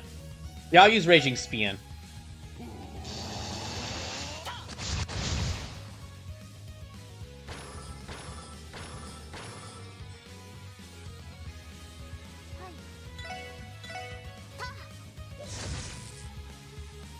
Okay, it's just one of these things left.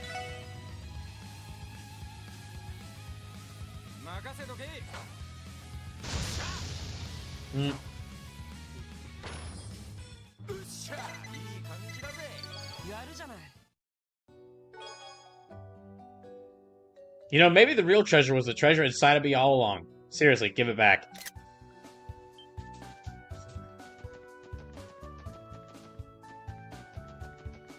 Alright. It's not... Okay.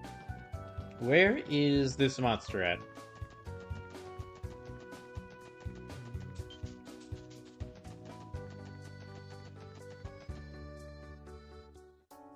Huh. Well... I thought for certain I had the right road.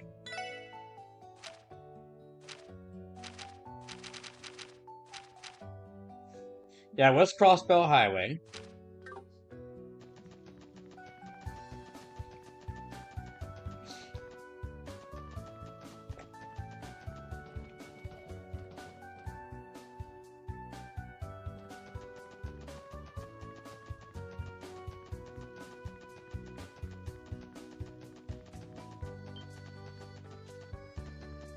Okay, let me check around... No, I already checked there.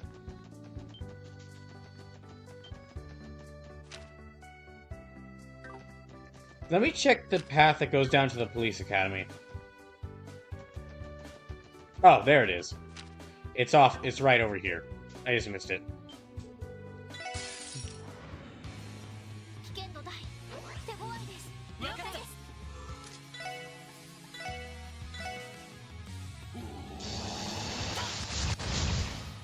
Oh, that didn't do much. Let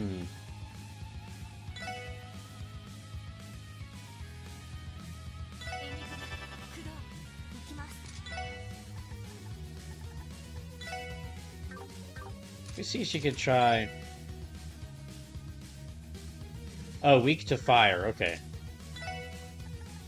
Well, she's only got... Okay, and a little weak to air, so...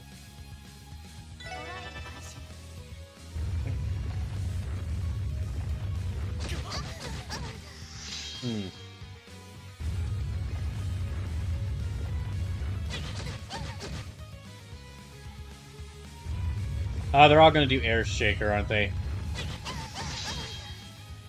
Yeah, that's really gonna damage us. Okay.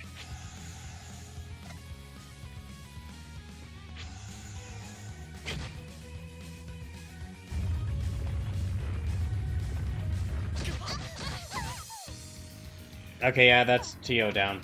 Gosh dang it. Okay, that's everyone down. Gosh dang it.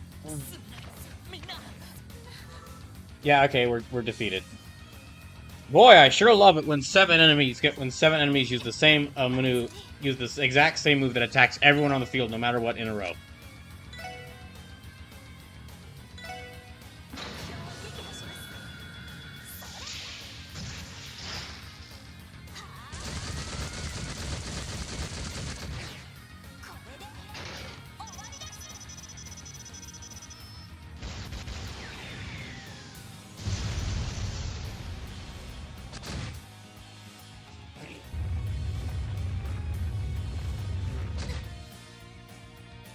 Yeah, so I got to...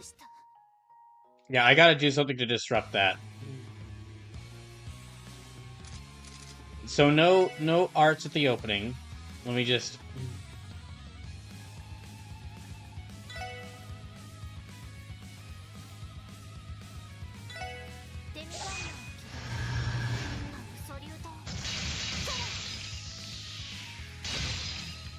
Okay, that freezes two of them.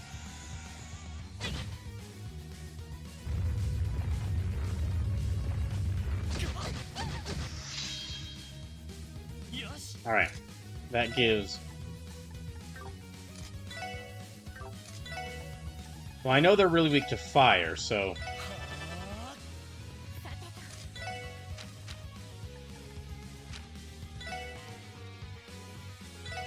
Here, let me heal up everybody.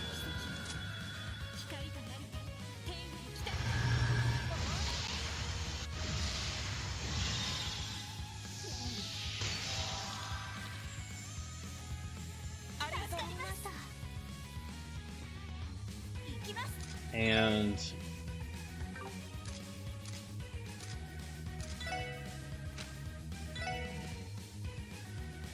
Let me attack... Yeah, let me focus on attacking them.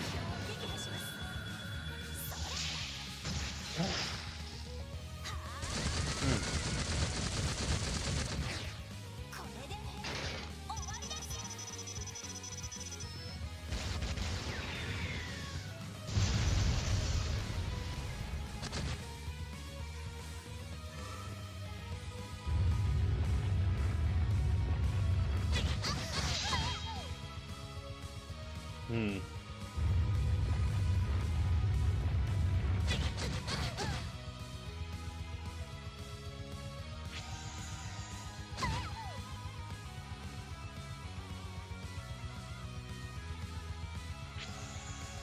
Okay, we're gonna need to heal up everybody.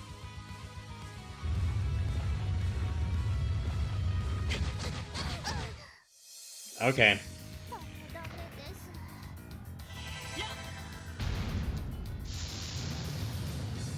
Yeah, they're gonna move like 6 of them are gonna move in a row after this.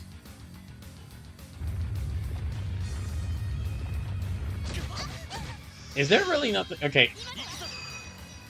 Fine.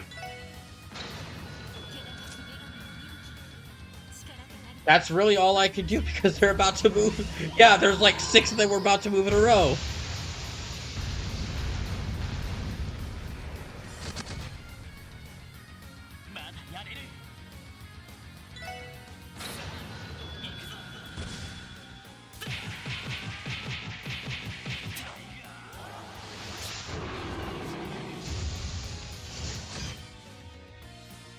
Yeah, we're dead again. We're gonna die again. It's like, this is a move that attacks everyone. Yeah, it's a move that attacks everyone. And they can cast it immediately. They don't have to charge it up.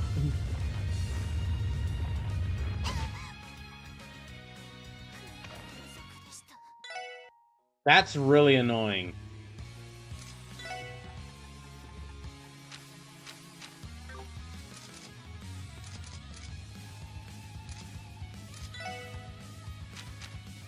Hmm.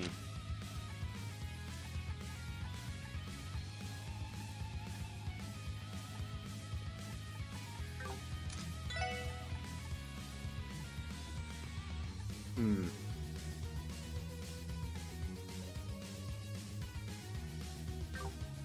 Let me try... No, it's not a good idea to use that. It's not a good idea to use any crafts right now.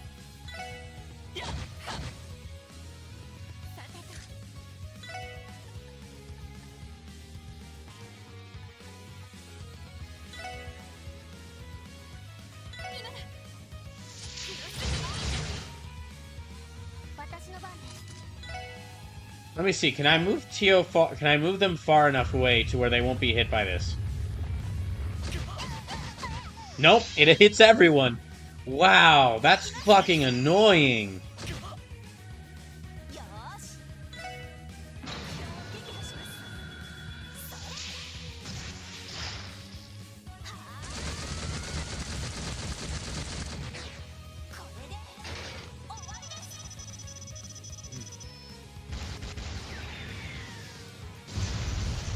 Yeah, I kind of have to use their scraps. I have to use their scraps like immediately as soon as they appear.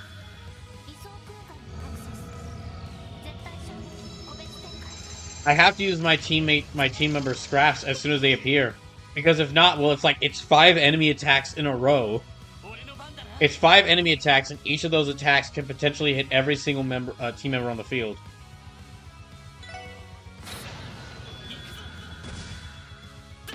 I think I dealt with these guys by blinding them using Brandy's flashbang craft. Still a 50-50 if the Earth Tremor would hurt the party, but better than always getting hit. So he says, and then I use duo crafts with Lloyd Ellie so I can hit all the enemies with them.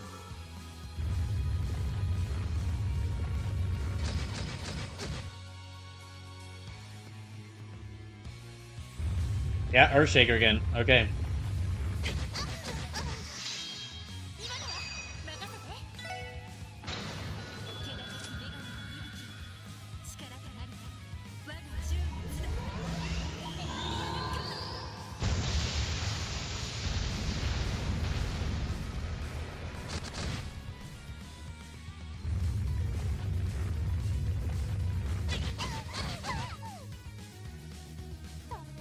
Oh boy, and there's 6 more attacks!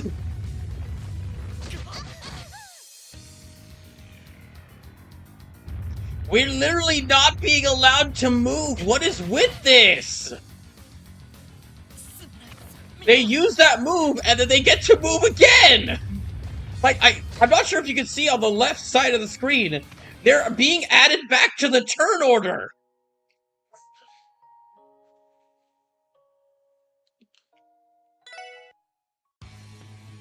Slim says, I should also point out, using S-Scraps is a huge delay before you can act again. That's why you're kind of getting destroyed so much.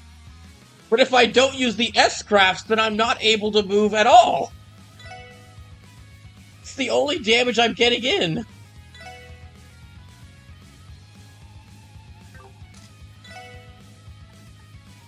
Okay, let me try to put them to sleep.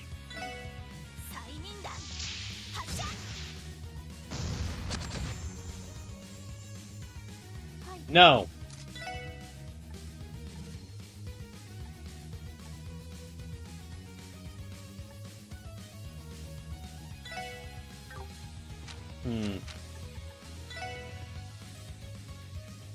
Okay, I'll try freezing them.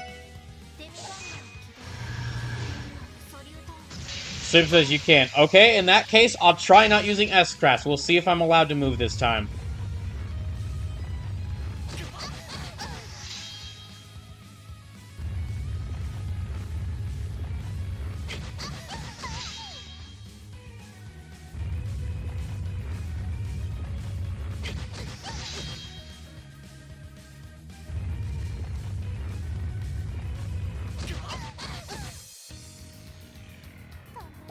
And one of my team members is already dead.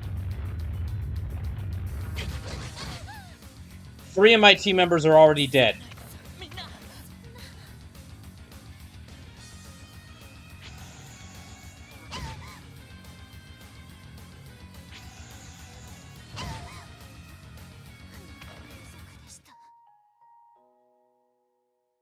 Oh. You're completely right. You're so right. I was able to move around so much.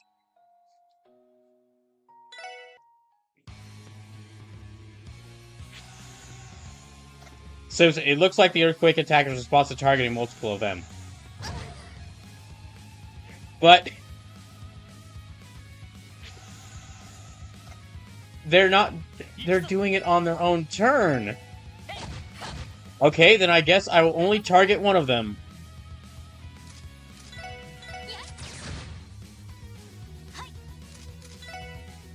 So that means it's kind of I can't use Noel's attack. Or anything Noel does.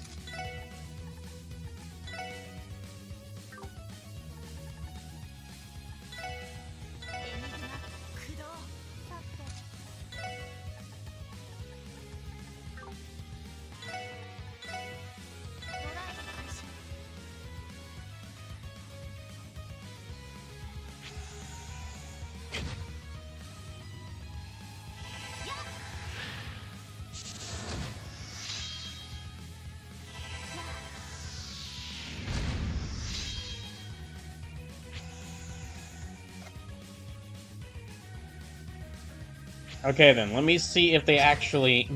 So I do think that you were right. I do think you're right, and that they don't... Yeah, I do think that you were right. In that they only do that move when multiple of them are attacked. Which it doesn't really say that in the character description, but okay, whatever. I guess I have to fight them one at a time, then.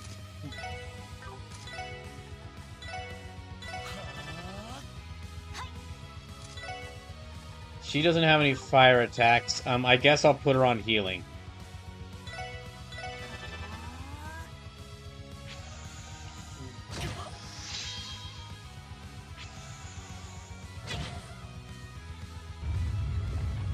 Oh, wait, nope, never mind.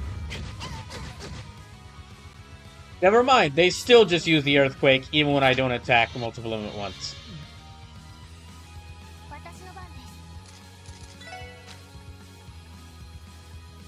Jeez.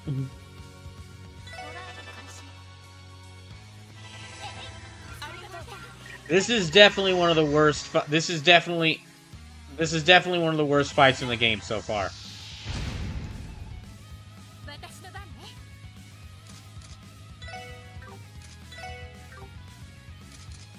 Well, yeah, I better go ahead and use this one.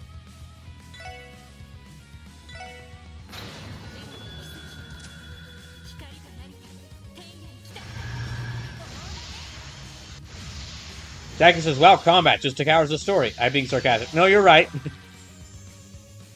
No, you are absolutely right. This game has... There's a reason why I have to save this game for Saturdays. There's a reason why I have to save this game for Saturdays, and why it gets the full 8 hours by itself. And that's because it's really... And that's because the cutscenes are really long. Can be really long. I do still really love... I do really love it, though. Okay, let me try attacking them.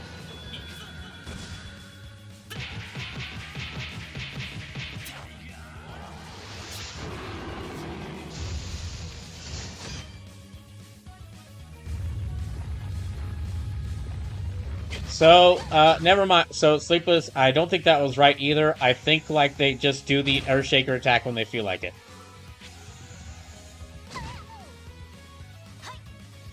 Because I haven't been targeting multiple of them at once.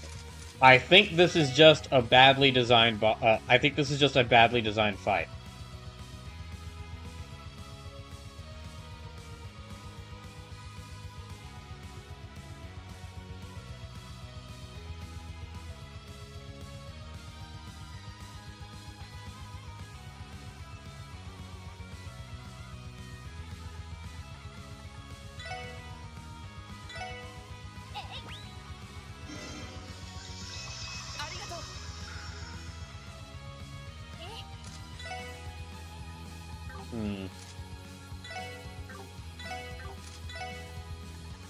She doesn't have any fire.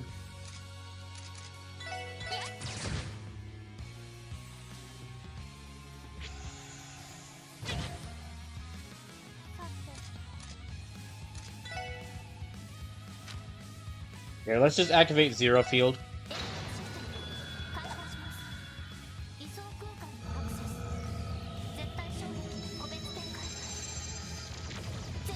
This is I think this is the first fight I've hated in any Trails game. Well, there might have been some fights in Trails from Zero I didn't enjoy, but I don't remember them. But in this game, this is definitely like the worst fight I've experienced so far.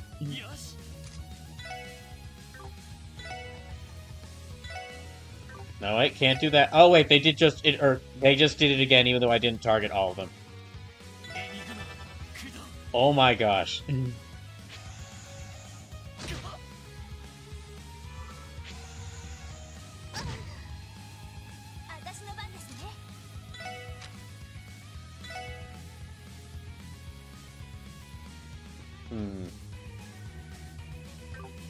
No, better not use that. Well, I mean, even if I don't use it, they're still going to attack all of us, so...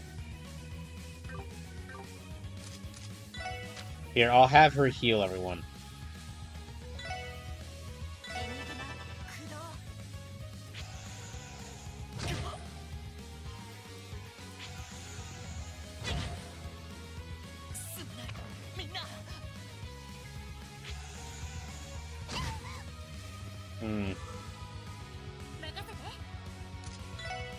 No, okay.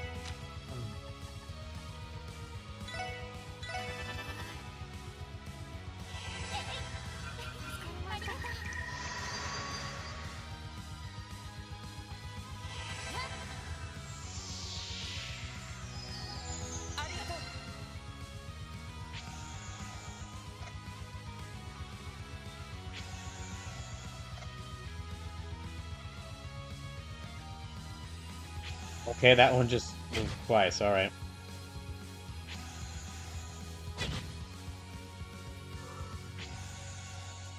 He's about... Okay, he might be about to die again. Let me heal him up.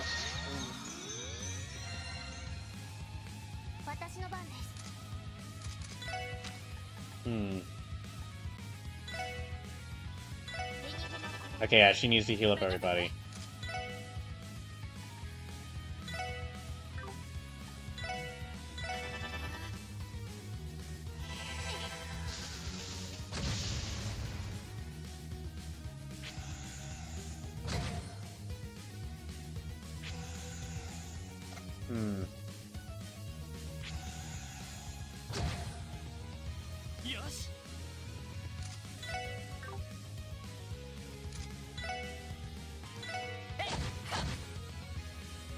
Okay, I've almost killed one of them.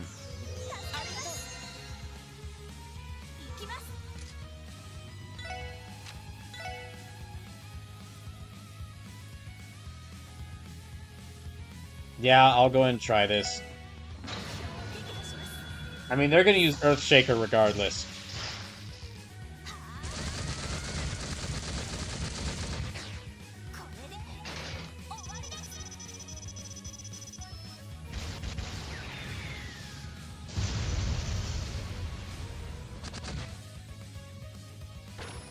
Okay, I finally killed one of them. That's probably gonna have them do Earthshaker now. I'm willing to bet.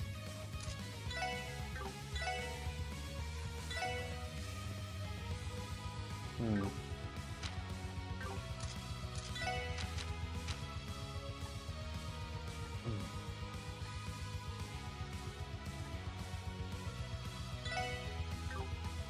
No, let me...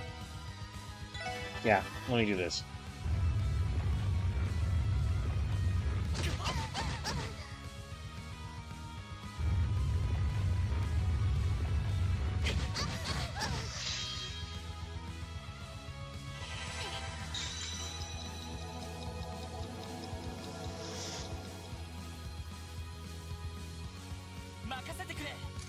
Hmm.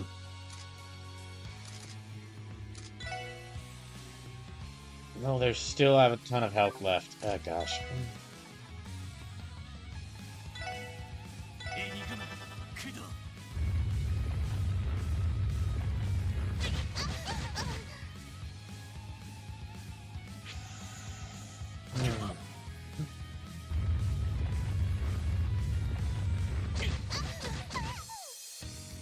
And that's Tio dead. That's Floyd dead.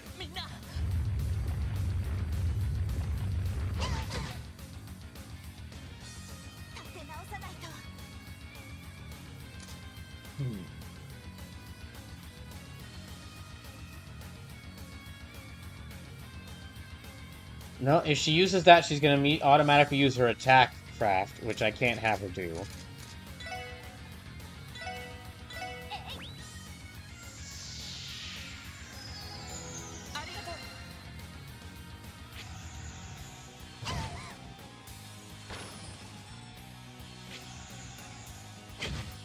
He's dead again.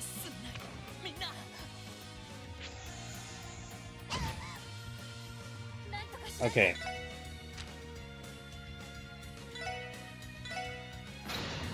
I need to have her use this.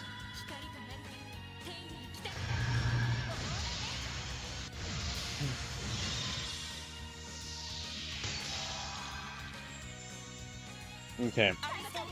So I think Death Spiral and Ellie has some instant death chance. Could get lucky and take some of them out all the same time with that.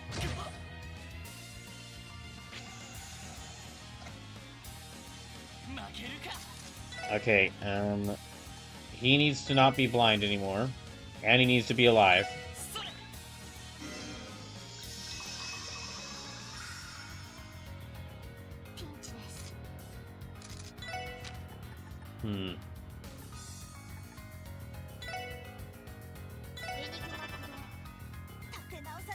Okay, let's see. Let's give everyone regen.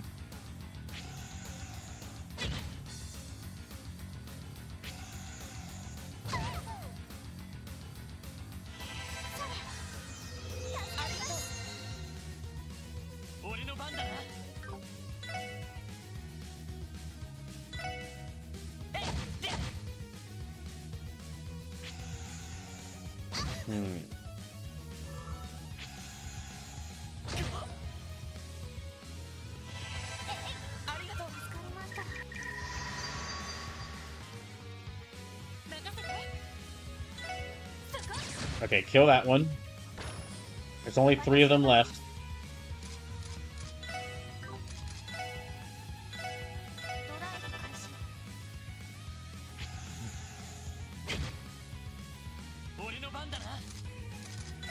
We try.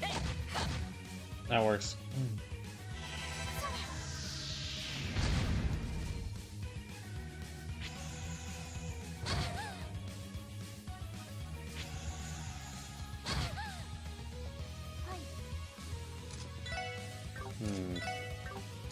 Nope, don't want to...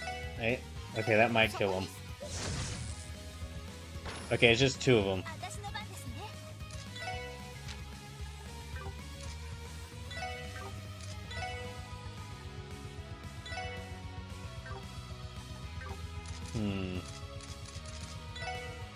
Dang.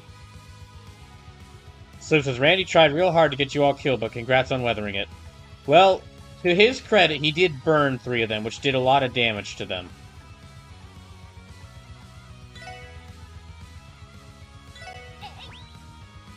That burn status affected a lot of damage to 3 of them. Even though, yeah, it did also cause a lot of problems. They're definitely going to use Earthshaker now. They're definitely going to use Earthshaker now, I bet.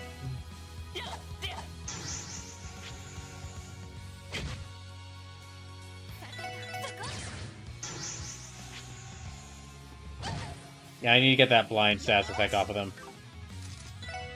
Okay.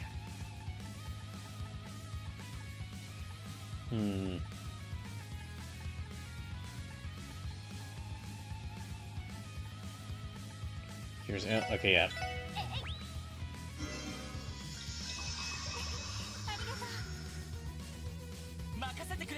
So says, burn is a crazy useful status effect in this game. Oh, definitely. All of the damaging status effects are really useful in this game because even though they only last for a few turns, they do a lot of damage. Even to like high-level characters, they'll still do a lot of damage to them. I know this will probably cause them to use Earthshaker again, but we need to do this.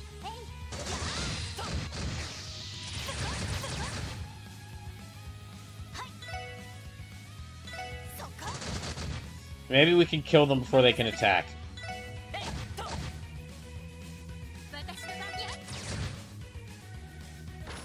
Okay, it's just one of them left. Frozen is also really dangerous, because, I mean, Frozen prevents you from moving at all and damages you. Hooray! The fight's over. Again, that was the worst fight. That was the worst fight in this game so far. By an incredibly long distance. A craft book. This one looks like it suit Randy and Wazzy styles. Good stuff. Want to give it a shot, Wazzy?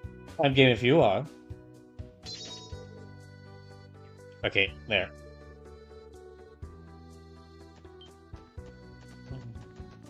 Alright, let's go back to town.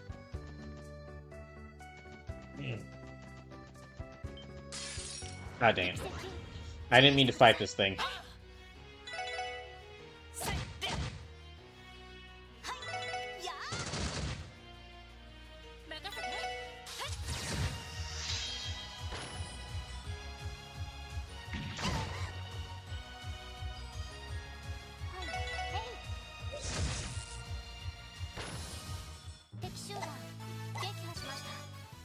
Oh.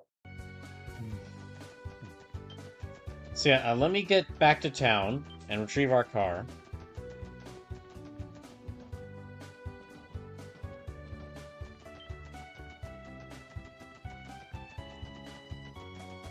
And...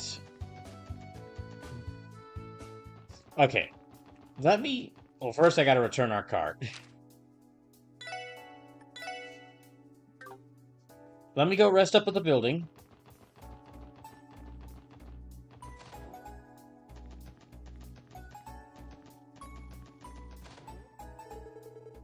While this is a building, one of the others decided to take a break for their duties.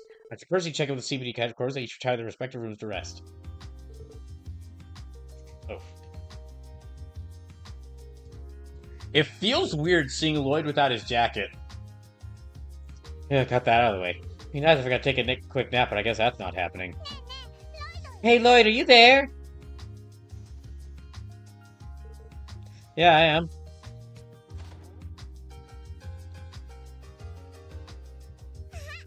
Oh, look at all the new stuff you got!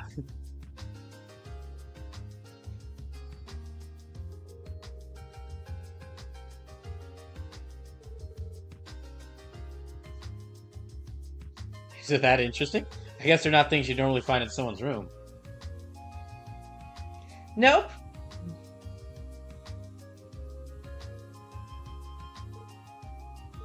This is called a model, right? Like the car you have over there? It doesn't look like an orbital airship, though. The shape's all different. You're right. It's a fictional flying machine from a graphic novel. They call it an airplane. It doesn't run on orbital energy, but in the story, it can soar through the sky like a bird. Ooh, I want to ride one someday. Oh, but you said it's fictional, huh? That means it's not real, right? Well, as far as I know, yeah. Pretty sure it's possible to fly without orbital energy anyway. Oh, that's a cool idea because everything uses orbital energy. A plane that just flies with like using air currents. It's a fictional thing. And again, it's hard to imagine, but maybe someone out there really has built something like this before. Okay, that's probably a hint that someone has actually built a plane. Oh, hey, what's that then?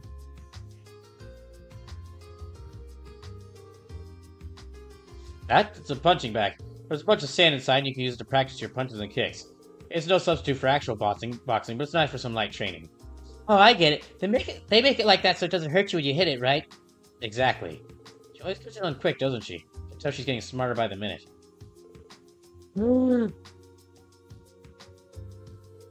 Yep. Lloyd! What was that for? That was fun! This thing is great! Oh no. I know she... They're gonna come back to their office one day, and they're just gonna find Kia in Lloyd's room just constantly running into the punching bag. I think about it, my brother used to have one in his room too. Man, he was so awesome. My brother was so awesome, especially when he was alive. Gosh, I miss my brother. I don't know how much it hurt when I tried to punch it. Maybe it's better if I got the real deal instead. Hey Lloyd, can I play with this when you aren't home? No! It'd be perfect for practicing my tackles. As long as you don't hurt yourself, okay? Kia gonna learn Kia gonna learn how to be a fucking football linebacker. Guess I'll be keeping this one for a little while longer. Okay, I'm gonna need to take a short break, but when I get back, I will continue with the quests, and I don't know. I guess I'll talk about the manga I've been catching up on. Anyway, be right back.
Okay.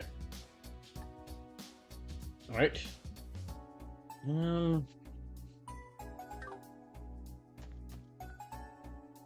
Alright, we need to actually rest up in order to heal up.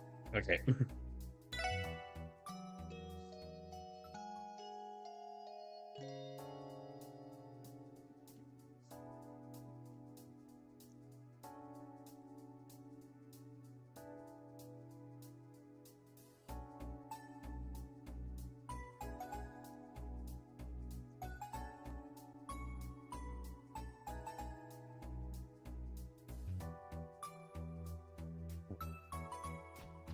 Okay, let's go.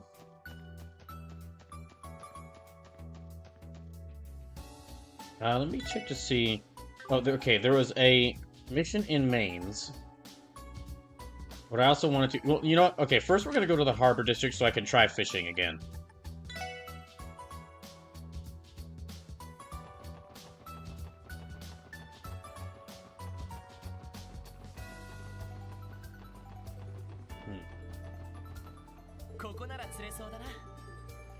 Okay, let's try again.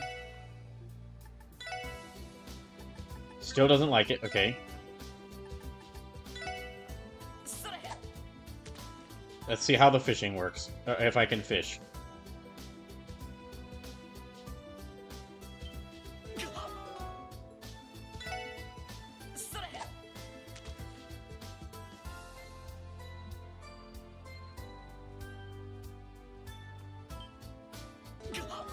Dang it.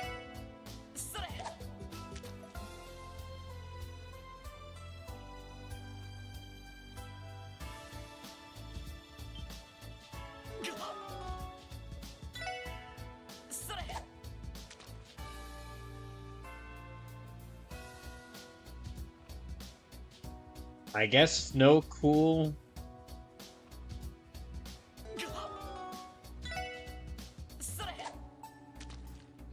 I guess no cool, no cool ports for me.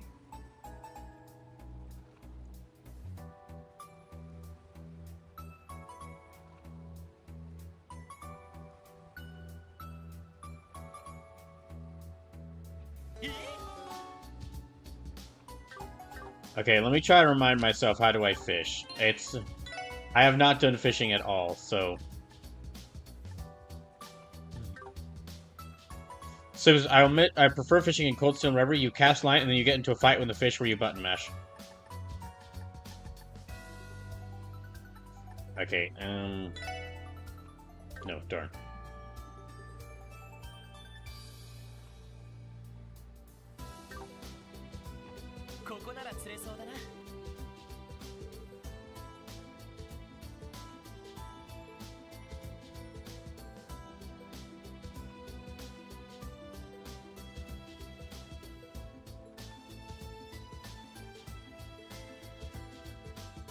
So it says, here's just hit X as soon as you hear the exclamation above Lloyd's head. Oh, okay.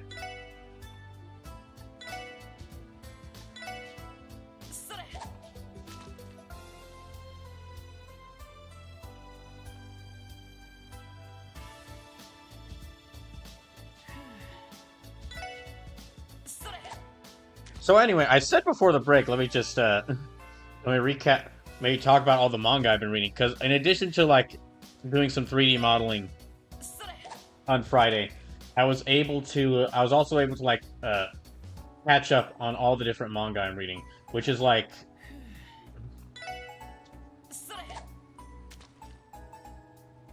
$13 different series, I think? 13 different series, I believe.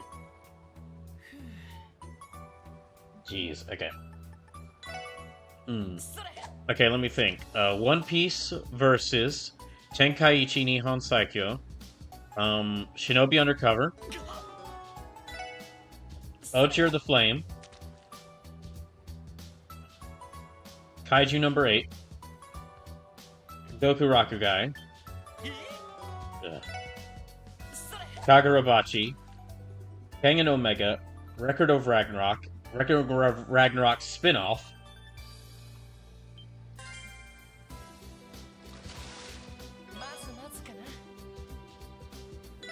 Yeah, Record of Ragnarok spin-off. Dandadan, and Itchy the Witch.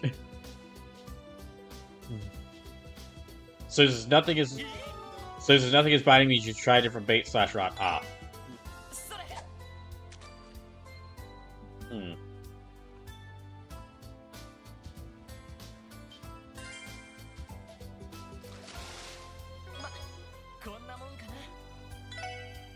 I guess we'll just keep at this.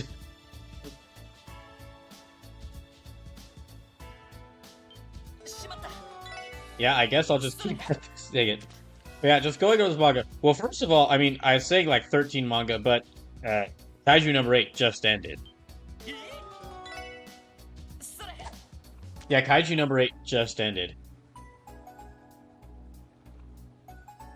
Which, overall, it was a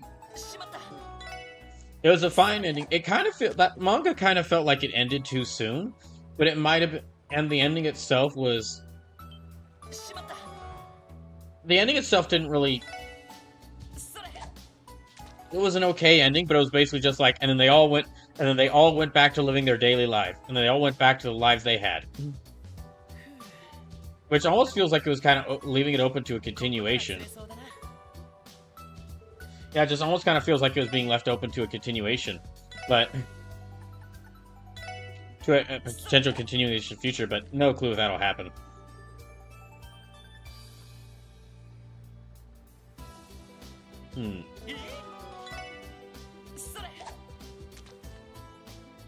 I wonder if manga authors in Shonen Jump are actually trying to just like... They're more interested in making shorter series. Because making a really wrong... So wasn't Kaiju number 8 a monthly one? I forget if it was a monthly one. It was one of the first manga that was premiering... It was one of the first manga that was showing mainly on... that was mainly shown on, like, Shonen Jump Plus. Like, the, Like, it was made to be a web-read manga. Or a manga read on the web app. Yeah, kind of... I wonder if there's a thing where, like, a lot of the Shonen Jump writers don't want to... The Shonen Jump writers don't want to make a really big, long-running series, which is understandable.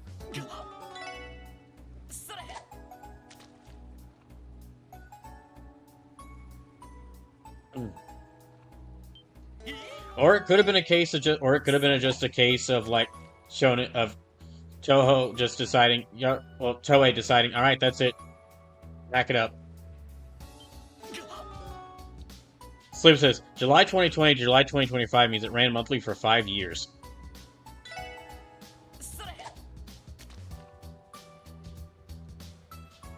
Sleep says, and maybe once every 2 weeks, I guess. That could have been the case.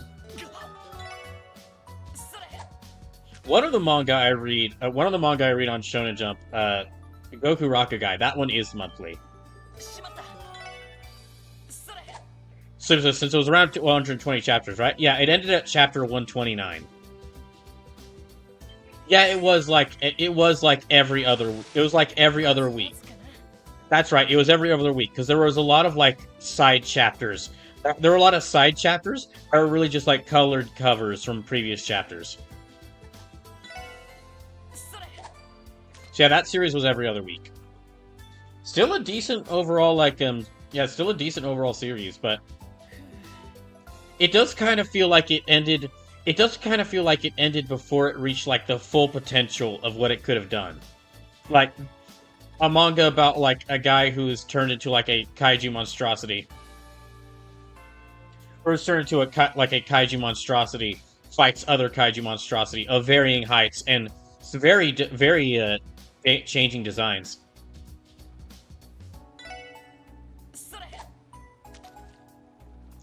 It feels like basically the villain who the first villain ended up becoming like the main villain, and he kept being the main villain throughout the entire rest of the story. And it kind of and throughout like most of the story up until like the final arc, it kind of felt like that villain had major like first villain feel. Although that might have been just like my feeling because of the whole naming of it. Like you name your series Kaiju number 8, and that makes me you name your series Kaiju number 8, and you say like we only name specific kaiju, and that just makes me think, okay, but what if that makes me think, oh, then the numbers are going to keep going up. Like we're going to get into some really high numbers of kaiju by the time the series is done. But actually, it really ended up being just like less than 15, and like less than 15, I think, numbered kaiju by the end of the series.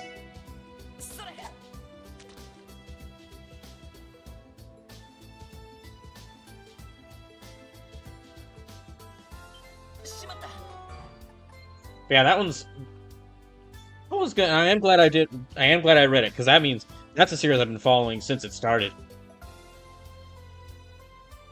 So there's a sure. Spy X Family does that. Spy Family does that too. Let's see. Oh, Itchy the caught up on Itchy the Witch. My goodness. I'm gonna try to avoid, while talking about these manga, I'm gonna try to avoid talking about spoilers. But Itchy the Witch, at one point, I was like, no, stop teaching the boy capitalism. Let him trade jerky and deer skins instead of forcing your money upon him.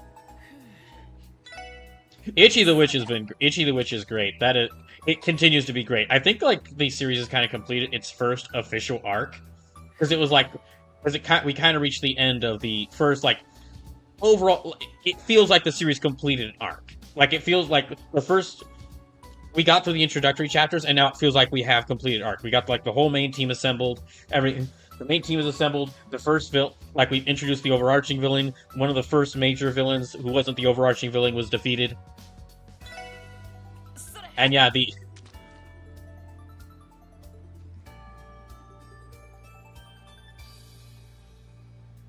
Oh, wait. Okay. Oh, I guess I can use dumplings. So I kind of worry about Link for Itchy the Witch a little. I wish you'd had more weeks of Magic of the Week or smaller arcs before we got to the World Hater reveal, since I feel like it's going to get rushed into that confrontation.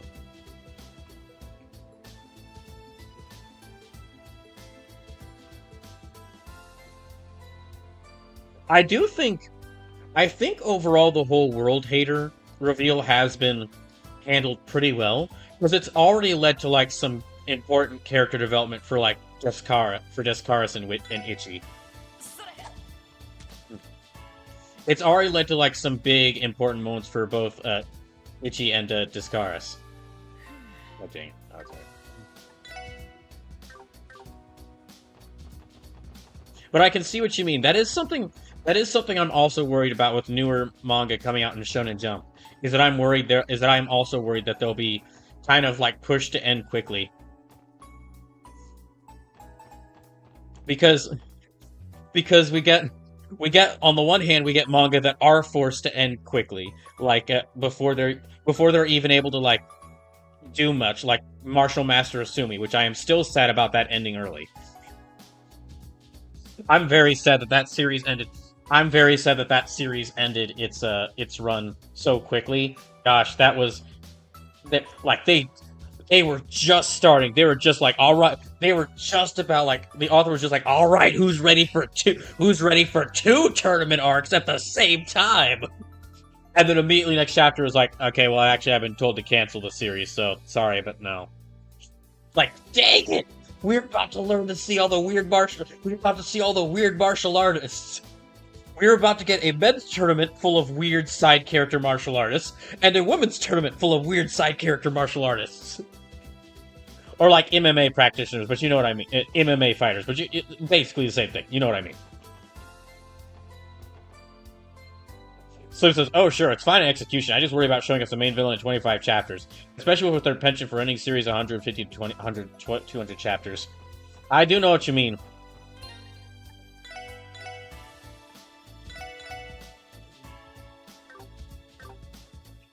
I think, on the complete other side, yeah, Shonen Jump's gotta be a weird place to start as an author, because on the one side you're starting writing your series and you just turn to the right and see all the other series that have been canceled before they were able to fully do anything. Before they were able to fully complete their story. They were just getting started and then they got cut. And then you look to the other side, and you see one of the longest-running manga in history and its story is still going. The story is still going pretty strongly overall, over almost 30 years after its release. And it has currently two TV show adaptations retelling its story. And you just gotta be like, I guess I'll get started. Uh, uh, how long do I want to make this?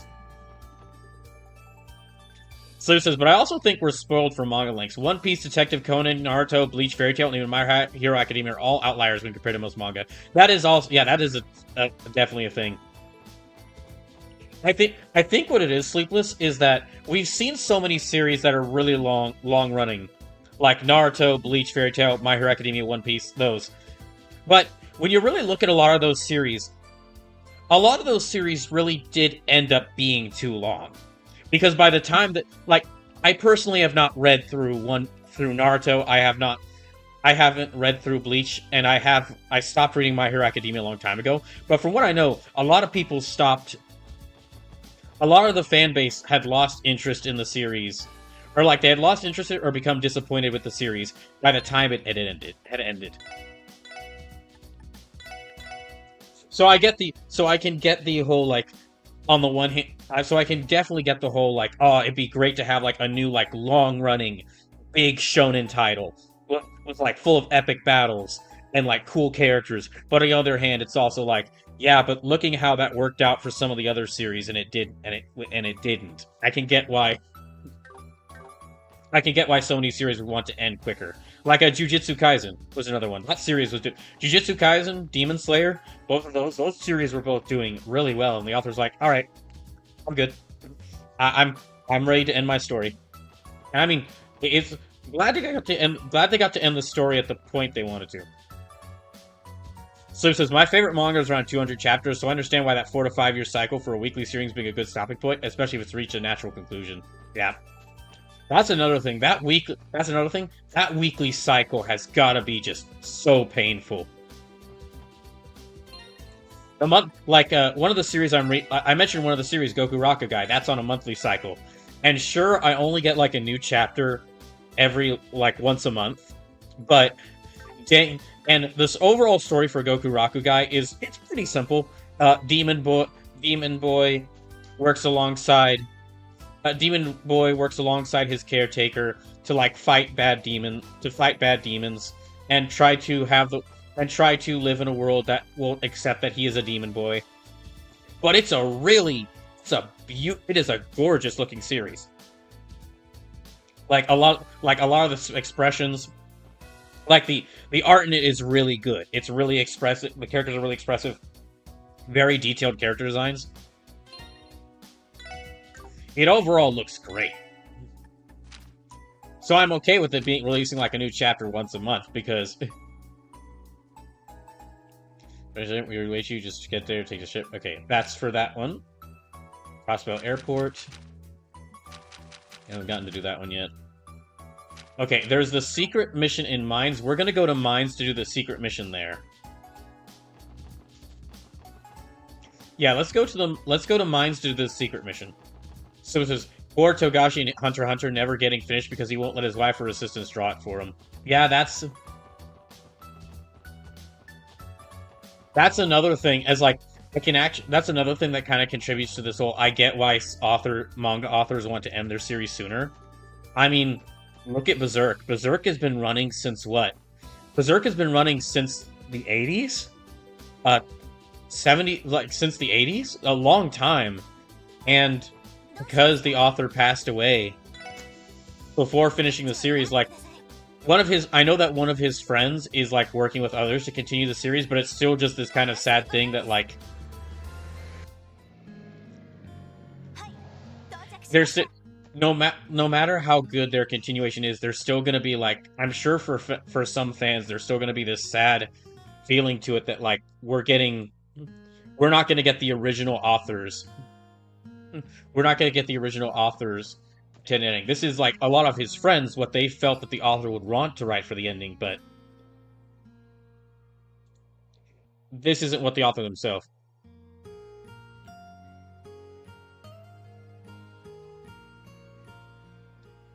Okay, Okay, sorry, I'm just hold on a second. So I remember this.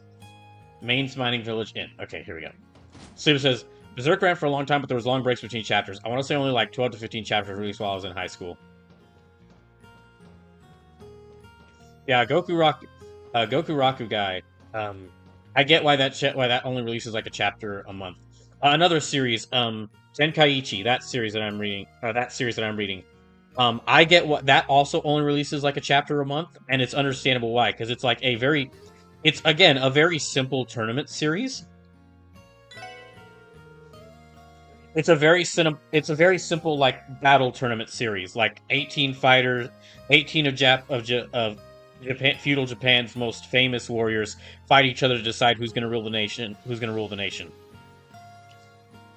But the art in it is incredible. Which is again, it's mainly just it's really just solely focused on the fights, but the fights are so good with such really well made art that it's like I don't care that it takes a month in between each chapter. Every chapter in this is going to look dang gorgeous. Marlo's finally getting back to his regular self. Speaking as a bystander, the way Luca consoled Marlo seemed ice cold.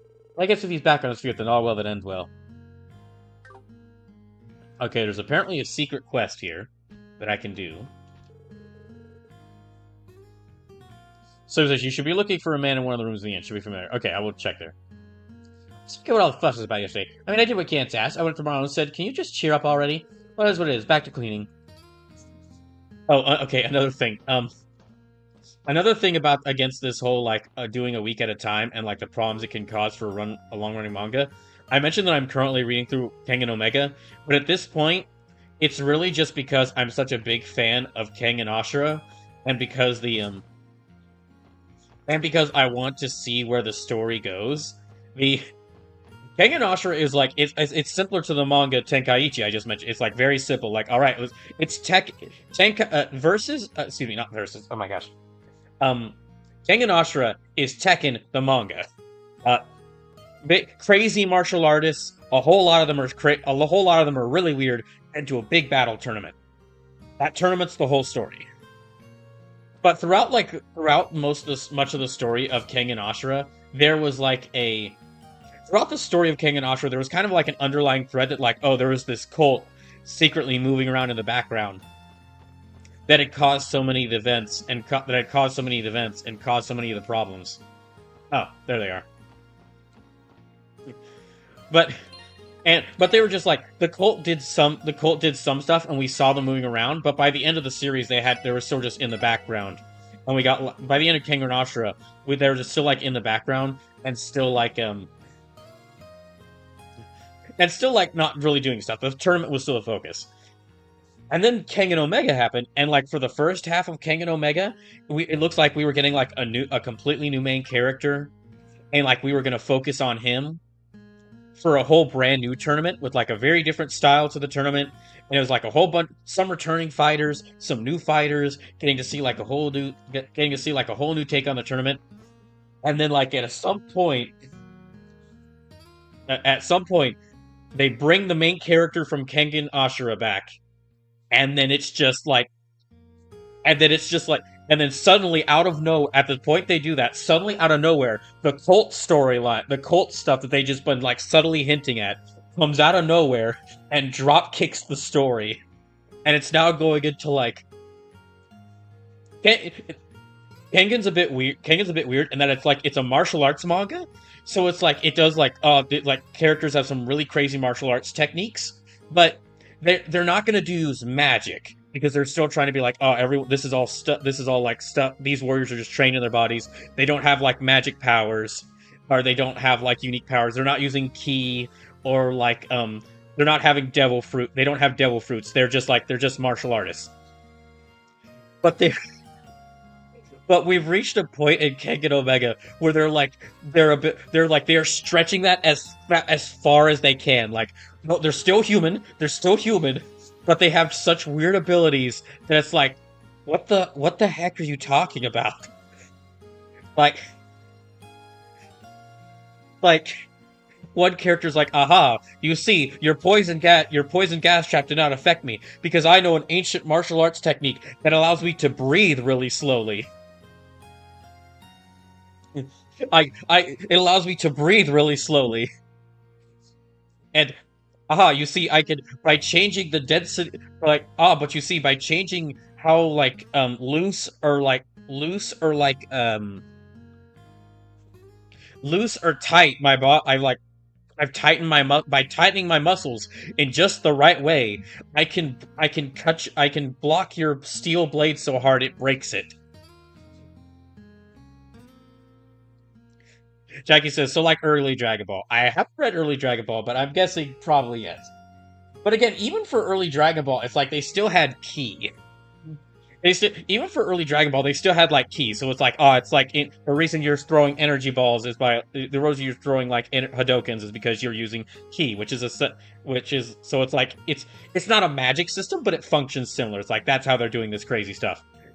How the heck did how did he punch that man's head off? He used ki. And this it's like no, he just learned how to twist his muscles. He just learned how to twist his actual move from one of the characters in Kengan. I learned to control my muscles so that I can twist them into basically my arm becomes a drill.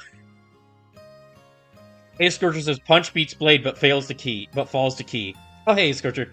Say it's a Jackie says key doesn't show up in the tournament until the finals. Oh. Again, I haven't read early Dragon Ball, but I remember like an early thing in Dragon Ball where like he's training with Master Roshi and that's how he learns how to Kamehameha. But hey Scorcher says, hey bro, how's it going? It's going alright. I'm just recapping like different what I'm doing right now is I'm recapping different manga that I'm reading, because on Friday I was able to catch up on a bunch of manga. But yeah, I don't want to go too deep into spoilers for Kengan Omega in case someone is interested in reading it. But yeah, the plot's really gone off the rails. And we've gone from like a series that's just entirely a tournament arc to like the point where the readers are like, it's been 200 chapters since the last tournament. Please forgive us another tournament. Look, we get it. The cult's a big threat. Please give us another tournament. Okay, let me actually talk to this guy. Yeah, hey, Scorcher, hope you're doing well. Saw you were playing some Mario Party. Saw you playing some Mario Party a few days ago. Hope that went well. Mr. Nielsen? Huh? Is that you, Lloyd? Yes, hello again. I'm glad you remember me. I never forget the voices of those I've had the pleasure of interviewing.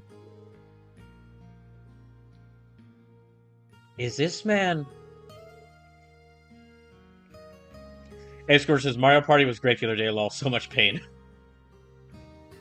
I gotta play I gotta play Dokapon Kingdom on the channel at some point. I think y'all will love it. Yeah, he's that famous journal they made a little while back. That's right, Marcel Nielsen. So just thank you for giving that shout out to Scorcher. What brings you to Mines, if I may ask? Scorcher says, oh, I've seen the hell that is Dokapon. It never ends. I'm definitely going to play Dokapon on the channel at some point, because it is one of those cases where I'd like to play Mario Party, because I've never played Mario Party before. But I saw, like, one of my favorite playthroughs I've ever seen someone do is Super Eye Patch Wolf's playthrough of Dokapon Kingdom. And I'd love to show, for those who haven't seen that, I'd love to show just how insane Dokapon gets. Even with, like, just, like, it actually gets more difficult when you have 3 NPCs and 1 player instead of, like, 4 players.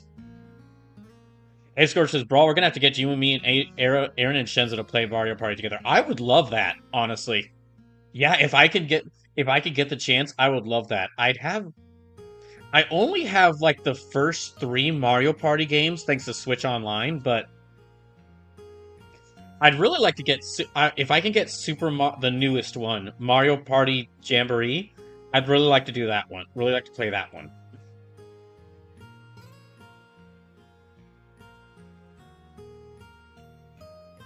Maybe I should have, no, never mind. I won't say anything else. I was about to say maybe I should have made that a donation goal, but no, that wouldn't have worked, because that's just something I want to do. donation things don't playing games doesn't work as a donation goal if I just really want to do it myself. Jackie says, I watched ProZD play Dokapon and I loved it. I would be down for a playthrough of that. If even though I just said that if y'all want one of the most genuinely one of my favorite series, it genuinely feels like a serious drama on YouTube. Highly recommend going to watch Super Eye Patch Wolf's. It's on his gameplay channel, regular Eye Patch Wolf. His playthrough of Dokapon. It's the levels of story, like wrestling drama, honestly, that builds between this guy and these 3 NPCs in a party game is incredible.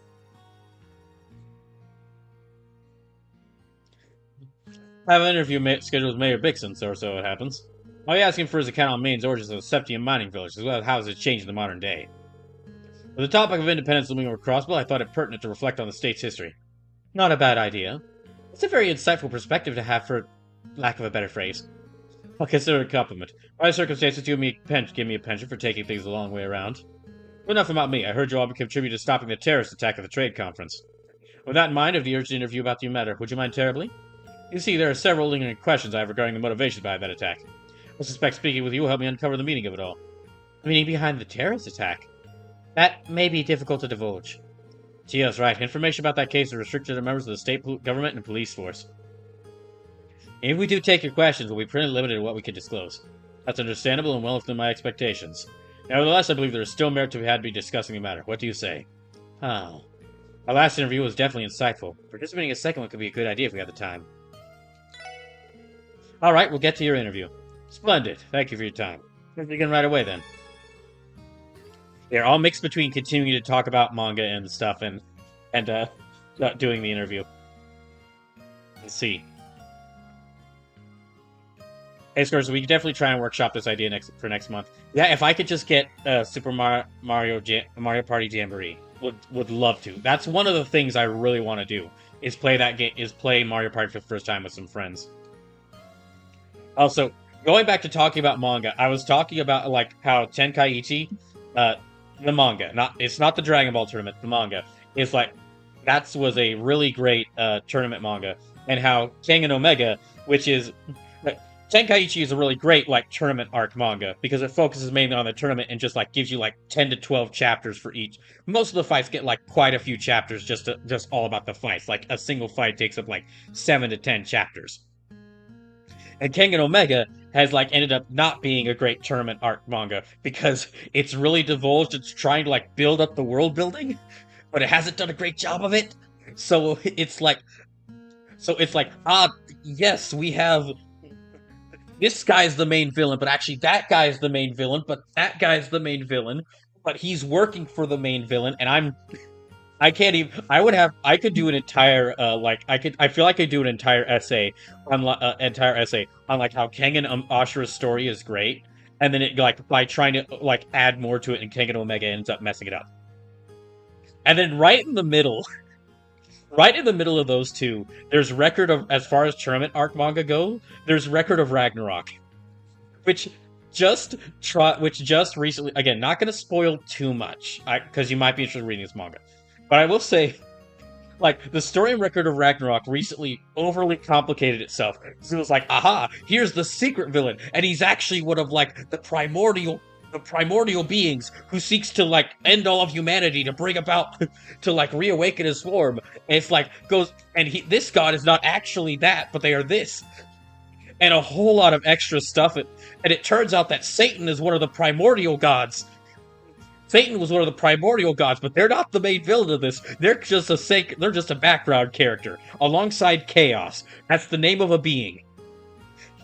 So it runs into the same whole trying to like add more to the story that doesn't work. It's not working out thing. And then the very next fight after they do that, the very next fight,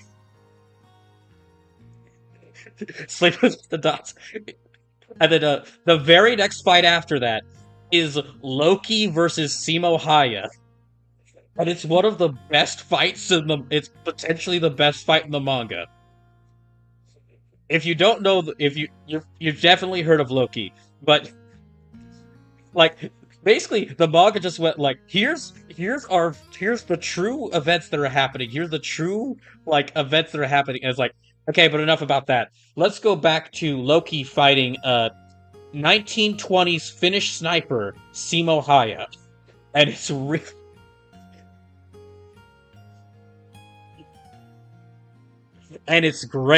It's amazing.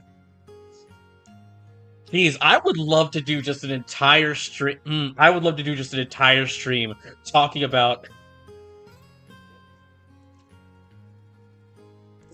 I would love to do just an entire stream talking about like the different tournament arc manga because it's really just it's a subgenre of manga I've really gotten interested in. As someone who likes the battles in shonen manga, the whole tournament arcs manga, which are really just they're mainly just the fights, have really interested me. Sim says, look, man, I'm not going to say I had zero interest in reading Record Rare Ragnarok, but this description hasn't changed my desire to read it. No, that's completely fair. It's insane.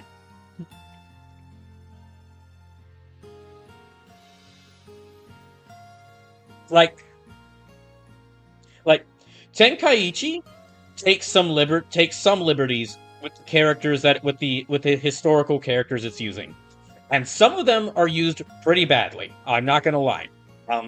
Some of them, like the Tenkaichi's version of William Adams, pretty awful. Not gonna lie, but a lot of the characters are actually like really interesting takes on it. They're really interesting takes on these historical figures, and it's interesting to see their different the conflicts they have because of it, or how their different stories or how their lives like lead to conflicts or like different connections between them. That's not the case with Record of Ragnarok. Record of Ragnarok Record of Ragnarok is freaking weird. Record of Ragnarok is like actual fight Nikola Tesla in a suit of power armor made by the other geniuses of history versus versus the Lord of the Flies Beelzebub, who looks like a goth boy priest, goth bad boy priest, and his power is just to use vibrations. But it's not magic, because even though angels and demons and a demon god angel hierarchy exists in this world, there is no magic. Because magic is silly. Magic is silly.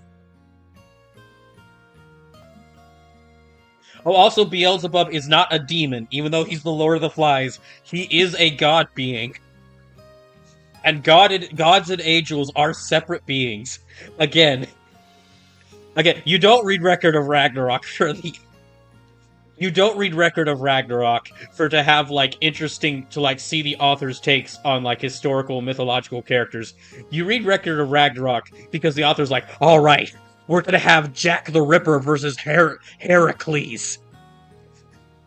And we're gonna have it set in a fake version of London.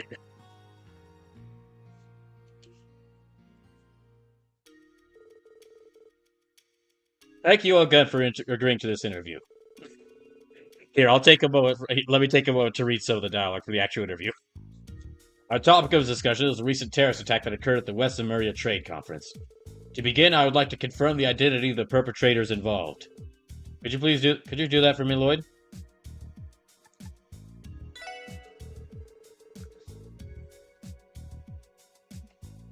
Two terrorist cells within the major powers were working in conjunction with one another. One was the Imperial Liberation Front from Erebonia. The other was comprised of members of Calvar's anti-immigration faction. That's right, those were indeed the parties responsible. I refrained from delving into their backgrounds and founding principles.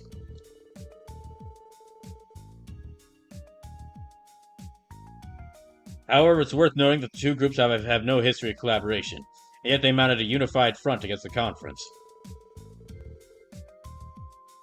I am given to understand that they were abated by a so-called society that had also been operating covertly in Libero.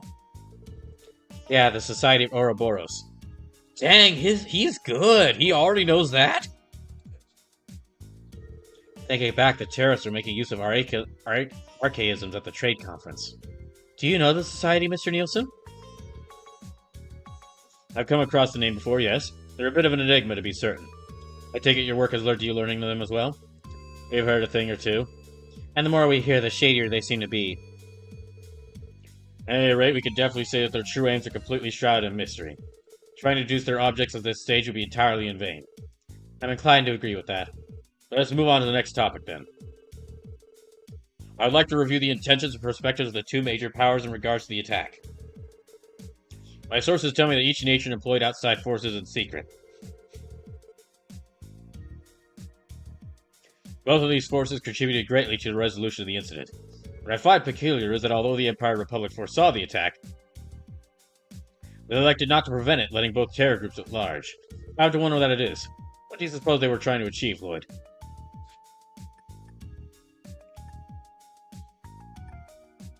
Sim says, reminder, Nielsen was the reporter who handled telling the world about the events during the orbital shutdown and Trails in the Sky a second. Oh. Sorry. Okay, I think you did mention that before. I just forgotten it. I think I just forgotten about that. Sim says, which consisted of 6 Ouroboros and forces, if I remember correctly. Dang. It's quite a few.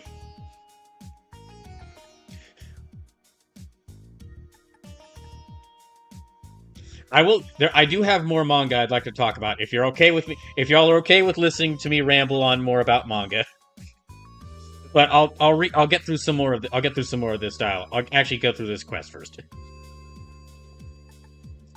Okay, yeah.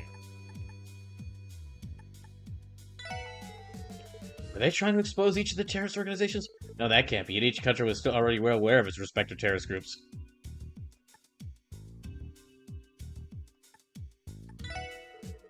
Each terrorist group was backed by a political faction that stands at odds with its respective country's leader.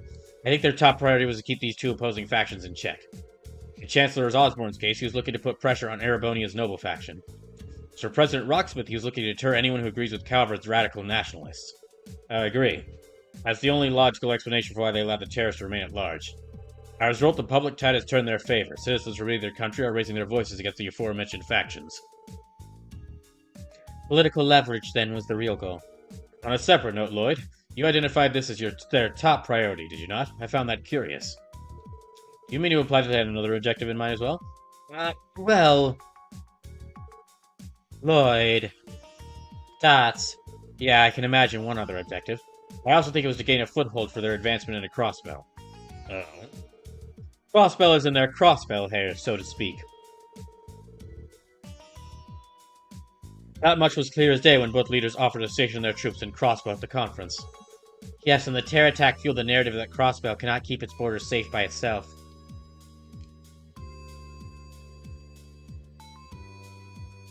Wait, hold on. Uh-oh. Huh. Controller stopped working for a second there. That was weird.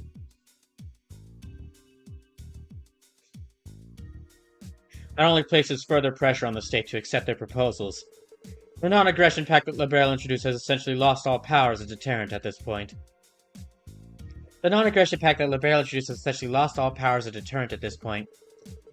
Moreover, Crossbell's independence proposal has placed it square in the public eye of both the Empire and the Republic.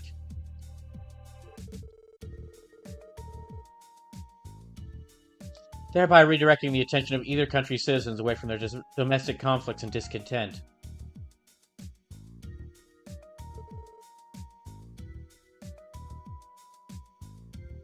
So even that was by design. I've heard of 2 birds with 1 stone, but this is more like downing a flock with a boulder. Well then, I see you've all considered this in just as much detail as I have. If you don't mind, I'd like to move us on to our final topic. It's apparent that the 2 countries had a mutual understanding as far as the attack was concerned. Do you believe this to be evidence of a greater alliance between them?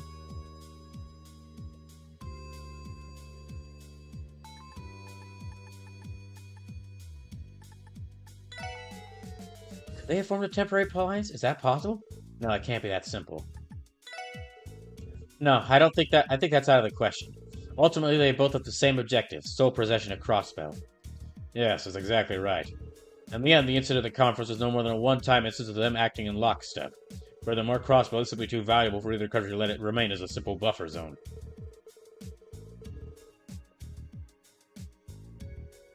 There is no room for allyship if each aspires to take it for themselves.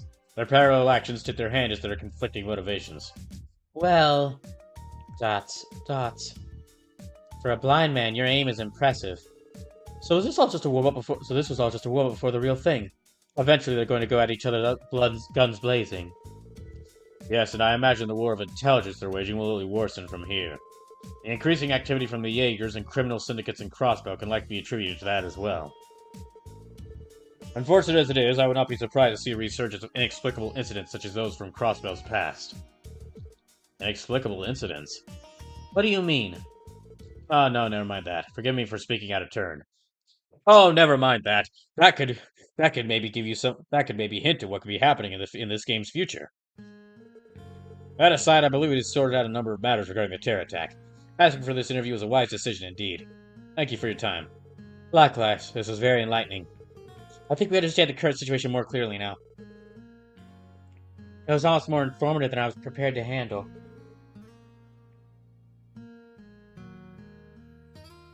I'm glad to hear you found it beneficial. It'd be wonderful if we could chat like this again sometime, future circumstances permitting. Of course, we'll be more than happy to. Okay, well, that's that quest done. Let's go ahead and see what else I should do. There is the quest at the theme park. Okay, let's go to. I'll go to the one at the airport next. Yeah, I'll go do the quest at the airport next. So back to manga. There is one tournament. There is one like tournament arc manga I haven't started yet, but I'd really like. But I really should at some point. And that is Star. I might have mentioned this one. It's Star Strike It Rich, because that series is basically set. It's set in the same universe as Kengan Ashura, and it's really just like, okay, what if we did Kengan Ashura, but all the fighters were girls?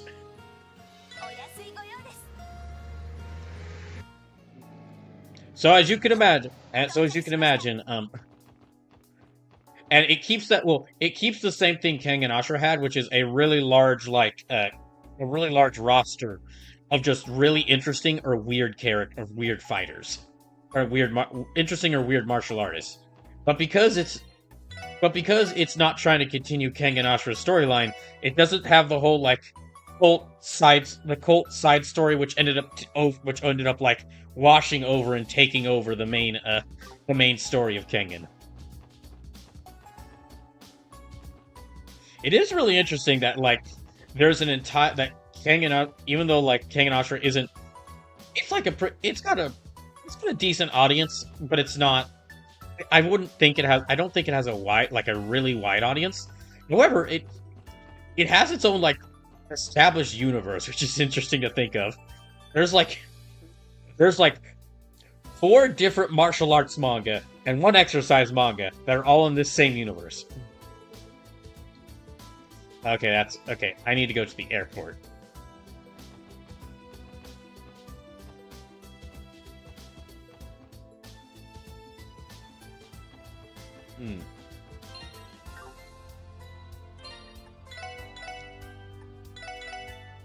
And then let's see. Okay, going back to non-tournament arc manga that I've been reading in Shonen Jump.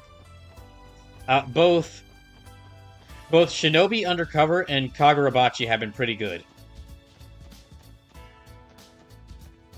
If you don't read Shinobi Undercover, it's another simple premise. Ninja boy has to keep this one girl safe. But he finds himself slowly becoming friends with her. It does have like a strength. Like, the manga has basically reached a point where we're in the middle of like, I'd say the second or third arc. There were like some smaller arcs, and we're now in like the first big arc, because we just had like the first big boss fight of the manga. And it's a simple premise for Shinobi Undercover, but dang, the action, this author can draw action scenes. He could draw really good fights. And they've just now introduced the concept of characters having powers. So we're probably going to see even more crazy fighters with interesting powers.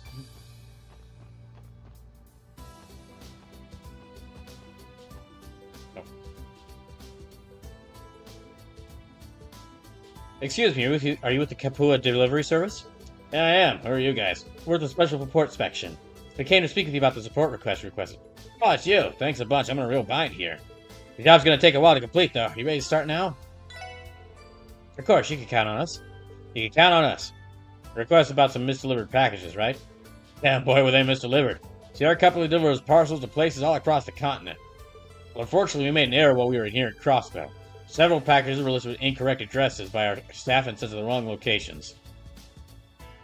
That does sound like a problem. How does such a mistake happen to multiple packages at once? Well, our president's a little bit of a scatterbrain, to put it nicely. This isn't the first time something like this has happened either. One time he even mixed up a shipping label with a letter from a friend. Wow, doesn't sound like your president's the most meticulous person out there. I don't deny it, but he's a good man. When we had nowhere to go, he took us in with open arms. Oh, sorry, got a bit off topic there. Long story short, I need you to help straighten out all the packages that I ended up with the wrong addresses. We usually have a local shipping company handle the cargo once it's just Crossbow State, so I'd have no idea where I was going. Sounds simple enough. How about have a beat on where all those air deliveries are? Ah, yeah, according to what I have here. Parcel intended for St. Ursula ended up at Maine's Derzurgle Inn. But St. Ursula receipt didn't say it was originally bound for a private home in the residential district. I'd like for you to go to each of these places, reclaim the misdelivered packages, and get to the rightful recipients. Now, you're also going to need these. I take it this is the package that was supposed to go to Derzurgle? And the shipping label was supposed to be attached to the one that was delivered to St. Ursula. That's right. The first off delivered this little parcel to Derzurgle Inn. Now, the package there should go to St. Ursula Hospital, but you need to swap them with, the more I try to sort this out in my head, the more confusing it gets. Basically, we just need to exchange and redeliver the packages in order. Yes, do that. Sorry, I know this is a mess, but I'm counting on your help here. Don't worry, I think we can handle it. Let's start by going to Derzurgle and Mainz first. This is going to be a pain in the ass, isn't it? It's time for the SSS's new mission! Being FedEx. Correct. Being FedEx. Yeah, being FedEx. Was talking about Shinobi. Here, I'll talk about more manga while I continue here. I got Shinobi Undercover, pretty good series. I think one of the reasons I'm really liking it is I really like the main character. The main character in Shinobi Undercover is like he's a very skilled ninja, but he's incredibly socially anxious and introverted. Like could knock a man unconscious with a fork, but he has to try and talk to someone and act like he's a normal person, and he can't handle it. So it makes him an interesting sort of like Izuku Midoriya sort of protagonist, where again he's got that social anxiety, introvertedness, but he is still really skilled as a fighter.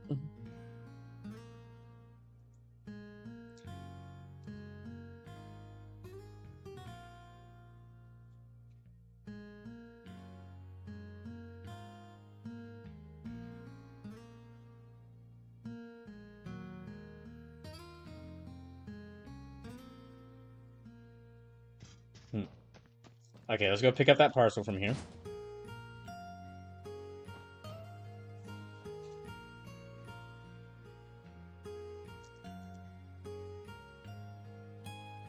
And then there's Kagurabachi is also... That is one of those series that when Kagurabachi gets an anime, I think it's gonna be like a big hit. I think yeah. Again, honestly,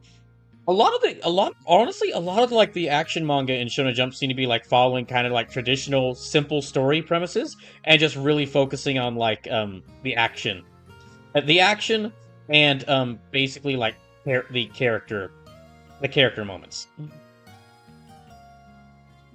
Hey, if it isn't the kids from the police, y'all looking to book a room with us? Not quite. We came to ask about a case we're working on. Have you received any strange packages recently by any chance? Strange packages? Oh, as a matter of fact, the most peculiar delivery came in earlier. Why anyone thought to send it to us? I couldn't even begin to guess. Did you happen to know something about it? Jackpot. Well, actually, Oh, so that's what happened. So the package we received was supposed to go to St. Ursula then?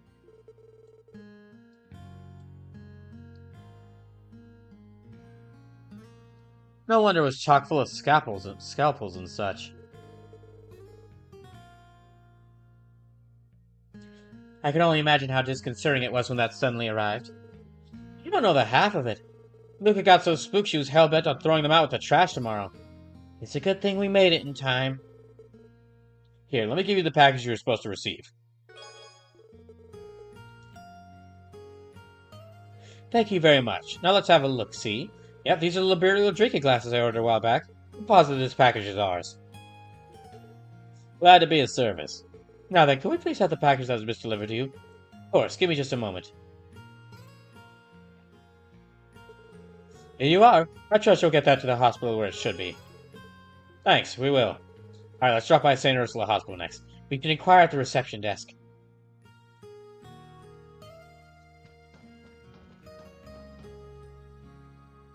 But yeah, Kagurabachi, very simple. Like guy wants to fight the evil group that wants to get revenge for the death of his father by fighting the evil group that killed him. But dang if it doesn't have some, dang if it isn't well written.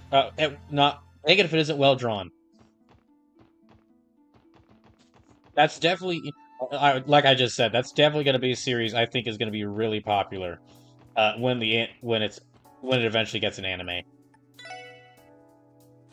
That's the wrong place to go. Here.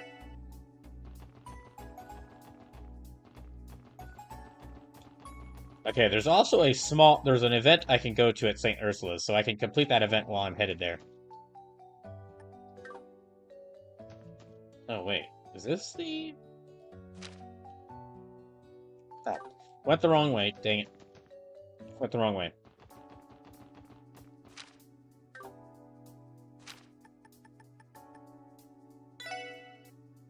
Let's see. What else have I been reading?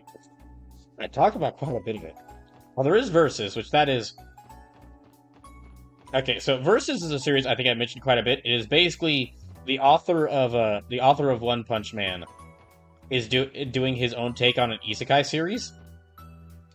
But what happens is a whole bunch, like 13 different worlds, try to summon someone to help them fight their impossible to defeat enemy. And what ends up happening is by all the different ways they try to summon someone through, they try to summon a hero to help them out through like magic or portals or like technology, ends up like causing like the 13 different planets to convert to merge into one big super planet. So now all the different versions of humanity from these 13 different planets have to try and survive because, well, it turns out, all these 13 different versions of humanity have to survive and try to work together, whilst the rest of all their different, like the enemies that were annihilating them are basically they're both fighting the humans and fighting each other. And it's another one of those series that like it just naturally lends it where the plot is overall pretty simple, but it leads itself to some pretty interesting moments. Sleep says, "Is this like what One Punch Man is supposed to be, which is a spoof of traditional shonen, but instead it's a spoof of traditional isekai?" No, this is its own take on isekai. It is very much like it is kind of like commenting on something on isekai where it's like, we need to summon, like, we're gonna summon this guy from another world and they're gonna solve all our problems. It's because like within the first or second chapter, within like the second chapter, it's like, we summoned the hero. You're the heroes for our world, but aren't you supposed to be the heroes for our world? Well, either way, we can easily defeat our enemies. Oh wait, these are like really tough enemies. We can't beat them by just being one guy with some superpowers. We need to work together. Basically, all the different versions of humanity are gonna have to learn to work together and are trying to work together, and that's how they're gonna survive. Whilst all the major enemies only care about themselves and are thus constantly like fighting each other. It leads to some parts where like by the nature of this as a series, you get a lot of cool characters like Halo Spartans fighting Terminators. But so far, So far, there hasn't been a lot of like, there hasn't been many interesting, like, it's an action series, but so far there hasn't been many interesting hero fights, but there has been a lot of interesting villain versus villain fights. Like, there's Spartans fighting Terminators in, like, the world where the robots took over, but we haven't seen a lot, and, like, we haven't seen the Spartans really do a lot. We even have, like, one of the main characters is one of the she's one of the the Halo Spartans, but she hasn't really gotten into like a fight much. She's been around, but she hasn't really gotten into a big fight, and, like, we haven't really gotten to see, like, what she can really do. But we did, but, like, one of the demons from the Dragon Quest world, which is basically Dragon Quest. One of the demons from the Dragon Quest world fought, and, like, he has a fight with, like, a bunch of titans from like this manga's version of, like, Attack on Titan planet. So it's an in, it's not a spoof of isekai. It is kind of like, it's not a spoof of isekai. It is an isekai, but it's very much like there's not like a small band of characters who are going to stop the great evil. It's more like there are 13 different great evils, and we need to find a way to deal with all these 13 great evils whilst they are also dealing with each other. Like, fights in the manga end up going from, like, they start off simple, like, the demons found our base. Some of the Dragon Quest warriors are gonna go out to fight them. And then just, like, more things build and build and build. Now it's like, we were fighting the demons, but now the Martians found us. Well, in order to find now that the Martians are found us, we need to activate this thing, which summons the kaiju. And so now we have the demons versus these Dragon Quest versus all of humanity united versus the Martians versus the kaiju. And that's, like, just one of the fights.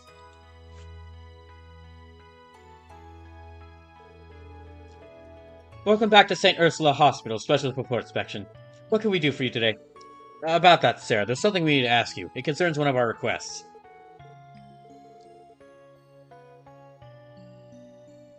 Oh, so that's what that package was. Our nurse admin Martha was racking her brain over it. She thought maybe a nurse made a mistake with the purchase order. A mistake, you say? Yes, it happens. One of our clumsier nurses has done something to that effect in the past. Multiple times, in fact. Did she now? So does that mean the package is currently at the nurse's station? Yes, it should be. Feel free to have to go to the second floor and have a look around for yourself. Well, here's hoping. It really makes your heart go out to the poor nurse who was falsely accused. Just a little. Anyway, let's head upstairs. Sim says, I think I'll leave that one to you, bro. It's definitely for a specific kind of fan. Like, I'm interested in it because I'm really liking Versus because I'm a fan of the show Death Battle, which I'm a fan of the show Death Battle because I like that show, how that show does, like, really good animated fights between two different characters who would never interact. And my favorite episodes of Death Battle are episodes like the Link versus Cloud remake, or like Darth Vader versus Obito from Naruto, where it's like two characters with kind of similar personality collections, but completely different power sets fight each other, and seeing how they would fight each other. It's that, but it's an entire manga of it. So it appeals specifically to me.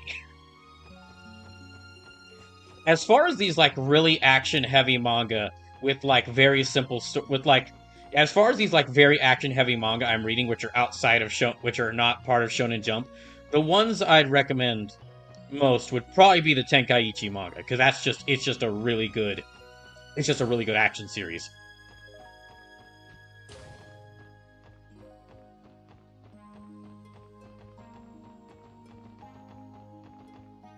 And then Kengen Ashura, because that's also just a really good action series.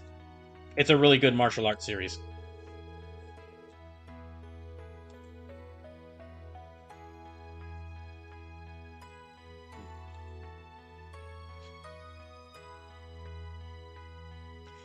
I heard Dr. Seelan's going back to the drawing board to come up with a procedure to restore Shizuku's eyesight. Thank goodness, she seems so down about what had happened when I was starting to avoid her. I'm glad she's already shifting back into focus. Not that I'm surprised. Dr. Seelan's got nerves of steel. She could stay calm and rational through any crisis.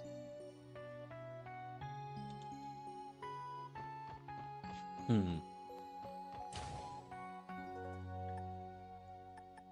I'd say probably out of the different, well, I mean, out of the manga I'm reading in Shonen Jump that are part of Shonen Jump, the ones I'd recommend the most are like One Piece, which everyone's already reading One Piece. You don't need you're either reading One Piece or you're tired of people telling you to read One Piece.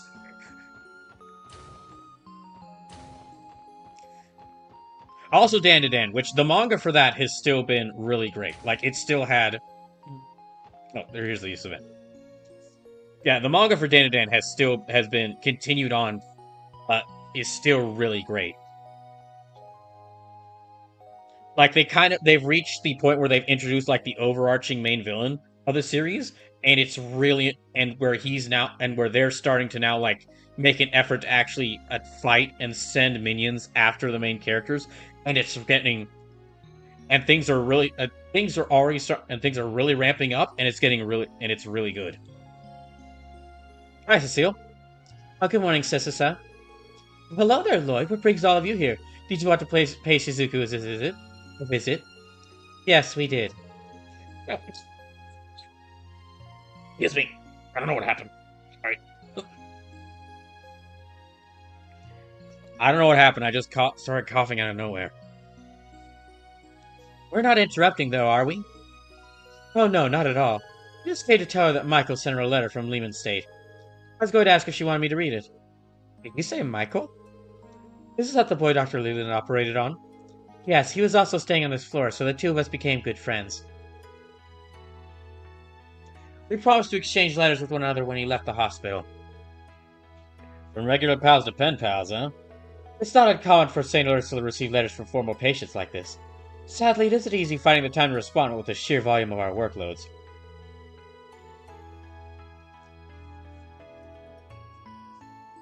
Still, it's nice to hear from them. Knowing that someone I cared for is leading a happy, healthy life never fails to give me a boost of energy.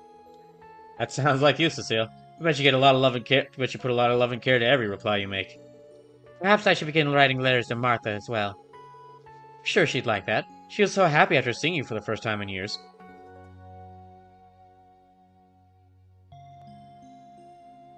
It's never too late. You're always welcome to give it a shot. I will consider it once our work slows down.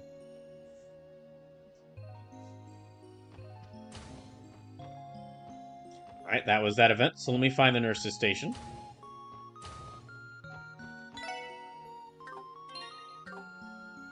Hmm.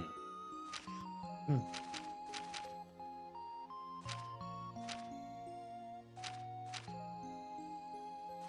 The nurse's station. Okay.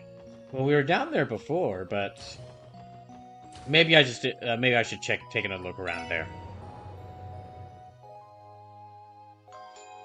Oh yes, I actually while I was on break recently, I saw the trailer for One Piece, the live action One Piece season 2, and a couple of things they showed in there, like the giants, one of the giants actually being like a real person and not CG. It's convinced me that I kind of want to watch the live action One Piece now. Which whenever I get to that, that means that means I'll be reading slash watching the story of One Piece 3 times because I'm reading the manga, I'm slowly working my way through the anime, and if I start the live action show, then I'll also be watching the live action show. So that's 3 separate versions of One Piece.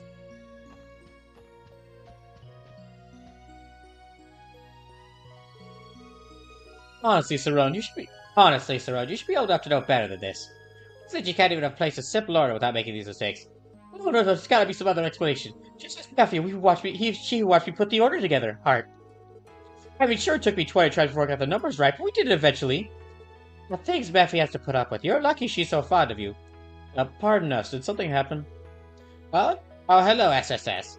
Strode here was tasked with placing an order for medical supplies, but we ran into a problem of sorts. The package arrived didn't have any supplies. Instead, it had some sort of worn-out doll inside. Goddess knows why. Mind you, this isn't Saron's first offense. Earlier this year, she bought an order of bed sheets, too.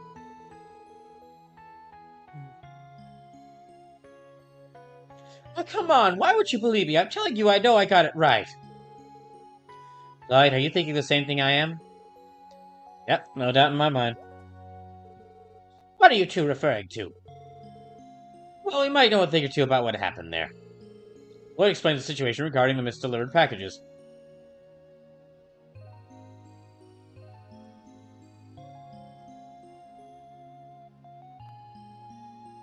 Lloyd, a misdelivery? So the package we received was never meant for us to begin with? That's right, we're currently in the middle of sorting it all out. Would this happen to be the package you were expecting? Here, so. These are the medical tools I placed an order for. Thank you for coming all this way to deliver them to us, SSS.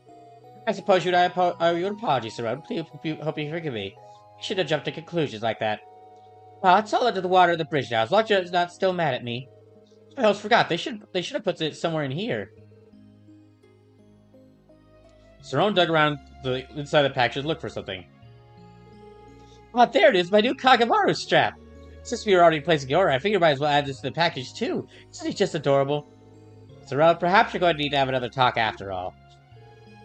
Sorry to interrupt, but if you don't mind, can we take the package we received by mistake? We'll make sure it gets to the right person. Of course, just give me just a moment. Be careful with it now.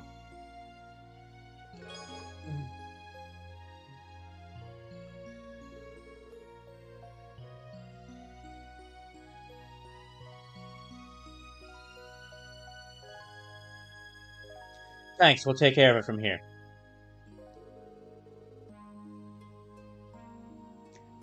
Let's see, according to the shipping label that Aaron gave us, this package was meant for a private residence address in the residential district.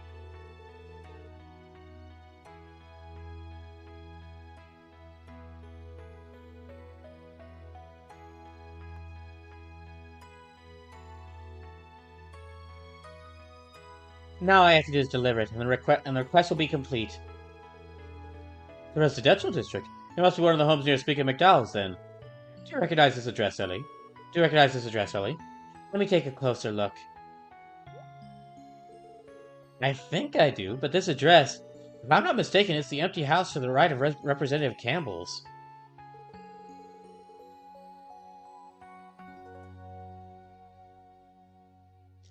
Wait, isn't that the house people kept saying was haunted for 10 years back? Yeah, that's the one. The hell, and what's going on?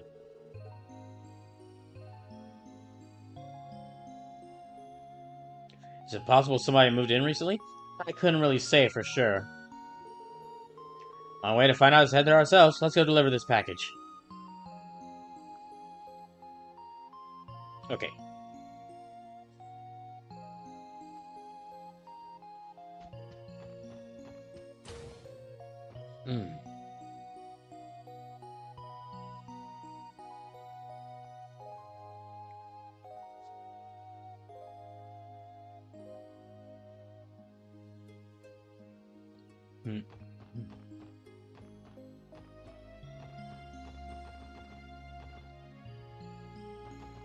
Okay, that was everything we needed here.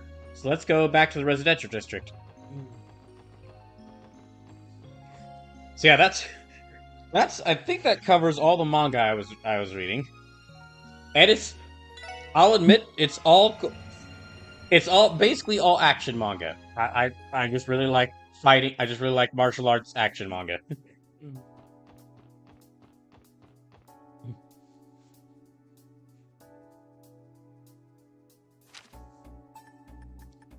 Let's see. Where is?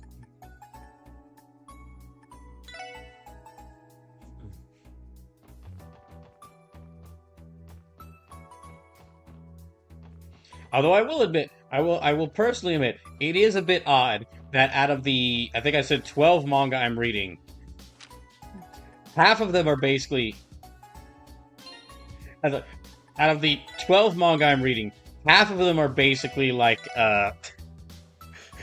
half of them are basically tournament series. Like the case of like fighting games, but with the early fighting games that like are just about the fighting and don't really have plots. It's like that, but a manga. Oh, I didn't mention the Record of Ragnarok spin-off which started that I am reading, which is really, it's just as weird as Record of Ragnarok. One of the fights that happened was pro wrestler Prometheus versus edgy leather jacket wearing Sun Wukong.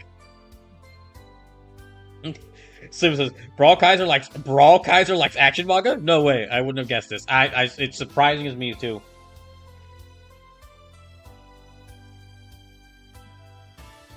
Honestly though,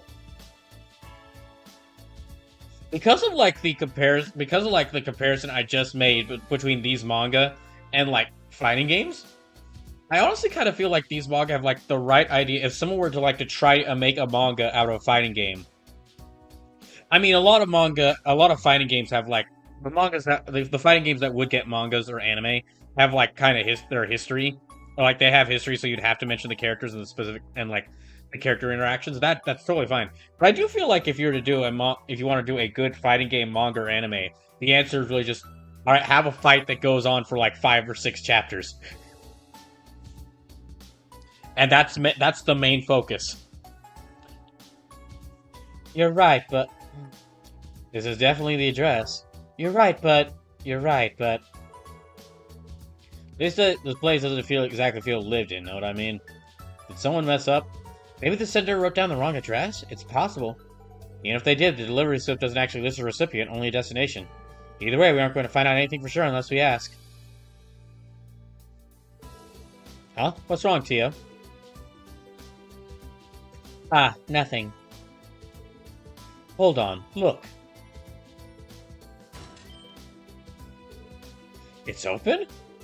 It was a little ajar, so I thought it might be. Well, we may as well show ourselves in and see if someone really did order this. Yeah, I guess so. Oh, Tio might know who's in here. Oh, I was talking about, like, out of these tournament arc manga, which one would be my personal recommendation. Well, again, Tenkaichi is getting its own, and I was saying Tenkaichi, that one is getting its own anime soon. So I'm hoping that I'm hoping that it's a well-made anime. Because, like, the Kengan Ashura anime was good, but they went with they went with, like, a 3D CGI style to it, and it doesn't like looking at the manga's art, really great art, and this 3D CGI. The 3D CGI is good, but then you look at the manga where it's like this really great art. It's like, oh, it's it kind of it's a good 3D CGI anime.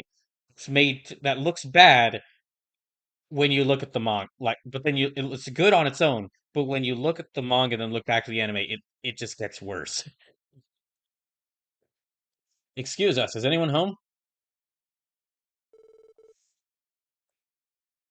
I think Record of Ragnarok, from what I heard, that anime's first season ran into a similar problem. Like the first season was not when they made a first season of the anime, it was really not handled well. But it's getting.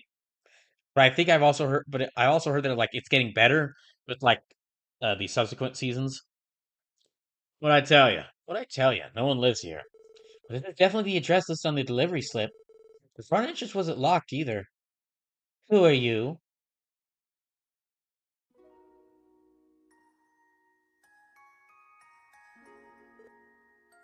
Huh? That girl? Excuse us, little girl. Are you the only one home? We're here to deliver a package and... Oh, you mean she's finally here? Just stand there, come in.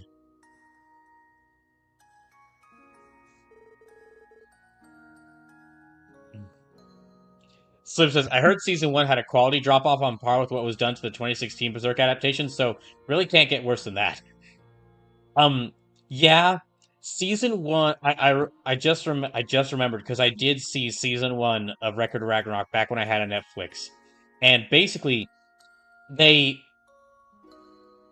it went like it felt more like a motion comic than an anime.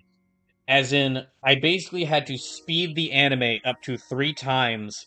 It's it it's the speed it was set the actual like I had to speed it up to run at 3 times speed to make the action like actually move, or to like make the characters move in a way that resembled like normal. That kid was so excited she didn't even let you finish. Looks a little bit like we found our recipient. She's clearly expecting a delivery after all. That's odd, though.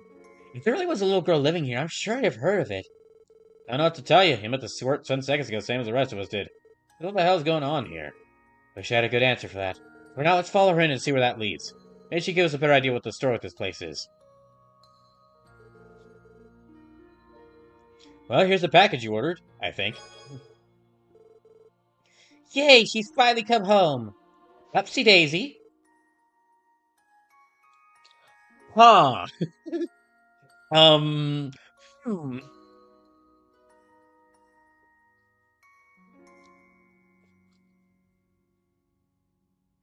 I'm gonna hope that she's a ghost and that she's not a living doll. Because that is worse. That's one raggedy doll. Think it's one of those famous antiques, from the Rosenberg studio? I don't think so. It doesn't look very expensive to me. So this doll, did it used to be one of yours, maybe? She's not an it! She's my beloved little sister. Isn't she just adorable? Is she now? Well, thank goodness we were able to reunite the two of you then. Thanks, everyone. Now, if you don't mind, I'm going to take her back to our bedroom.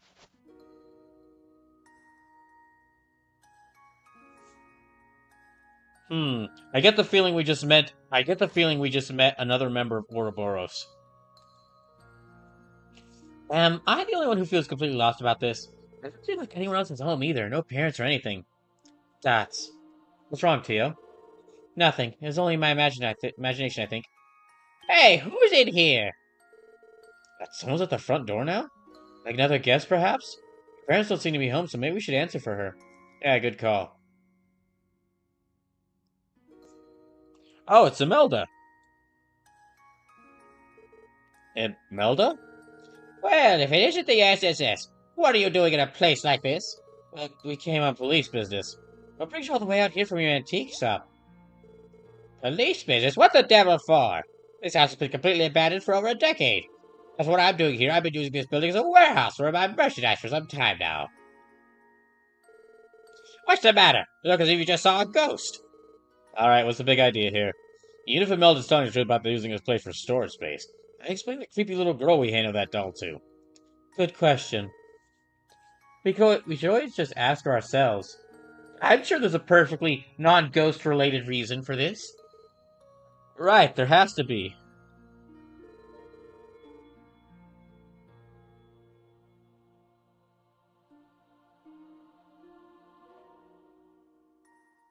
Pretty sure she just went to that back door just past the living room. What are you screwed on, right? I just told you no one lives here.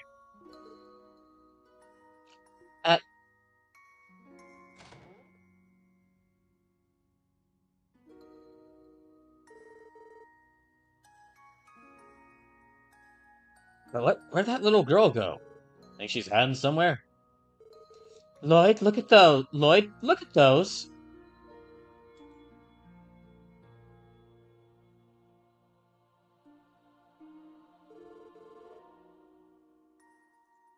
Dolls? Recognize the one we just delivered, but... Ah, dang it is living dolls. That's so much worse than ghosts. I don't... the other one looks like the girl we just spoke to. I think a lot of you owe me an explanation here, would you say? Now spit it! Or would you rather arrest yourselves for trespassing?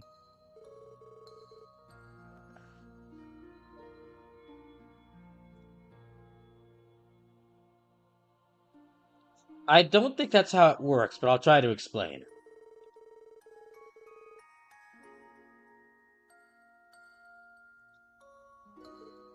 Dots.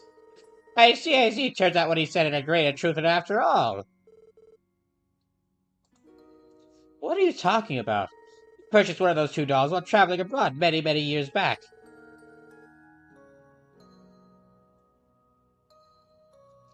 They were said to have been crafted to resemble the daughters of a noble family from long ago. They were a set of twins, so two dolls were made. Unfortunately, I was able to get my hands on one of them. There's nothing wrong with the doll, per se, but strangely I could never convince anyone to even consider buying it. Sleepless says, friendly reminder, today's main event is to go to the Rosenberg doll studio, so living dolls in a side quest kind of fits the day. So I can expect that when we get in there, we're gonna have to fight every single. We're gonna have to fight every single doll. Just an entire, like every, and we step in there, and every single doll is just gonna pull out like knives and knuckle dusters, and we're just gonna like, all right, okay. So says, no, no, you're invited. Uh, this time. That doesn't mean anything. There's nothing wrong with the doll per se, but it's strange I could never convince anyone to consider buying it. What does that last part have to do with anything? For a detective, you're astonishingly dim. Point is, you were made to deliver a second doll, whereupon you came a mysterious girl who resembles the first. What I'm saying is perhaps that doll came to life and summoned her twin to her, no? That's ridiculous! A certain man has always insisted to me that every doll has its own destiny. Come on, really? You're really gonna say that now?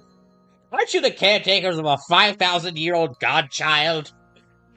I mean, wait, how do you even know that? Don't fetch you what I know, kid.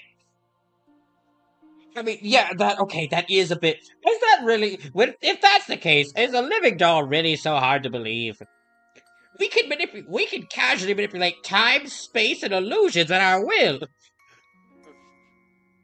So is a living doll really that silly? Perhaps the old fogey was. Anyway, perhaps that old fogey was onto something this whole time. Every doll has its own destiny. Sorry, but that still sounds absurd to me. Are you telling us the girl we spoke to was the ghost of this doll? I refuse to believe it. The veracity of that claim aside, there's a substantial concentration of spiritual energy in this building. I can sense the presence of the three higher elements, too, the way I could at the Moon Temple and Stargazer's Tower. In other words, what we witnessed may have been a spiritual phenomenon of sorts. A spiritual phenomenon of sorts.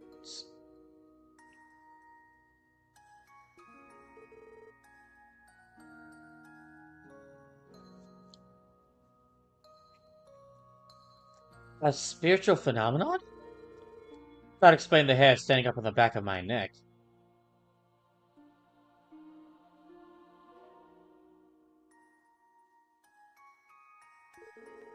Man, this would be a hell of a lot easier if we were all just hallucinating. Man, this would be a hell of a lot easier if we were all just hallucinating. If Teotot says there's something to it, I'm not going to tell her otherwise.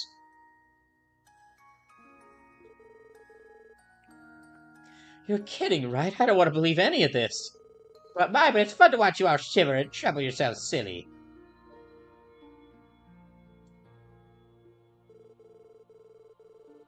At the end of the day, whether or not you put any stocks to the blathering at reclusive doll fanatic is up to you. But one thing is for certain, and that is...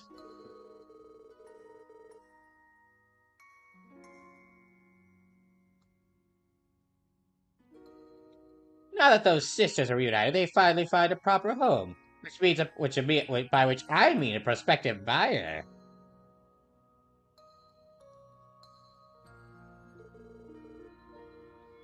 Well, that's good news for my bottom line. It's always about the money, huh, bag? Anyway, that wraps up this request.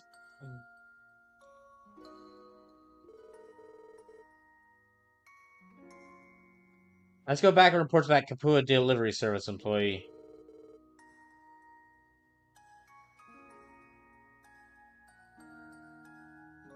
Right, the sooner we leave this house of horrors, the better.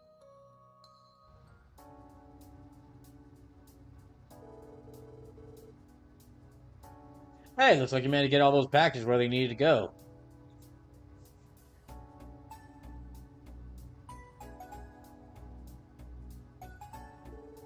You guys are lifesavers. Thanks, Special Support Section. Has no problem. So, not that's any of my business, but... Is she okay? Her face is kind of pale. It couldn't have been. We didn't talk to it, did we? We didn't talk to it, did we? I guess she's still a little bit haunted by the experience. I don't blame her. Give her some time and she'll be fine. Yeah, don't worry about it too much. If you say so. Anyway, I best get going now. If I need help with crossbow again, I'll let you know. Call us anytime. We'll be happy to assist. Okay, which one's next? Oh, the theme park one. Okay. Yeah, theme park one's next. Let's. I guess let's just go ahead and run over right over to do the theme park one. I've got like a little over an hour left in the stream, and I'd like to get through day 2. So let's just. Yeah, I have a little over an hour left in the stream, and I'd like to get through day 2 of this chapter. So I'll just go ahead and.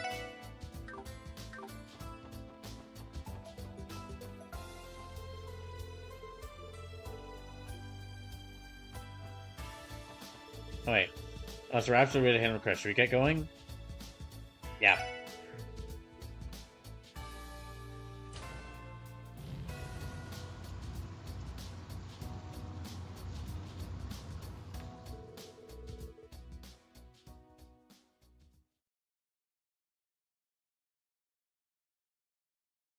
One of the others should driving their maybe to the front gates of the theme park where their client was waiting. Oh, what a pickle. This is liable to throw off the entire morning schedule.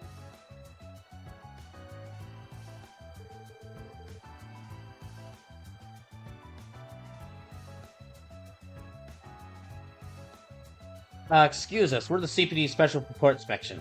Would you happen to be Hanks? We're here for the request you submitted.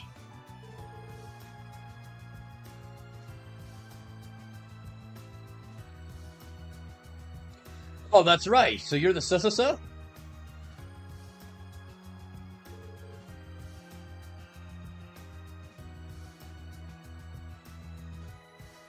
Let's see.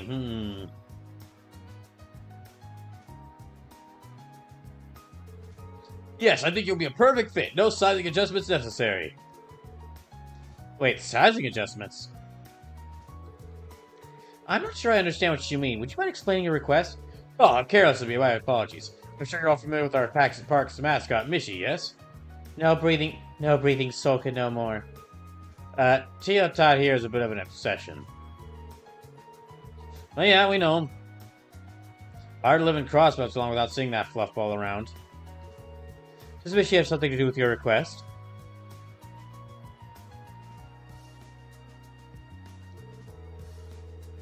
It just so happens he does. The thing is, we've received some bad news this morning. The actor who's portrayed Mishy since the park opened, well, he told us he wasn't going to make it. Make it? Wait, you don't mean... Oh, goodness, no, nothing that dire. Just a sudden case of upset stomach.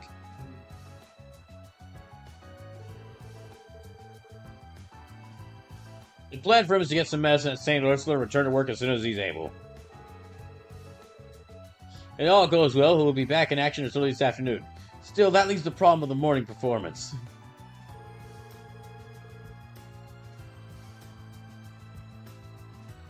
That's where you come in. I need someone to don the fur and be a Mishy stand-in for a few hours. Mishy stand-in? Hey, that sounds pretty fun. Sleepless says, do not traumatize Tio in this side quest. I don't know. I think she's already going to be traumatized, period.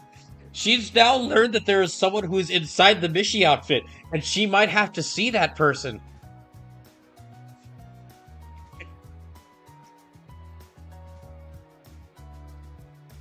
Also, so like, some of the requests that the SSS get makes sense. Like, hey, my son's been meeting with a suspicious businessman. Can you investigate this guy to make sure? Can you investigate this guy to see? And my son has like been arguing me about like the plans for the future of the village. Could you investigate what they're doing to make sure nothing bad's happening? Makes sense. Makes sense for this group and like what they do. Work on some. I need you to redeliver some packages that we messed up on. Okay, that's a little odd, but sure, I can kind of see why they would hand it to the SSS. because that's a group, because the people handling the packet deliveries are not from Crossbell, and then you know that they've heard that these are the people from Crossbell to talk to when you want stuff done. What if someone's like, oh, dang it, our main suit actor's gone. I know who to bring in, the police! Not the back. Y'all don't have a backup suit actor? Yeah, that sounds pretty fun.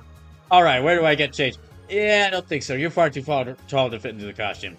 On the other hand, I think your pal here with the overly serious expression would be perfect. But me? Oh, come on! I was gonna use that kitty. I was gonna use that kitty suit as a free pass to pick up chicks.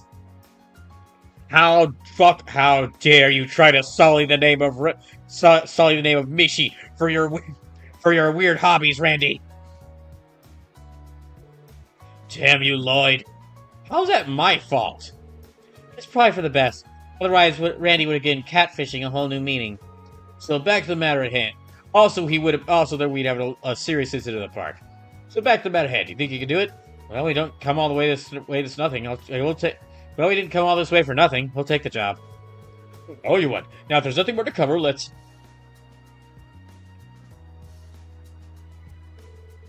Tio, is something wrong? You've been very quiet these past few minutes. Costume? Actor? Costume? Actor? Upset stomach? Medicine?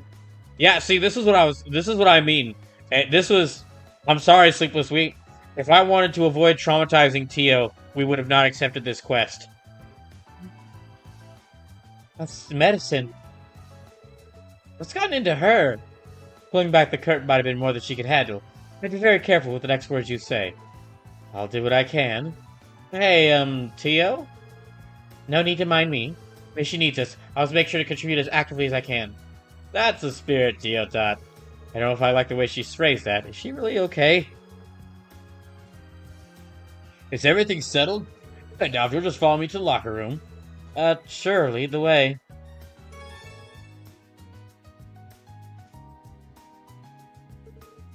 Well, how do I look? Adorable, actually. Yeah, it really screams you. In what way? It's a full bodysuit, Noelle. So, you comfortable there? Looks like I get pretty toasty. I'm sure it will. It's not the most breathable outfit I've ever worn, to say the least. Luckily, the height is right. It feels a little bit loose, though, so it's a little weird to move in. Don't sweat the small stuff. You're gonna be doing enough sweating in the costume as is. Man, it's gonna be worth it. Mishy fangirls fawning all over you, putting your arms around them with no hang-ups. Randy, shut the fuck up. I'd have plenty of hang-ups with that for your information. Now, speaking of fangirls, where did Tio run off to? Now that you mentioned it, I saw her catch the staff member's attention before walking away with him. Ta-da!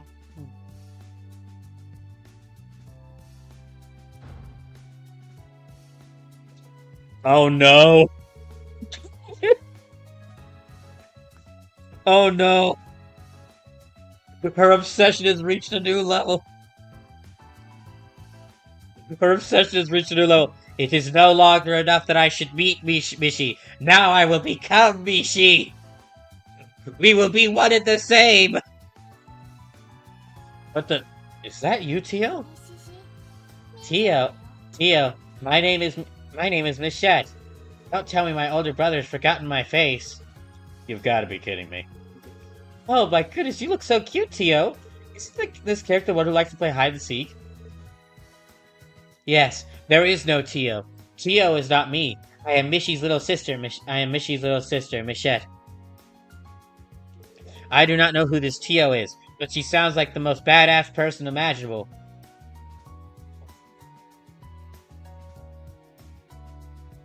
Slim says she actually is Michette, Mishy's sister, and she's doing this to make sure that you don't ruin her image.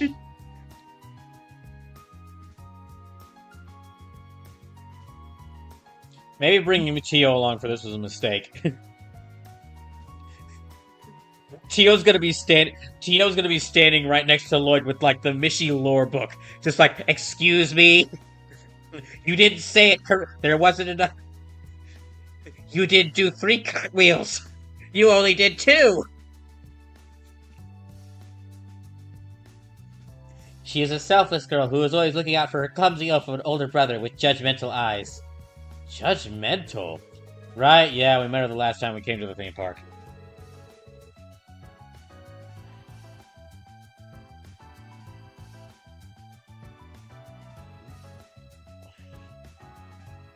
She came to me asking if she could help by playing the part of Machette.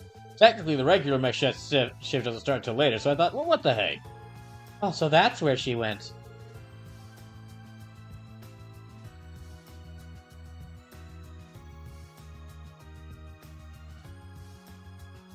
Wait, by help out, do you mean... Yes, my intention is to supervise Lloyd's Mishi routine. Rest assured his shins will rue every blunder he... Rest assured his shins will rue every blunder he makes. Oh, the brutal bobs of tough love. What a adoring little sister you have, Mishi. I just wish my shins got a say in it. Wait, shouldn't you be the one giving me acting directions? Sorry, but we don't have a we won't have a chance. Oh, no, sorry. No, no, no, no. Gotta get out there. No, gotta do this. No, you gotta be there. Don't you have like a backup actor? Yeah, well, yeah, but he's not available. Go out there. It's almost time for Mishi to start turning her way around the park. But just ask yourself, what would Mishi do to go from there? Sure, it'll work out. Probably. Hopefully your shins won't be bleeding too much. Oh, by the way, if you do mess up, make sure your shins don't bleed through the costume. They kind of mess. It would be really hard to clean out. Thanks for the vote of confidence. Remember that at the end of your morning tour, you're scheduled to do the Mishi dance in the main plaza. That one I did prepare a manual for. Skim it and remember what you can. Lloyd and the group read the manual. Dance with passion and pizzazz. Don't forget to close the show on Mishi's signature catchphrase. Let's dance and make a wishi with Mishi. Well, that's helpful. The catchphrase I get, but this passion and pizzazz part is a little vague. To tell you the truth, we generally leave Mishi's characterization with the patrons up to the actor. In the entire history of this park, we've never needed a written manual. Until today, that is. So if you make a mistake, you make a mistake. Don't let it get you down too much. On the contrary, as the one supervising, I will not tolerate even a single error. If you do not act properly as Mishi, I will sacrifice you to the Mishi gods. As a prophet of Mishi, I will sacrifice you to our Lord and God. Oh no, Tio's the worst kind of Disney adult, and she's only like 14. I'm getting conflicting signals here. Oh, it's a show. Well, showtime. Anyway, gotta go. Let's wrap this up so you can get out there. Come on, go, go, go, go, go, go. All right, the rest of us will pass the time patrolling the park then. Break a leg, you two. The time has come to prove yourself, Lloyd. Yeah, no pressure. I don't know how I'm gonna pull this off. I guess I'll have to channel my inner Mishi.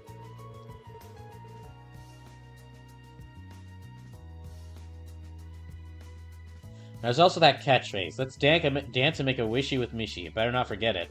Alright, get out there and make those kids' wishies come true. I count on you, Mishi. You too, Michette.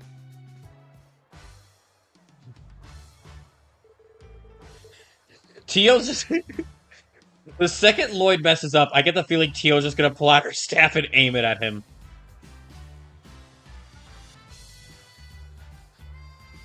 This is gonna be a very weird but interesting quest. Well, here goes nothing. I just hope this all works out. Look sharp. Here comes our first patron.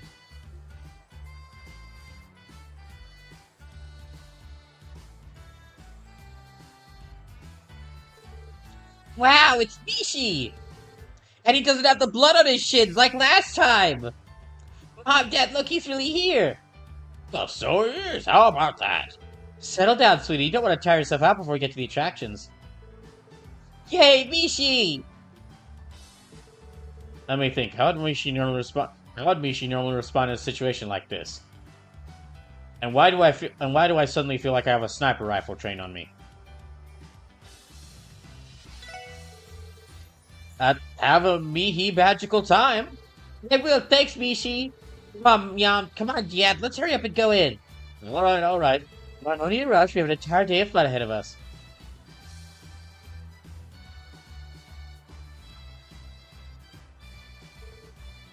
Ugh, I hope I did okay. You did good. Your shins are safe. Your shins are safe now. For now, Lloyd. Your Mihihi was Your Mihihi could use a little work, though. Thanks, though I can't say it's easy to say without getting embarrassed. That's where you are wrong. It's the easiest thing to say without getting embarrassed. In fact, the world would be a better place if everyone said me hee hee every day for every conversation. Wow, Tio, you're a pro already. I was surprisingly cute coming from her. Keep up the good work.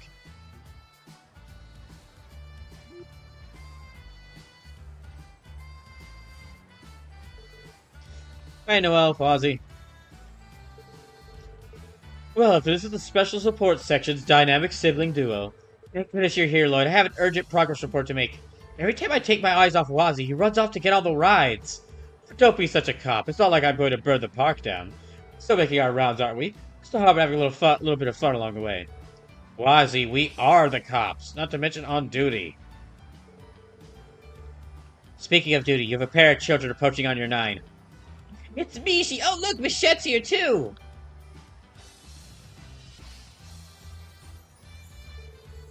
My hide and seek skills need refining. My hide and seek skills need refining. Aha! This time it was you who messed up, Tio! Boyd! Super kick! No, wait, ow! Hold on a sec, you can't just assault Mishi! Why would you even do that? Why would you even do that?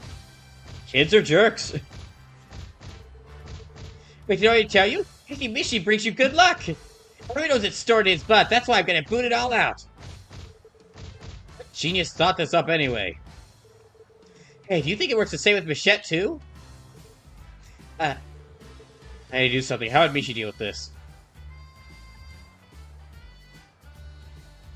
I'm guessing Mishi would tickle them? I don't know. Mishi has a way of defending himself from ticks. It's this. That's Mishi famous Michi Gitchy Goo attack! Run away! That that actor who's portraying Mishi is probably just sitting there going, sitting in that hospital, sitting where he is in his room with that upset stomach saying, I've never been more thankful for an upset stomach in my entire life. Oh, that'll show him. And I realized playing Kick the Mascot was going to be a part of this job, too. Well, you should have. That's been one of the park's recent fads. Well, that's the breaks. For the record, I did try to help. I handled that okay, though? I was just making it up as I went along. It was fine. What you did was far more preferable than losing your temper with them. Mishi is a kind and gentle being. Driving children away by force would have been unacceptable. Your judgment served you well, Lloyd. Thanks. I try. That's glad they didn't end up kicking Tio, too. Thanks to Lloyd's dazzling rescue, of course. She should add Sister Complex to his Perhaps we should add Sister Complex to his rapidly expanding list of proclivities. He just didn't want to keep. He just kept his friend from being kicked. What's with you? Aha! I see that you stopped this person from getting kicked. That must mean you're into her. Mishi and Misette are the siblings here, not us. Indeed. Incidentally, my research indicated that Mishi's posterior is resistant to strikes and impacts. It hurts less than you expected, no? Hey, yeah, you're right. They must have put extra padding in the costume. No wonder it's so much thicker down there. Ah, look at the time. We should make our way to the next area, Lloyd. So Wazzy is 100% part of the SSS Disturb Trouble. Oh, absolutely. I mean, we said it earlier. I said it in one of the previous streams. Wazzy saw the SSS break into this restricted underground black market auction that like no other police has dared to set foot in for all the years it's happened. And then as soon as they sit in there, stuff started happening, including finding like a kid that resulted in like a cult or like a wannabe cult leader brainwashing half the town. Wazzy saw that and was like, oh, they're gonna be so much fun. Remember to keep in mind how tight our morning schedule is. Right, I won't. Right, I won't. See you later, guys. Knock him dead, Lloyd. Alright, back to sneaky odd rides for me.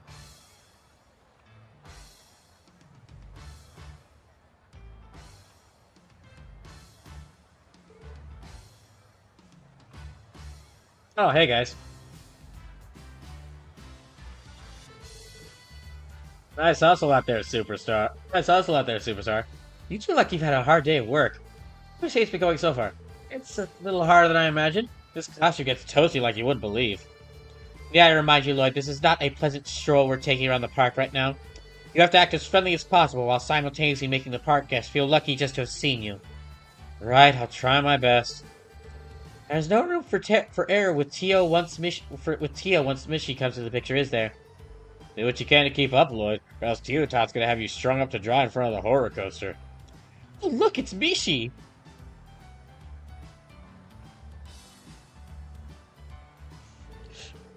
I'm half expecting Tio to like when she scampers away. I'm half expecting Tio to like scamper away on all fours when she's trying to like go into hiding. Hey, you're right. Lucky us running into 2 steps off of the Ferris wheel. Oh, he's so cute. We just have to get a photo with him. Sure thing. Let's do it. Excuse me. Do you think you could take a picture for us? I'd love to. A picture? Okay, stay calm. What would Mishi do in this situation?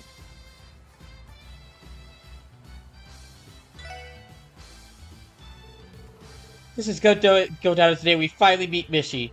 Okay, smile for the camera. But already? Say cheese. Thanks for all the help. Yeah, what she said. You're welcome. Here you are.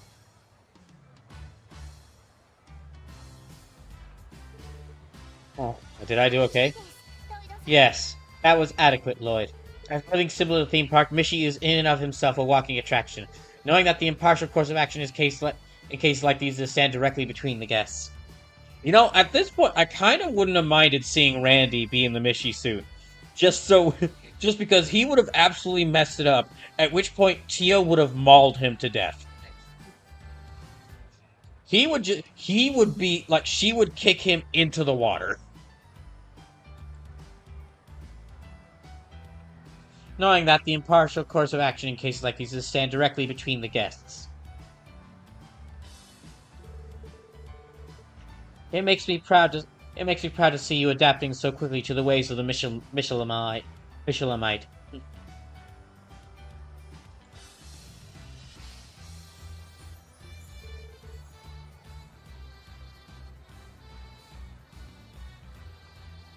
Actually, side note. Apparently, I forgot to mention this while I was when I came back from break when I was talking about manga. But apparently today is One Piece Day. So, I mean, what better way to celebrate than playing what is basically video game One Piece?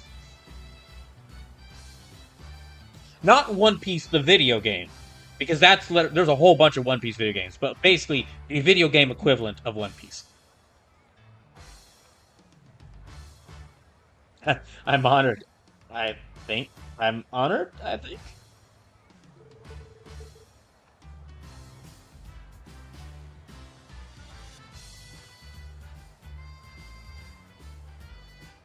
Well, as long as you have Tio with you, I think you'll be fine.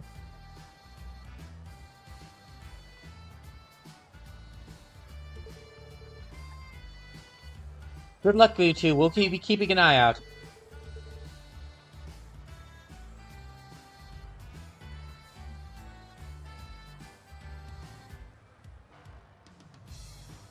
Yeah, you have fun on your date. We'll have fun on ours. No, we will not.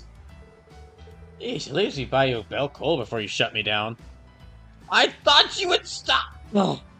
One of the reasons I like Randy was because as soon as he realized Ellie wasn't part of the group, he stopped hitting on... Like, Ellie was his coworker, he stopped hitting on her.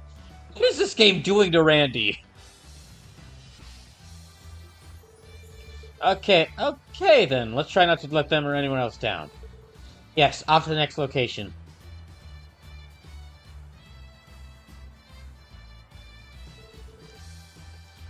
Sorry for the delay, everyone. This is the moment you've all been waiting for. Mishi and Michelle are going to do the Mishi dance.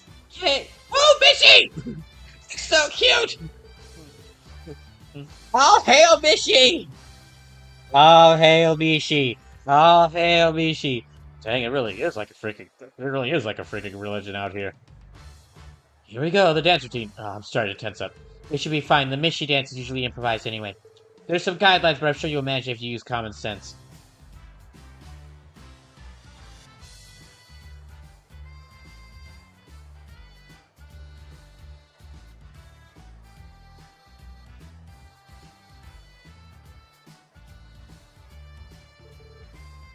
There's some guidelines, but I'm sure you'll manage to use common sense. Guidelines, huh? That's right, they gave us a manual about that before the job.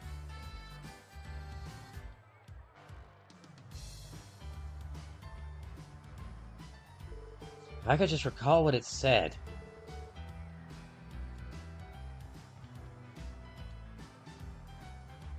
Okay, everyone, all together now. Rishi Bichette, bring it home. Here we go.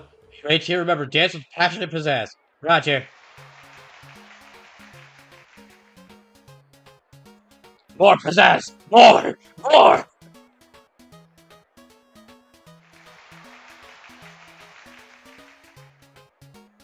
I'm gonna be really dizzy after this. Dance for your worshippers, Mishi! Dance for them! Now for Mishi's catchphrase.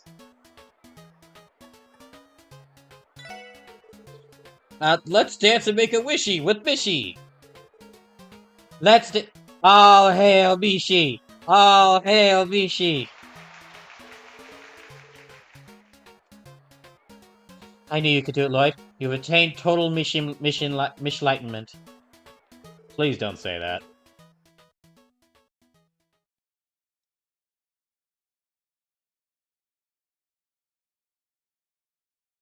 Lloyd and Teal's passionate dance brought the show to a successful close.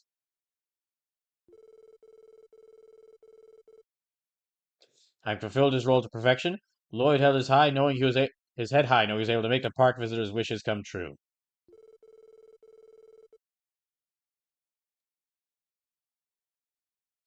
Once things finished winding down, the two substitute mascots made their way to the rest area.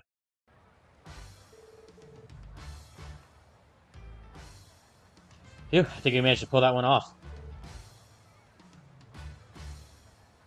Well done. Dancing in a mascot costume was more daunting than I realized. I can say that again, I'm burning up in here.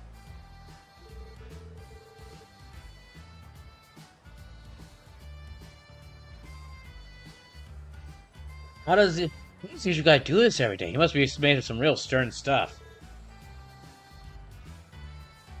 I would imagine so. Hey, Mishi, Michette! Hey, Mishi, Michette! Oh, it's you, Mr. Hanks. Good job out there, kids. You already did great. Michette's been all everybody's been talking about today. The park guests couldn't get enough of her.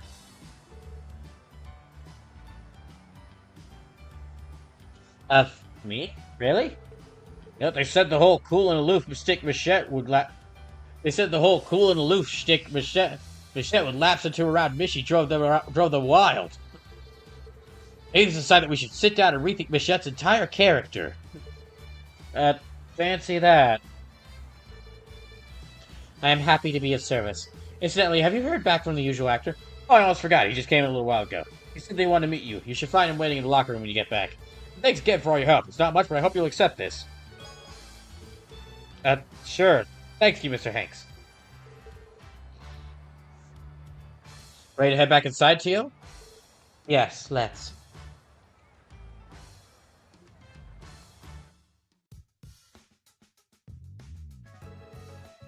Michette mode disengage. I am drenched in sweat. I think that was the most effort you've ever given on a support request. You did good out there, Teal. Perhaps, but your Mihi mimicry was exceptionally superb, Lloyd. Your shins will remain safe for the night. It was an honor and pleasure to share the Mishi dance with you. Sure, no problem. Anyway, I think it's about time we rejoin the others. Is the usual Mishi actor still not here yet? Not that I've seen. He appears to be running late. Sorry to keep you kids waiting.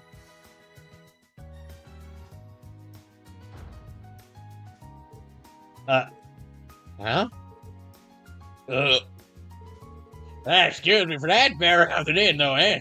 Turns out the pills I've been taking don't work unless I have them after a meal. Skip breakfast, too, so I end up wolfing down lunch act you wouldn't believe. Hey, how's my costume in that locker? Bunch of looks, you ain't never seen a professional mascot before. I feel like I recognize your faces from somewhere or another.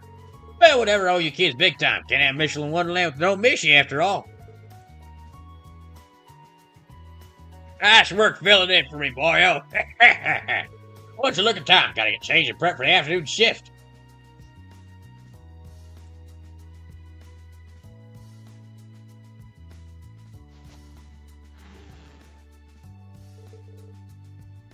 Transformation complete!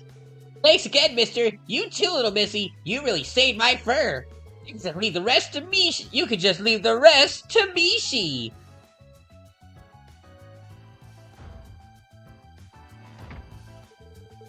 What a pro. His voice sounded like it shifted 3 whole octaves. That guy's a real Mishi, no doubt about it, but without a costume. He's not even from the same universe! Well, that was something. I feel like we just uncovered one of Crossbell's dirtiest secrets. Anyway, let's go meet up with the others, shall we? Oh no! Oh no! She is so good!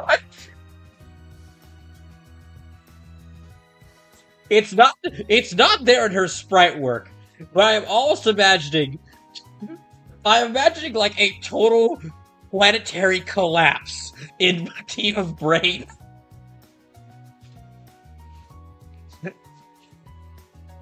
Like, just like the slow, like crumbling down of an entire building in Teal's brain.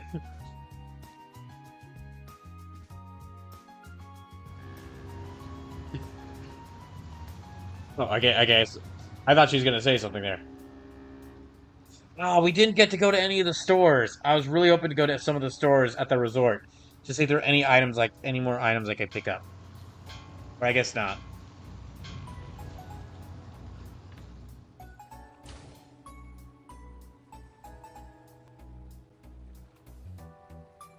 Dang, it's already almost 11:30. I better rush over to that studio. Dots. Yo, Lloyd, something happened to Teotot? She's been like that ever since we got back on the cruise ship. You're right, it's like she's staring off into space, eyes empty. I believe that's what we call the look of desolation. Well, let's just say she's been through a lot today. So, are you sick? Should we take you to see a doctor? No. I will survive. I was a bit bewildered, but I believe I managed to come to terms with it. This is merely a simple rung on the ladder to adulthood. Tio just had her entire worldview checked. This is actually like when someone who was raised devoutly religious. This is so like someone who was raised devoutly religious realizes they're not religious and it realizes they're not religious anymore. That was the actual expression she had. Okay, this quest was great. This was really great. Great quest for Tio. It was mainly really great because of Tio's interaction throughout the whole thing.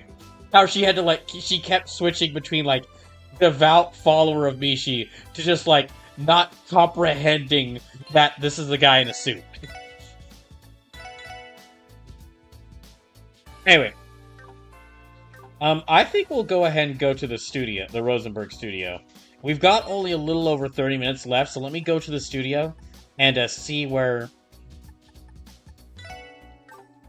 I'm gonna go to the studio, and from there, that'll probably be the last. That'll definitely be the last thing I do tonight. That was good side quest though. Really good side quest.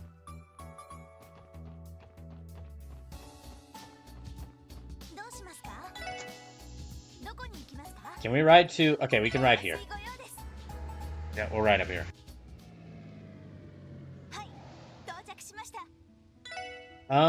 Is there any other quests first? Okay, there's. Nope. Okay, the last thing for this day is visiting this studio.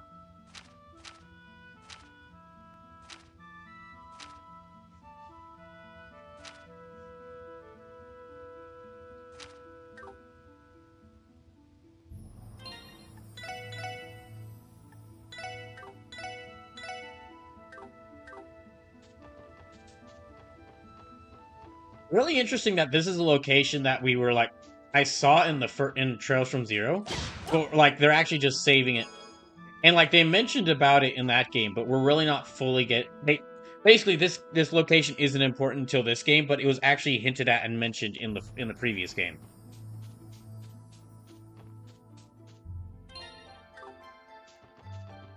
Is this the right... I think this is the right way.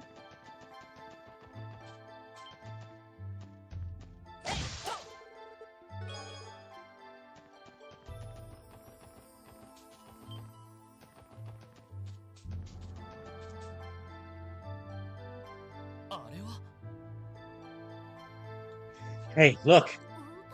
A moving truck?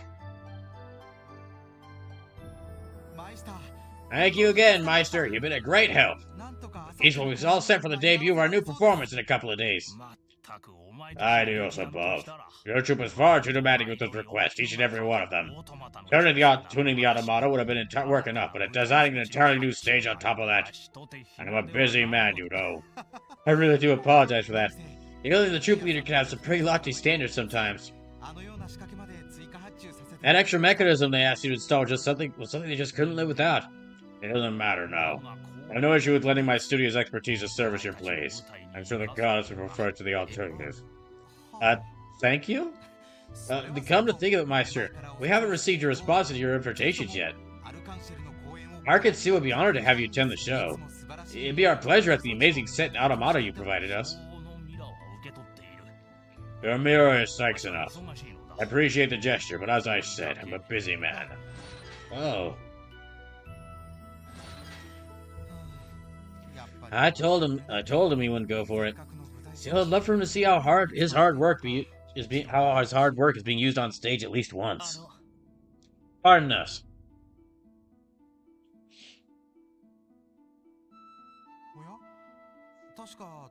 Huh? Right, wait, aren't you the assistant sub? We are. You're the stage technician from Arkansas, correct? That name's Hines. I'm in charge of the props and equipment and such. Wait, what are all of you doing out here? Come to see the Meister? Something like that. We had a little matter we wanted to consult him about. Are you here to pick up a commission? Yeah, we had an order for an automaton tune-up and some new set pieces.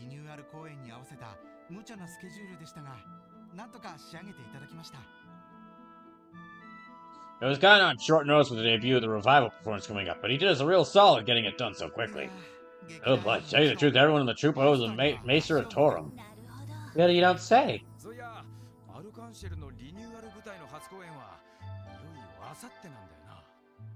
Speaking of which, isn't the revival performance only a couple of days away?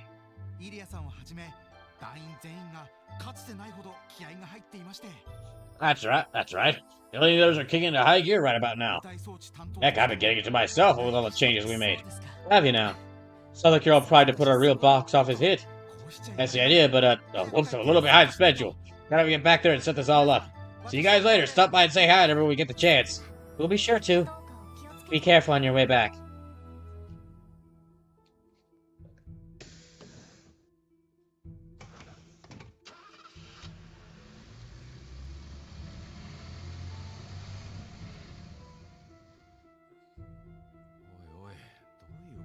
The hell?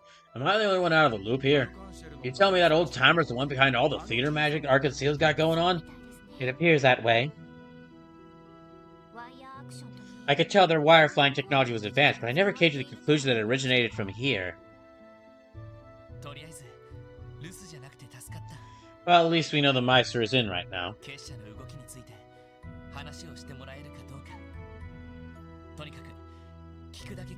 I'm not sure if he'll be willing to tell us anything about the society, but we'll never know if we don't ask. Right. Nothing ventured, nothing gained, I suppose. Alright.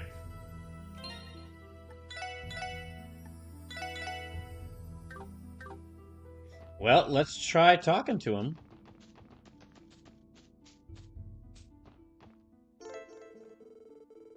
Mr. Jadal Studio will be unable to visit other areas outside of Crossbow City for the rest of the day. Yeah, let's go ahead. I think I've done with everything else.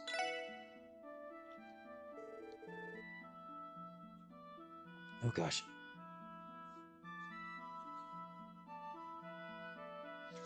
Lloyd used the iron knocker attached to the gate. Excuse us. This is the Crossbow Police Special Support Section.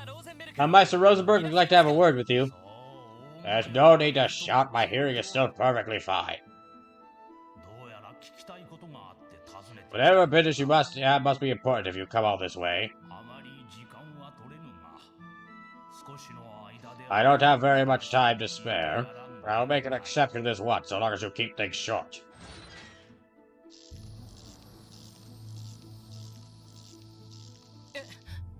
What the? Oh, she's so cute! A Rosenberg doll? An automated one by the looks of it. Enter. A little one will guide you. See that you don't wander anywhere you aren't supposed to.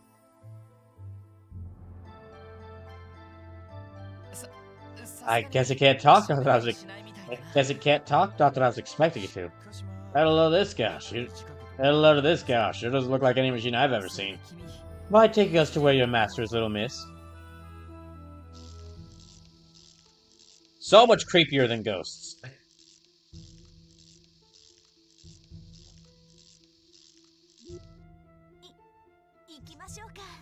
I think we're supposed to follow her. Right, we probably shouldn't keep the Meister waiting.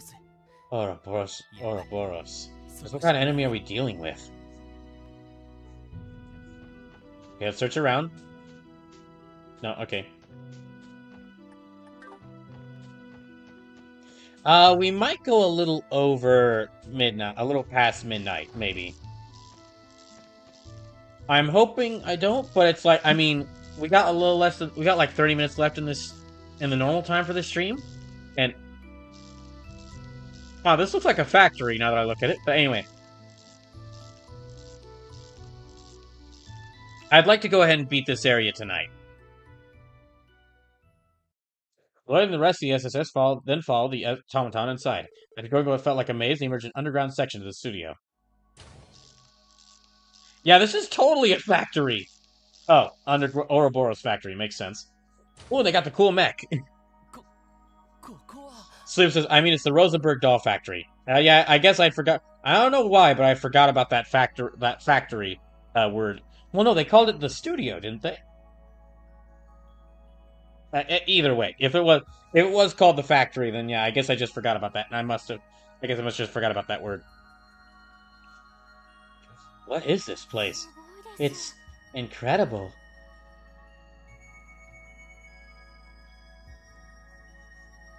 Okay, it is called Studio. Oh, look at that cool mech in the background! Whoa!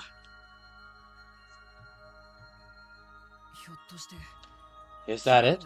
Is the giant archaism you mentioned before? Yeah, Renee used to use it back at the Sun Fort. I believe she called it Patermater. So this is where it's been. The hell's all this mechano crap doing down here anyway? I thought it was supposed to be a doll studio. I believe those terminals are connected to the orbital network. This must have been where Kitty was remotely hacking the network. Well, what is it you want?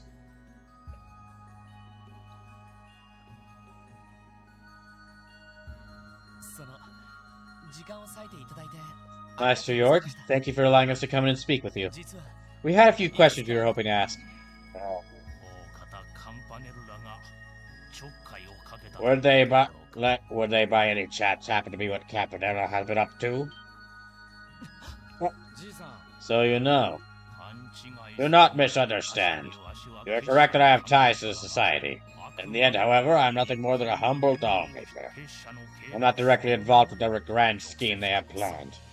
So in other words, you can't tell us exactly what Campanella is planning to do? I don't know, nor am I in any position to. However, you should understand that he is an enforcer, not an anguish. He is not authorized to propose plans for the society to propose plans for the society to pursue. The anguish, rather, are the ones who draft such arrangements. Now, hold on just a minute. This is a little too much to take in all at once. Isn't this insider information? Should you really be giving it to us so easily? It's hardly confidential. There are many on the continent who know this already. The Church, the Guild, the intelligence agencies of the major powers, and even that is only scratching the surface.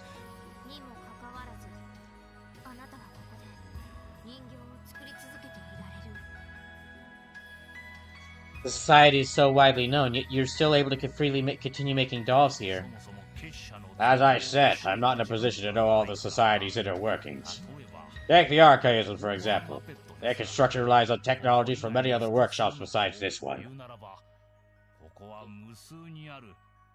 My studio is but one scale on the ever-coiling serpent. Which is why the church and guild will never set foot in here without due cause. I suppose that makes sense. Someone like you is more valuable while you're attached to the snake. Which makes you a handy source of info. Correct.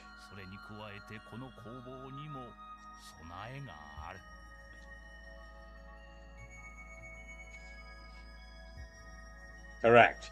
That being said, this studio has already been preemptively outfitted for any contingencies. Even should you break the front door down with an arrest warrant, all you would find is an empty, meager doll studio. Nothing more. Not even Pater Mater. Well, would you like to try and take your hand at taking me into custody, having heard all that? You may not have another chance. No, that's not why we're here. You've made your point. We'd like to inquire further if you're willing to answer. Lloyd, I guess that's all we can do, but it doesn't mean I like it. A wise decision. I take it you'd like to know something more concrete than veiled statements and broad outlines. Narrow your questions down to 3, and I'll answer them if I can. Fair enough. What 3 things should we ask about? Ooh, okay. Ask about the Society's anguish. Ask about the Society's grand scheme. Ask about the Society's relation to the cult. There are honestly so many questions I have that I'm really not sure where to start.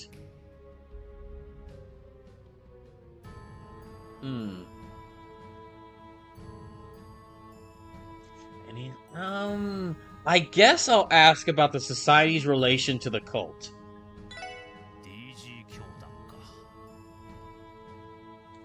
The D therefore G cult, you mean?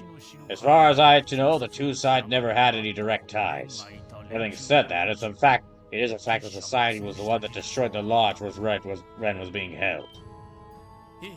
What? You're referring to Paradise, right? Yes. My understanding is the cult used it to lure and exploit influential individuals from around the continent. In all likelihood, it was brought down because it began to target influential individuals the Society was backing. It's nothing short of a miracle that Ren survived that place. That hellhole deserved to get wiped out. But it's not like that makes Ouroboros the good guys either. I hope you didn't expect that explanation to win us over. As I said, I'm only telling you what I know. Take it how you will. Oh, okay, these are the 3 questions I can ask about. Ask about Society's anguish. Okay, so we got, guy with glass, we got, smarmy guy in glasses, we got, other smarmy guy in glasses, and we got badass lady knight. Two of those guys look like they're in the same position. We got guy whose default pose is pushing up his glasses. Guy whose default pose is pushing up his glasses, but with a bowl cut, and badass armored lady knight.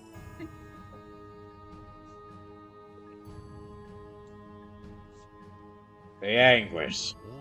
They are the 7 snake apostles who live and serve to realize the Grand Master's plans. Even I do not know all of their identities.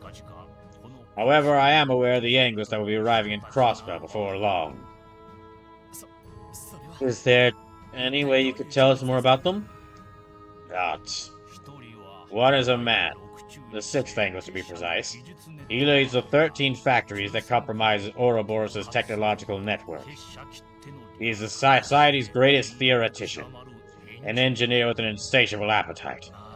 Needless to say, he is a contemptible man. You clearly have a high opinion of him. Just how contemptible are we talking? He is the sort of man who cares for nothing but satisfying his own intellectual curiosity. I'm unsure what he hopes to achieve by coming to this land in person. I can say this for certain. His arrival is anything but good news for Crossbow. Tots. We'll take your word for it. He will not be alone, however.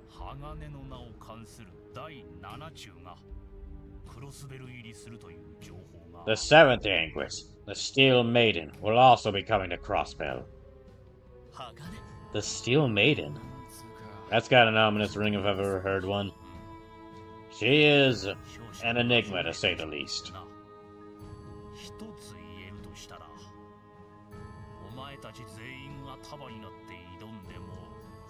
Briefly put, she is a masterful warrior who you have no hope of defeating, even if you were to face her all at once.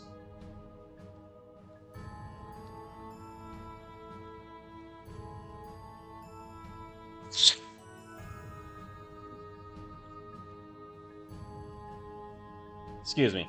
Sleep says, fun fact, you'll fight one of the people in that picture, and it's one of the hardest fights in the game. I was expecting one fight against Ouroboros. It's definitely looking like some person... It's definitely looking like some person from Ouroboros is going to be the main villain, the main overarching villain of this game. Question is, though, will I be fighting one of the people who we were shown from that picture? Or one of the people who is obscured in shadow? Don't answer that.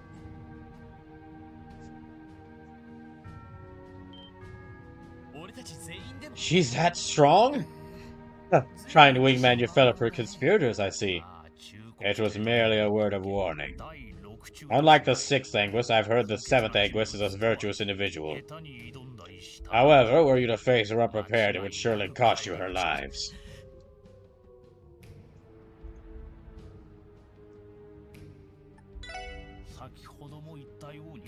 As I already told you, even I am not familiar with the details.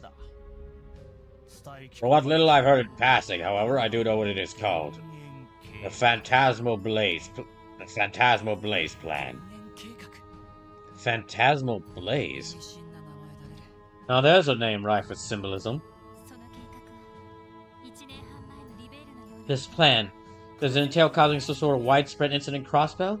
Like the one in Libero last year? It can't be. There's no way we could just let that happen. Stop making me repeat myself. I don't know the details. What I can tell you is that the Society's intervention here pales in comparison to what happened in Libero.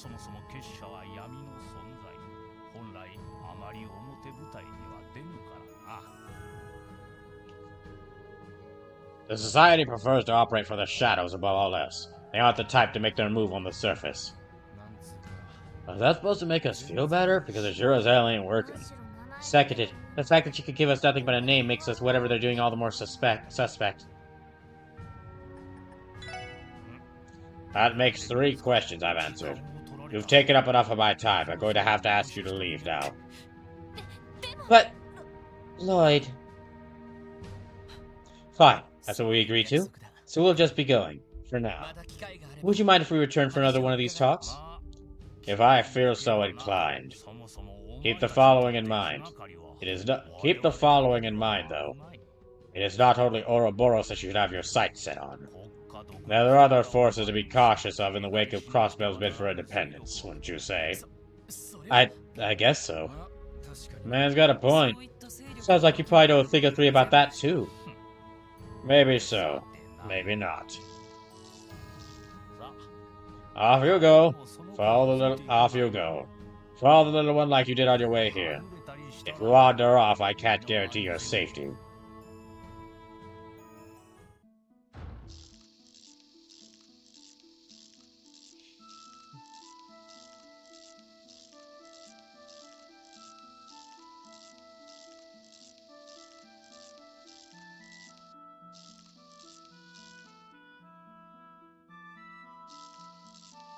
I was kind of expecting that doll studio to turn into a dungeon we'd have to explore.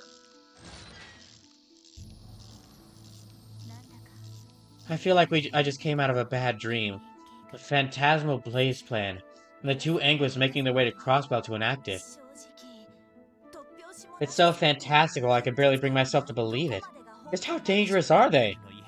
What I've heard about the Liberal incident? Very. We can't take the threat they pose lightly. Still, if what the Meister told us is true, then whatever they're planning at Crossbell isn't as extensive as it was in Libero. That'd be a relief. I heard they had enormous battleship to contend with. Not to mention that giant archaism, Patermater. Where did you get that info? The First Division has it all labeled as classified. Tell me you hear about these kinds of things while working as a host, too. My lips are sealed. Is something wrong, you two? Well, yeah, just a little. Theo taught me might be able to explain it better than I could. You mind? I will make an attempt. Having seen the automaton that guided us in and out of the studio, it's become clear the society is far more mischievous than they are malevolent. Mischievous?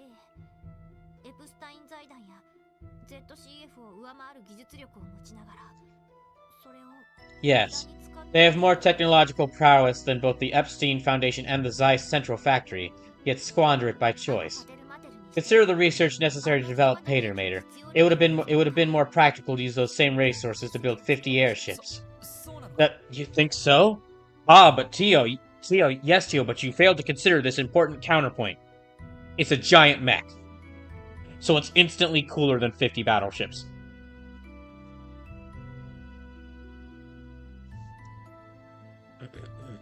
You think so? Perhaps they have a source of funding, one deeper than we may realize. Maybe, but whether you're an army or a crime syndicate, efficiency is typically the highest priority of any organization. Yeah, it depends on the criminal organization or army, really. Depends on the organization. A lot of armies and criminal organizations are really egocentric. Recreation typically doesn't have much of a place there, if at all. But Ouroboros turns all that right on its head. It makes their motives and rationale all the more baffling to me. Took the words right out of my mouth. The thing about it is, no matter how many anguish and archaisms they got hiding up their sleeves, the Red Constellation and Heiyu are probably more of an actual threat, realistically speaking. And that ain't even taking into account whatever the Empire and the Republic are up to. Okay, so there are three... So all three groups are the three overarching villains. I can't just, I, and by extent, SSS, and by also me, can't just consider one of these groups much more threatening than the others. We need to, all three of these groups are a big threat. That's true. Put all four of them into one autonomous state together, and you've got a disaster waiting to happen. This kitchen already has too many cooks without the society. The big question is, what do they plan to bring to the table?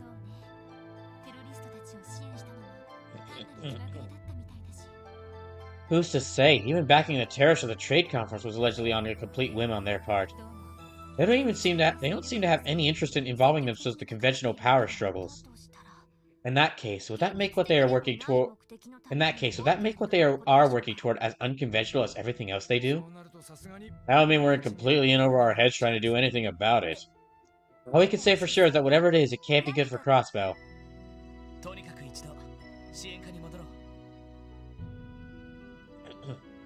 At any rate, we should return home for now. I want to relay all this to the chief. After that, we should do the same for the Sigith and the guild. Regardless of what the society is after, the least we can do is make sure we're ready for them. I agree. Good call. Back to the city we go. Oh, okay. I thought there would be like a big final dungeon at the end of the... I thought there would be a big dungeon at the end of the day.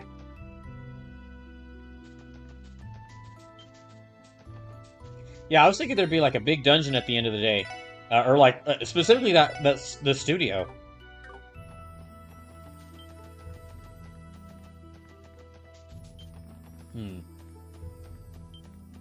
Well, there's definitely going to be a big dungeon at the end of the chapter, but...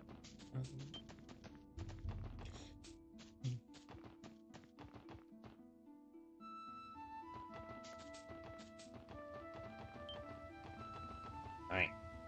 Oh, wait, hold on. Something's happening. Oh, my Enigma. Who can it be? I get the feeling someone's in need of our services.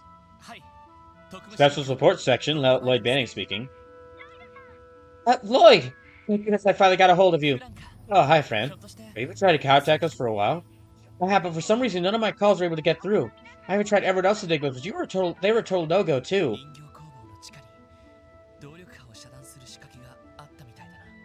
There must have been an orbital wave jammer in the basement of the studio.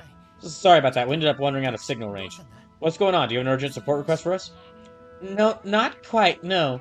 Half an hour ago, there was a train derailment on West Crossbow Highway. Oh, what? Are you serious? I wish I was, but the 2nd Division is en route to investigate the scene. The SIGIF's on their way too, so there's probably no need for you two to go. But I figured I should keep you guys in the loop just to be safe. Got it, thanks for telling us, Fran. If you find out more, let us know as soon as you can. Roger that. Is something the matter? Did Fran have something important to tell us? Well... What the hell? A derailment? It just went right off the tracks? Yeah, Fran said the 2nd Division and SIGIF are on their way there, so we could probably leave it to them. Fran said the 2nd Division and SIGIF are on their way there, so we could probably leave it to them. Then again...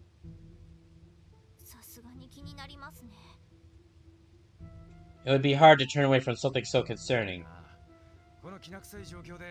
I'll say, the timing is a little too suspicious for my tastes. I have my doubts that this was just a mere accident. Lloyd, what should we do now? We have until the end of the day to report on what we've learned about the society. For now, let's go to the scene of this accident. We can't overlook the possibility that some sort of foul play was involved, whether from a cryptid or otherwise. At the very least, we could lend a hand investigating the crash site. Agreed. We should hurry. Probably best to take our new ride if we're looking to get there ASAP.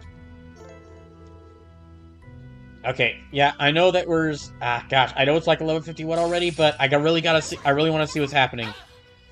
Something's definitely going on if that train accident happened just now. So sorry for going a little over, but... Sorry for going a little over, but this game's story is just way too interesting.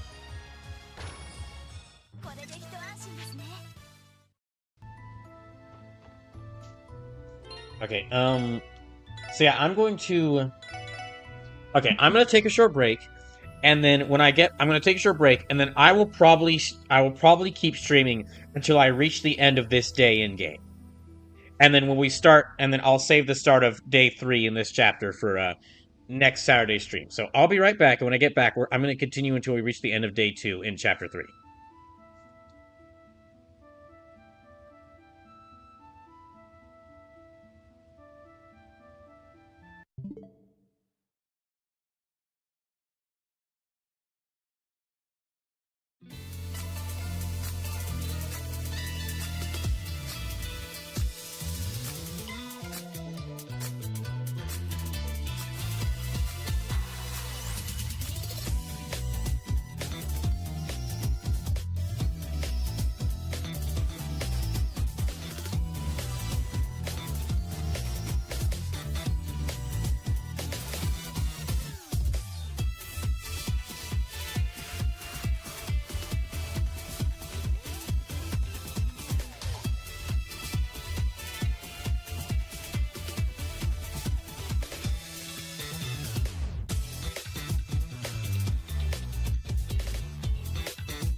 Wait, I just realized if we're going to investigate this train, we might get ourselves a train level. I mean, it's a train that's been derailed, but it's still train level. Derailed train level is still a train. No, derailed train level is still a train level.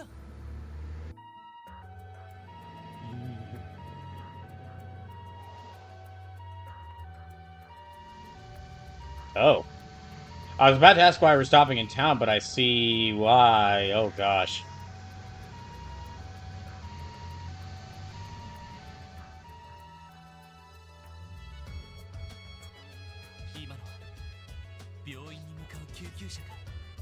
Were those ambulances just now? Wreck. All of them were registered to St. Ursula Hospital. There are 3 of them, too. Damn. Do you suppose they were transporting those who were injured from the derailment? Given the timing, I wouldn't doubt it. Cecile and the rest of the hospital are going to have a long day ahead of them. We have to get to the scene of the accident. Roger that!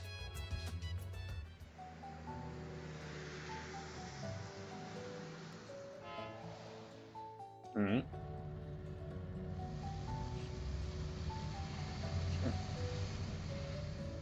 Oh.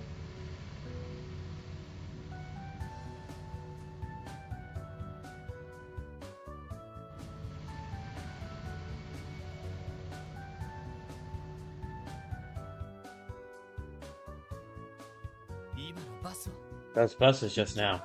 They look like the ones used to carry people traveling to and from the Republic. They must be transferring the rest of the passengers that were on the train. Damn, what a shit show. Makes you wonder how extensive the scale of the accident is.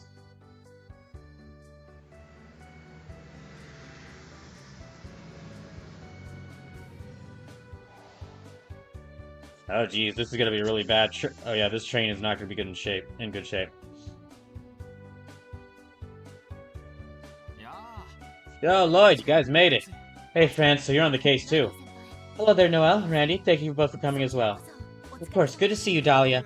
Looks like we're in the right place. What's the situation?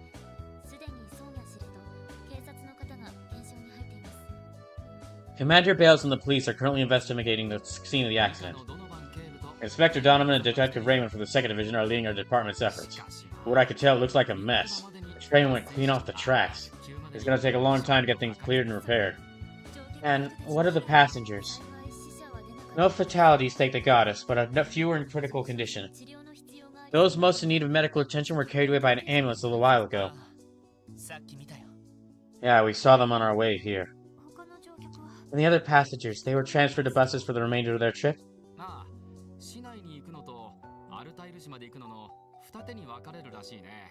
Yeah, there was one round of them arranged for passengers headed for Crosswison, and the other was for those going to Altair.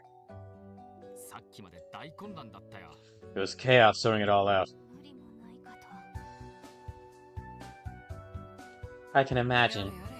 It's not every day you have to do damage control for an accident this severe.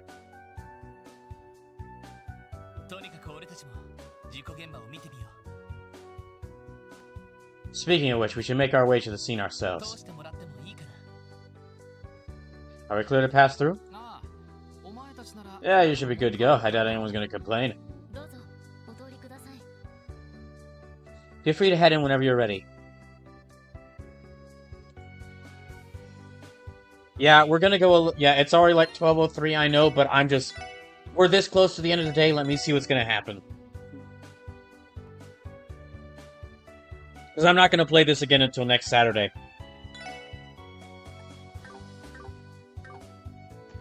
Sorry to go a little bit longer, but this game is just too good.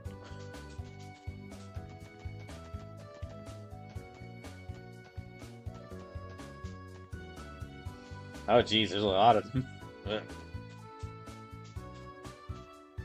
Oh wait, this whole train area. Okay, this is an area we've seen from from Trails from Zero, but we haven't been able to interact with it until now. Oh no.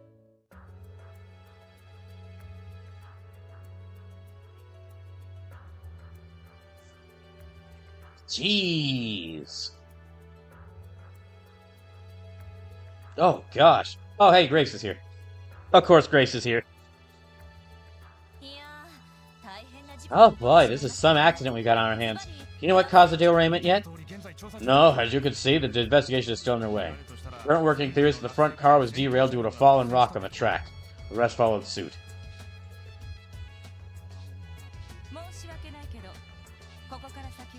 My apologies, but I'm going to have to insist that any members of the media leave the accident site.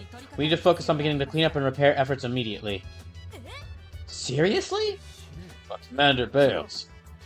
I understand the police would like to prioritize the investigation.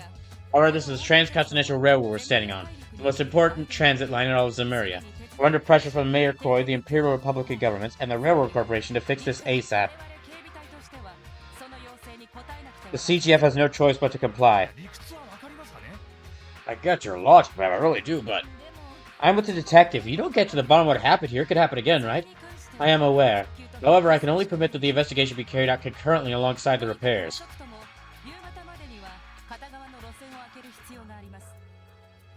Which will be until this evening at the very latest.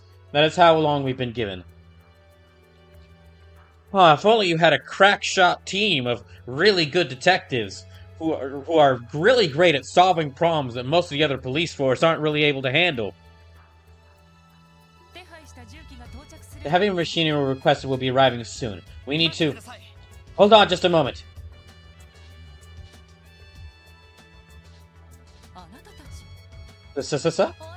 What? Oh, it's Lloyd and the gang. Oh, you guys get to scope out the scene too, huh? Please excuse us, Commander. But did we hear you correctly? You're going to start cleaning up the accident before a proper investigation can be made? There's still a member of the CGF Seeker. I trust you haven't forgotten how vital this rail line is to Crossbell.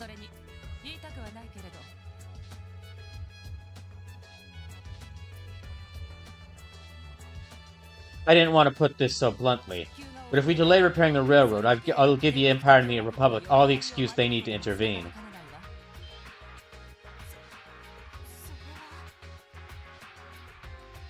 I know that, but... it's far from an unlikely scenario, unfortunately. Not much I can do to protest against an argument like that. Give me a break. We still have a duty to get to the bottom of this mess. Commander Bales. Give us just 30 minutes. No, until that equipment arrives. We'll get this all sorted out. You? Yes.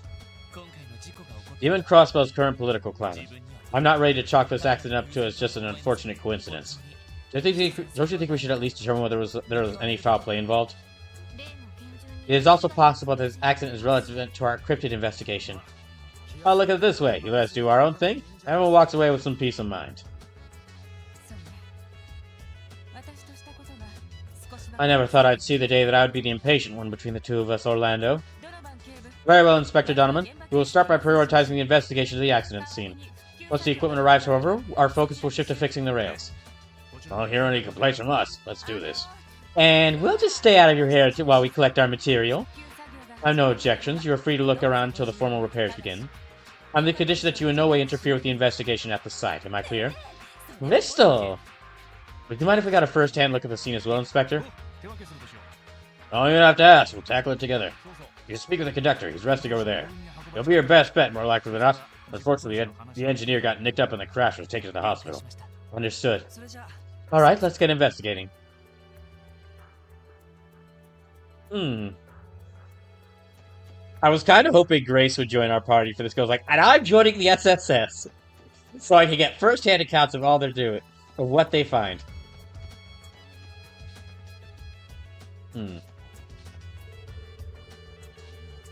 Now, look at the scene of the accident puts chills down my spine. I think I'd be prepared for this working in journalism. Still, it's our job to uncover the truth of what happened, and that means I have a duty to snap as many good shots as I can. Picture is worth 1,000 words, as they say, as one of these photos can have containing vital evidence. What's the word, Lloyd? You figure anything out? No, nothing yet. What about you, Grace? Do you have any leads that could help with our investigation? Well, let's see. I've been thinking about it, and I know these kind of accidents can and do happen sometimes. There's something really off about this. The time and location are as bad as they could have been. You're right. Not only is an accident this severe, it happened while Crossbow was in flux over the independence proposal. It caused them to question whether it's just something more purposeful than just a twist of fate. I got my suspicions, but they're just that. Wouldn't want to fill your head with baseless hunches. Anyway, good luck to your investigation. If you find anything juicy, you'd better give me the inside scoop. We'll do what we can. Okay. That looks like a very specific kind of hole punched in the train. Or claw marks. Yeah, okay, this was an accident. Something like jumped here. Something jumped at this train. What do you suppose happened here? You're thinking a rocket might have rolled down the nearby cliff and derailed the train. Maybe this is where it made impact? This possibility is there given the spherical dent on the side. I don't know about that. How do you explain these giant scratches here in the center, then? When you think about it, the position's a lot farther up than you'd expect, too. I don't think a simple fallen rock could have left marks like these. Now, if that's the case, then just what did collide with the train? Ah, dang it, it's Wolverine. He got thrown into a port, he got isekai'd into this world and just immediately fell into a train. Yeah, we'll try talking to him. Oh, what a day. I should be thanking the gods I'm okay, at least compared to the poor people who got carted away by those ambulances. I've never seen a train fly off the track so violently before. You're the conductor, correct? If you wouldn't mind, could you give us your account of what happened at the time of the derailment? Sure, if that's what you want, I'll do my best to tell you how that happened. The detective over there asked me earlier, but I think I was too shaken to give a halfway decent statement. It also happened so suddenly, you know, I couldn't help being a little out of it. That's perfectly understandable. Slim says, I guess you could call this a training arc. Good one. That's perfectly understandable with how severe the accident was. We can't expect you to recall every little thing. Any normal person would be in shock after going through something like that. Exactly, as things stand, even the tiniest detail could prove helpful. Do you remember seeing or hearing anything suspicious? Anything at all? Suspicious? Well... Oh, now that you mention it, yeah, maybe. Something sprang to mind. It was right before the derailment happened when I was on the comms with the engineer. He just started yelling out of nowhere. I remember shouting, "What is that?" or something along those lines. The accident happened moments later. The front car derailed and the rest of them followed, one after another. And, well, you know how the story goes from there. Now I'm out here talking to you. Evidently, the engineer was caught by surprise. From the sound of it, he must have seen something he couldn't believe. See, there was one question. What was it that he spotted? I'm gonna guess it was a cryptid. Right now.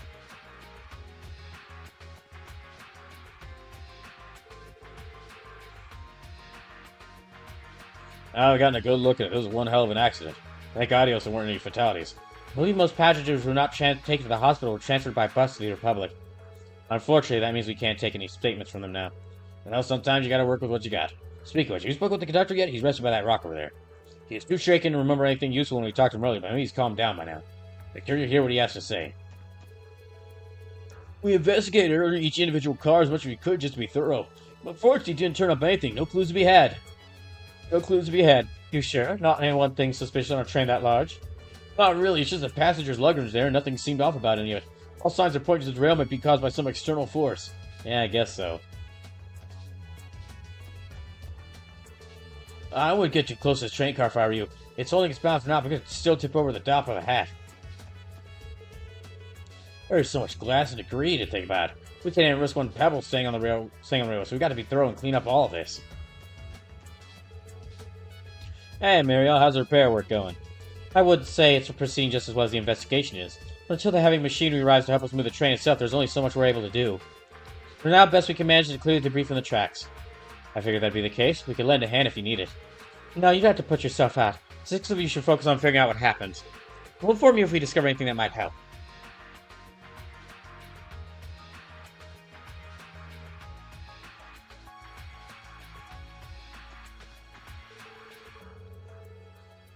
When the call came in about an accident, I didn't imagine it would be something off this scale.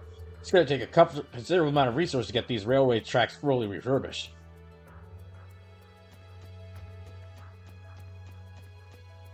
Oh, hello. Oh, we did a cool camera turnaround. That never happens in this game. It's all fiasco related to the number on the tracks. They're all torn up. Judging by the damage, I'd say the derailment started right around here. I can't believe the train ended up blocking both sides of the track at once. I can only imagine how terrified the passengers must be when it went off the rails.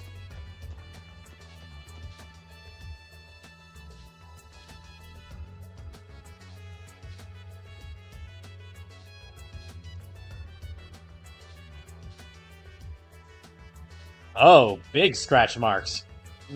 Look at the marks on the cliffside. They're enormous. It's like the whole surface have been carved into. Parts of the ground have been gouged out too. The train must have derailed towards the left-hand side. Quick question. Why do you suppose those streaks on the wall are so blue? I believe those would be flecks of paint.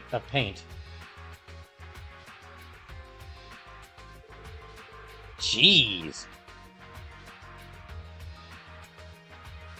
That's gotta be it. You can tell it's the same color as the train cars themselves. After the train derailed, it must have scraped against the rock for a ways, leaving those blue skid marks. No doubt, but look how far along they run. How would the train even stay along the wall for that long? Looks like we might need to rethink the actual circumstances that lead to those marks.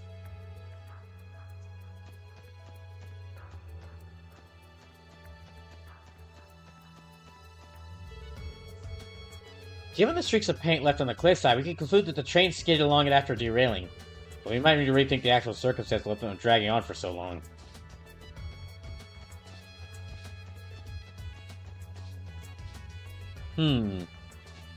So it wasn't. So the train was practically drug around the side, which makes me wonder.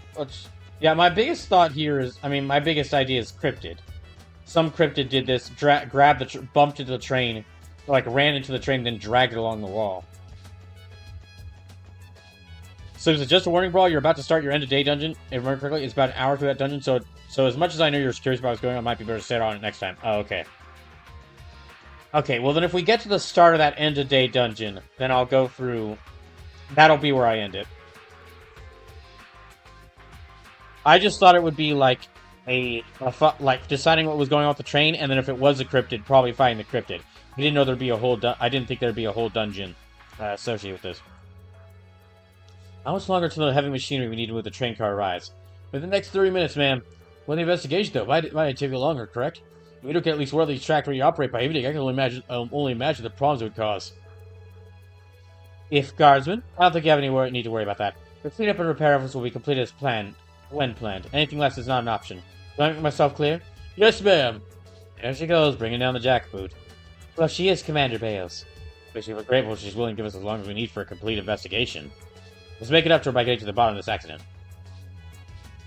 So, I think the last part you need to check is the front train. Okay, let's check here. This would be the locomotive. The most essential part of the train. Without one, it would be unable to move at all. Inside is the engineer's cab and the orbital engine, produced by the Rainford Company. That's all very educational, but doesn't something about this seem off to you? I was just thinking the same thing. There's not nearly as much damage on it as I would have pictured. You're right, it's a little unnatural considering it's the frontmost car. Think about it, had it collided with something head-on, it still wouldn't be this pristine. Whatever caused the derailment must have hit from somewhere else. Yes. Okay, I think we've gathered as much intel here as we can.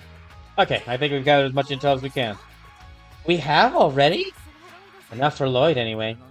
It better be enough for him, because I sure as hell ain't connecting any dots. I may have put a thing or two together on my end. What's our next step? Should we review the information we have this far? Yeah, let's do that. We can call over the Commander and Inspector Donovan, too.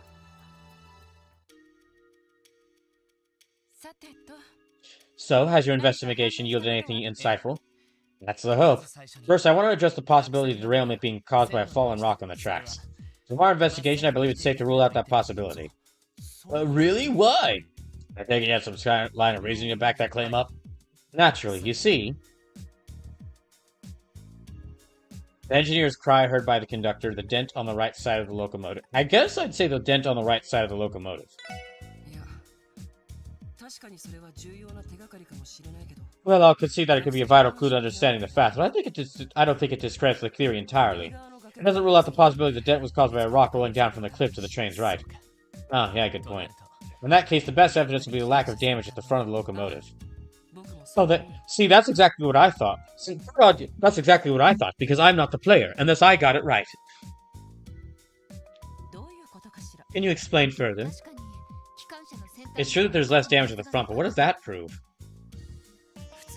Logically, if the derailment was caused by a fallen rock landing on the tracks, the train would have collided with it head-on. Oh, I thought they meant like a smaller rock fell onto the track, and then one of the wheels went, and like one of the train wheels went over it. I didn't think they meant like, yeah, I thought they meant like a small rock fell onto the track, and one of the train wheels went over it. I didn't think they meant like a boulder. There's a difference between a rock falling onto the track and a boulder falling onto the track. For the mass of a high-speed train to lose balance and derail, the impact would have to be substantial. If that had really happened, the evidence would be more apparent. Oh, I think I get it. When all said and done, the front of the first car is hardly dinged up at all. So that rules out the initial and most obvious explanation. Indeed it does. That is a fact we can't afford to overlook. In that case, what do you suspect is the true cause of derailment? Well, first I had to consider whether it was possibly the work of some kind of explosive. Explosive? You say this could have been a Jaeger operation? Or worse, a terrorist group? I'll admit, my mind wandered there pretty quickly, too. That's why I kept my eyes closed, but as far as I could tell, there weren't any traces of explosives. Oh, Beach Cowboy raiding with the party, too. Welcome in, and thank you for the raid. We actually won't be going that much longer, though, but thank you for the raid all the same. I would hope not. We'd already accounted for that, we didn't find anything of the sort either. So after ruling that out, there's only one other possibility left remaining. There's indeed a collision, but not from the front. Whatever it was rammed itself to the train from the right-hand side. Excuse me? Rammed? Like what? Like on purpose? That's insane!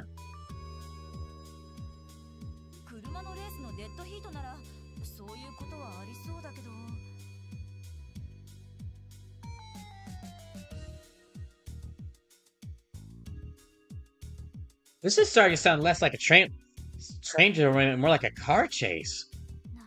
Now I understand. That would explain the dent on the right side of the locomotive. Yeah, here's the way I think it went.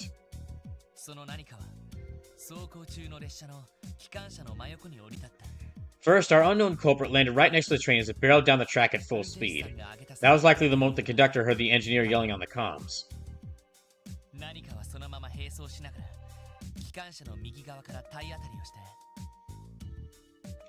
After that, the assailant began to run alongside the train before ramming it from the right, causing the dent.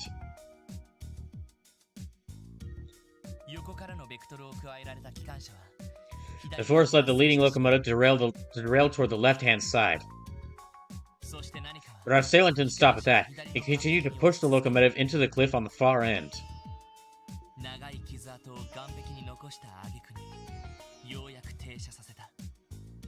From there, the train eventually skidded to a stop, leaving marks on the rocks along the way. As for the cars falling behind, they ended up scattering off the rails in every direction. That's my working hypothesis, but given what we know right now. Huh. Well done. Wow, you really are your awesome dead brother's little brother, aren't you? You know, you really are your awesome dead brother's little brother, you know? Hell, your sleuthing skills may be even better than his. Although he was still more awesome, because he was Guy Bannings, who was awesome. No kidding. Guys, no kidding. Guy's style of investigating was less thorough and more instinctive. But he was still more awesome. And dead.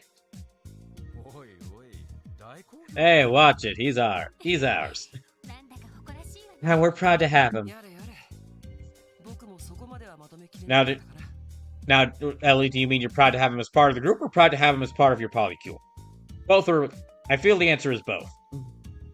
Kudos, oh wise leader. Even I couldn't think that far ahead. Very impressive. But it does leave one question, Detective Bannings.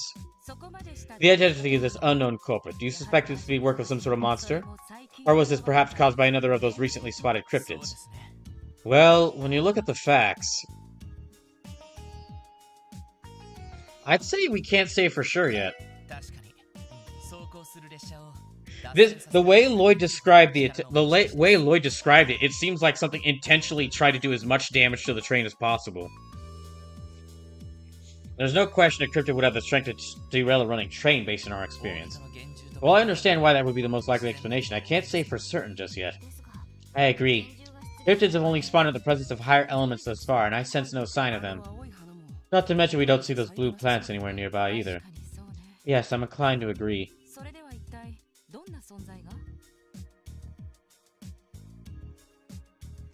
However, this just only further raises the question of just what it is we're dealing with.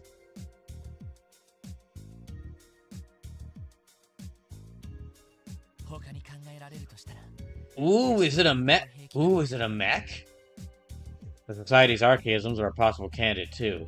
I'm not sure how likely that is. Are they really the type to resort to such a drastic and blatant attack?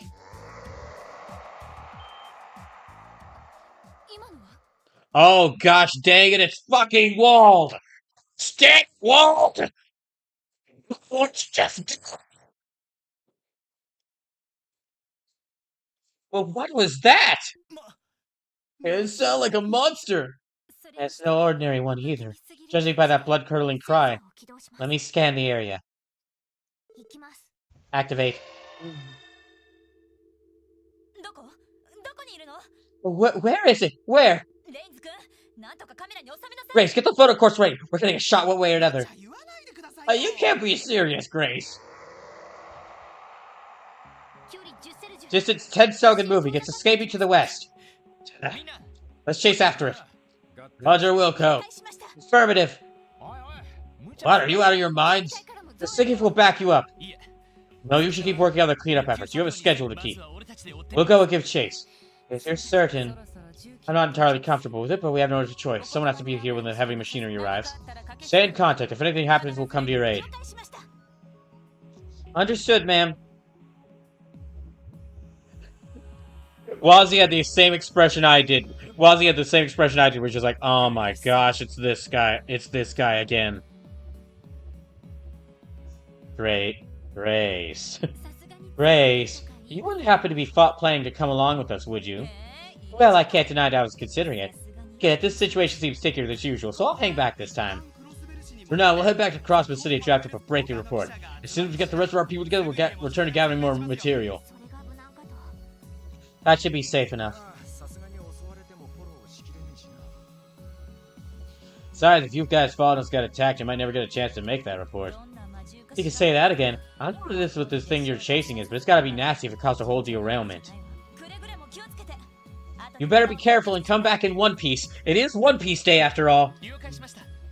We will. Thanks, Grace.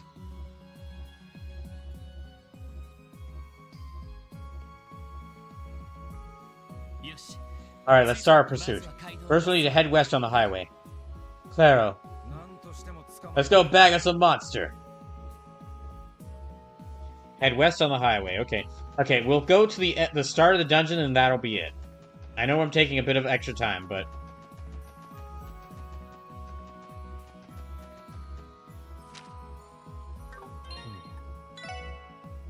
Dang, this game is too good.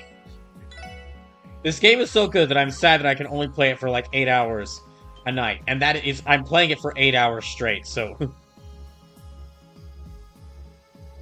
Bleach Cowboy says I did. Next time I'm streaming, I'm going to be doing Fallout 4. Ooh, nice. Do like me some Fallout 4.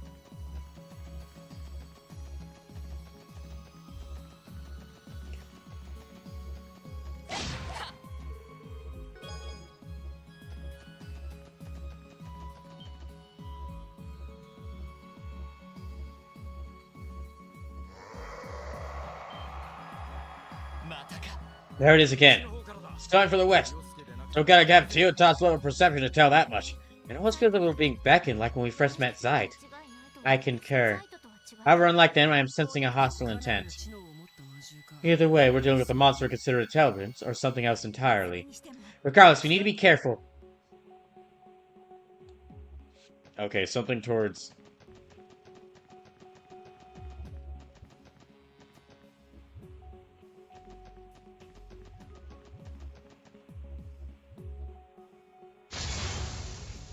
Oh. What was that? It sounded like something shattering. It wasn't an explosion either. It came from the south. Hurry. Okay.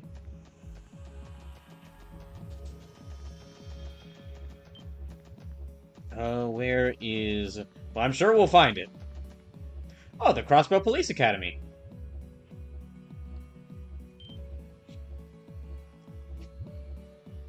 Oh. Just look at this. This gate is supposed to be made of some kind of reinforced alloy, too. Beach Cowboy says, alright, well, I'm gonna get some rest. I have work tomorrow. Oh, jeez. Have a good night, bro. I love you, dude. See you, Beach Cowboy. Thanks again for the raid. Good luck with work tomorrow.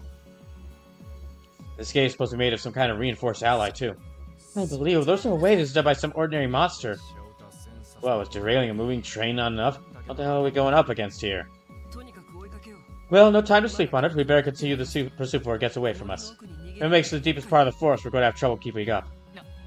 Yeah, good point. Why is Wazi acting so strange?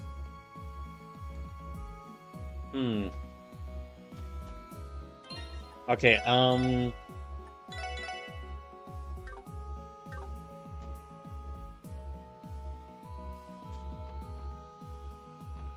I think... Okay, I think I better go ahead and end it here. Yeah, I think I better go ahead and end it here, and then we'll just have to pick this up next Saturday. Because I'm really invested. I really want to see what happens next. I mean, I know who this is, but I really want to see what happens next. However, it should really be...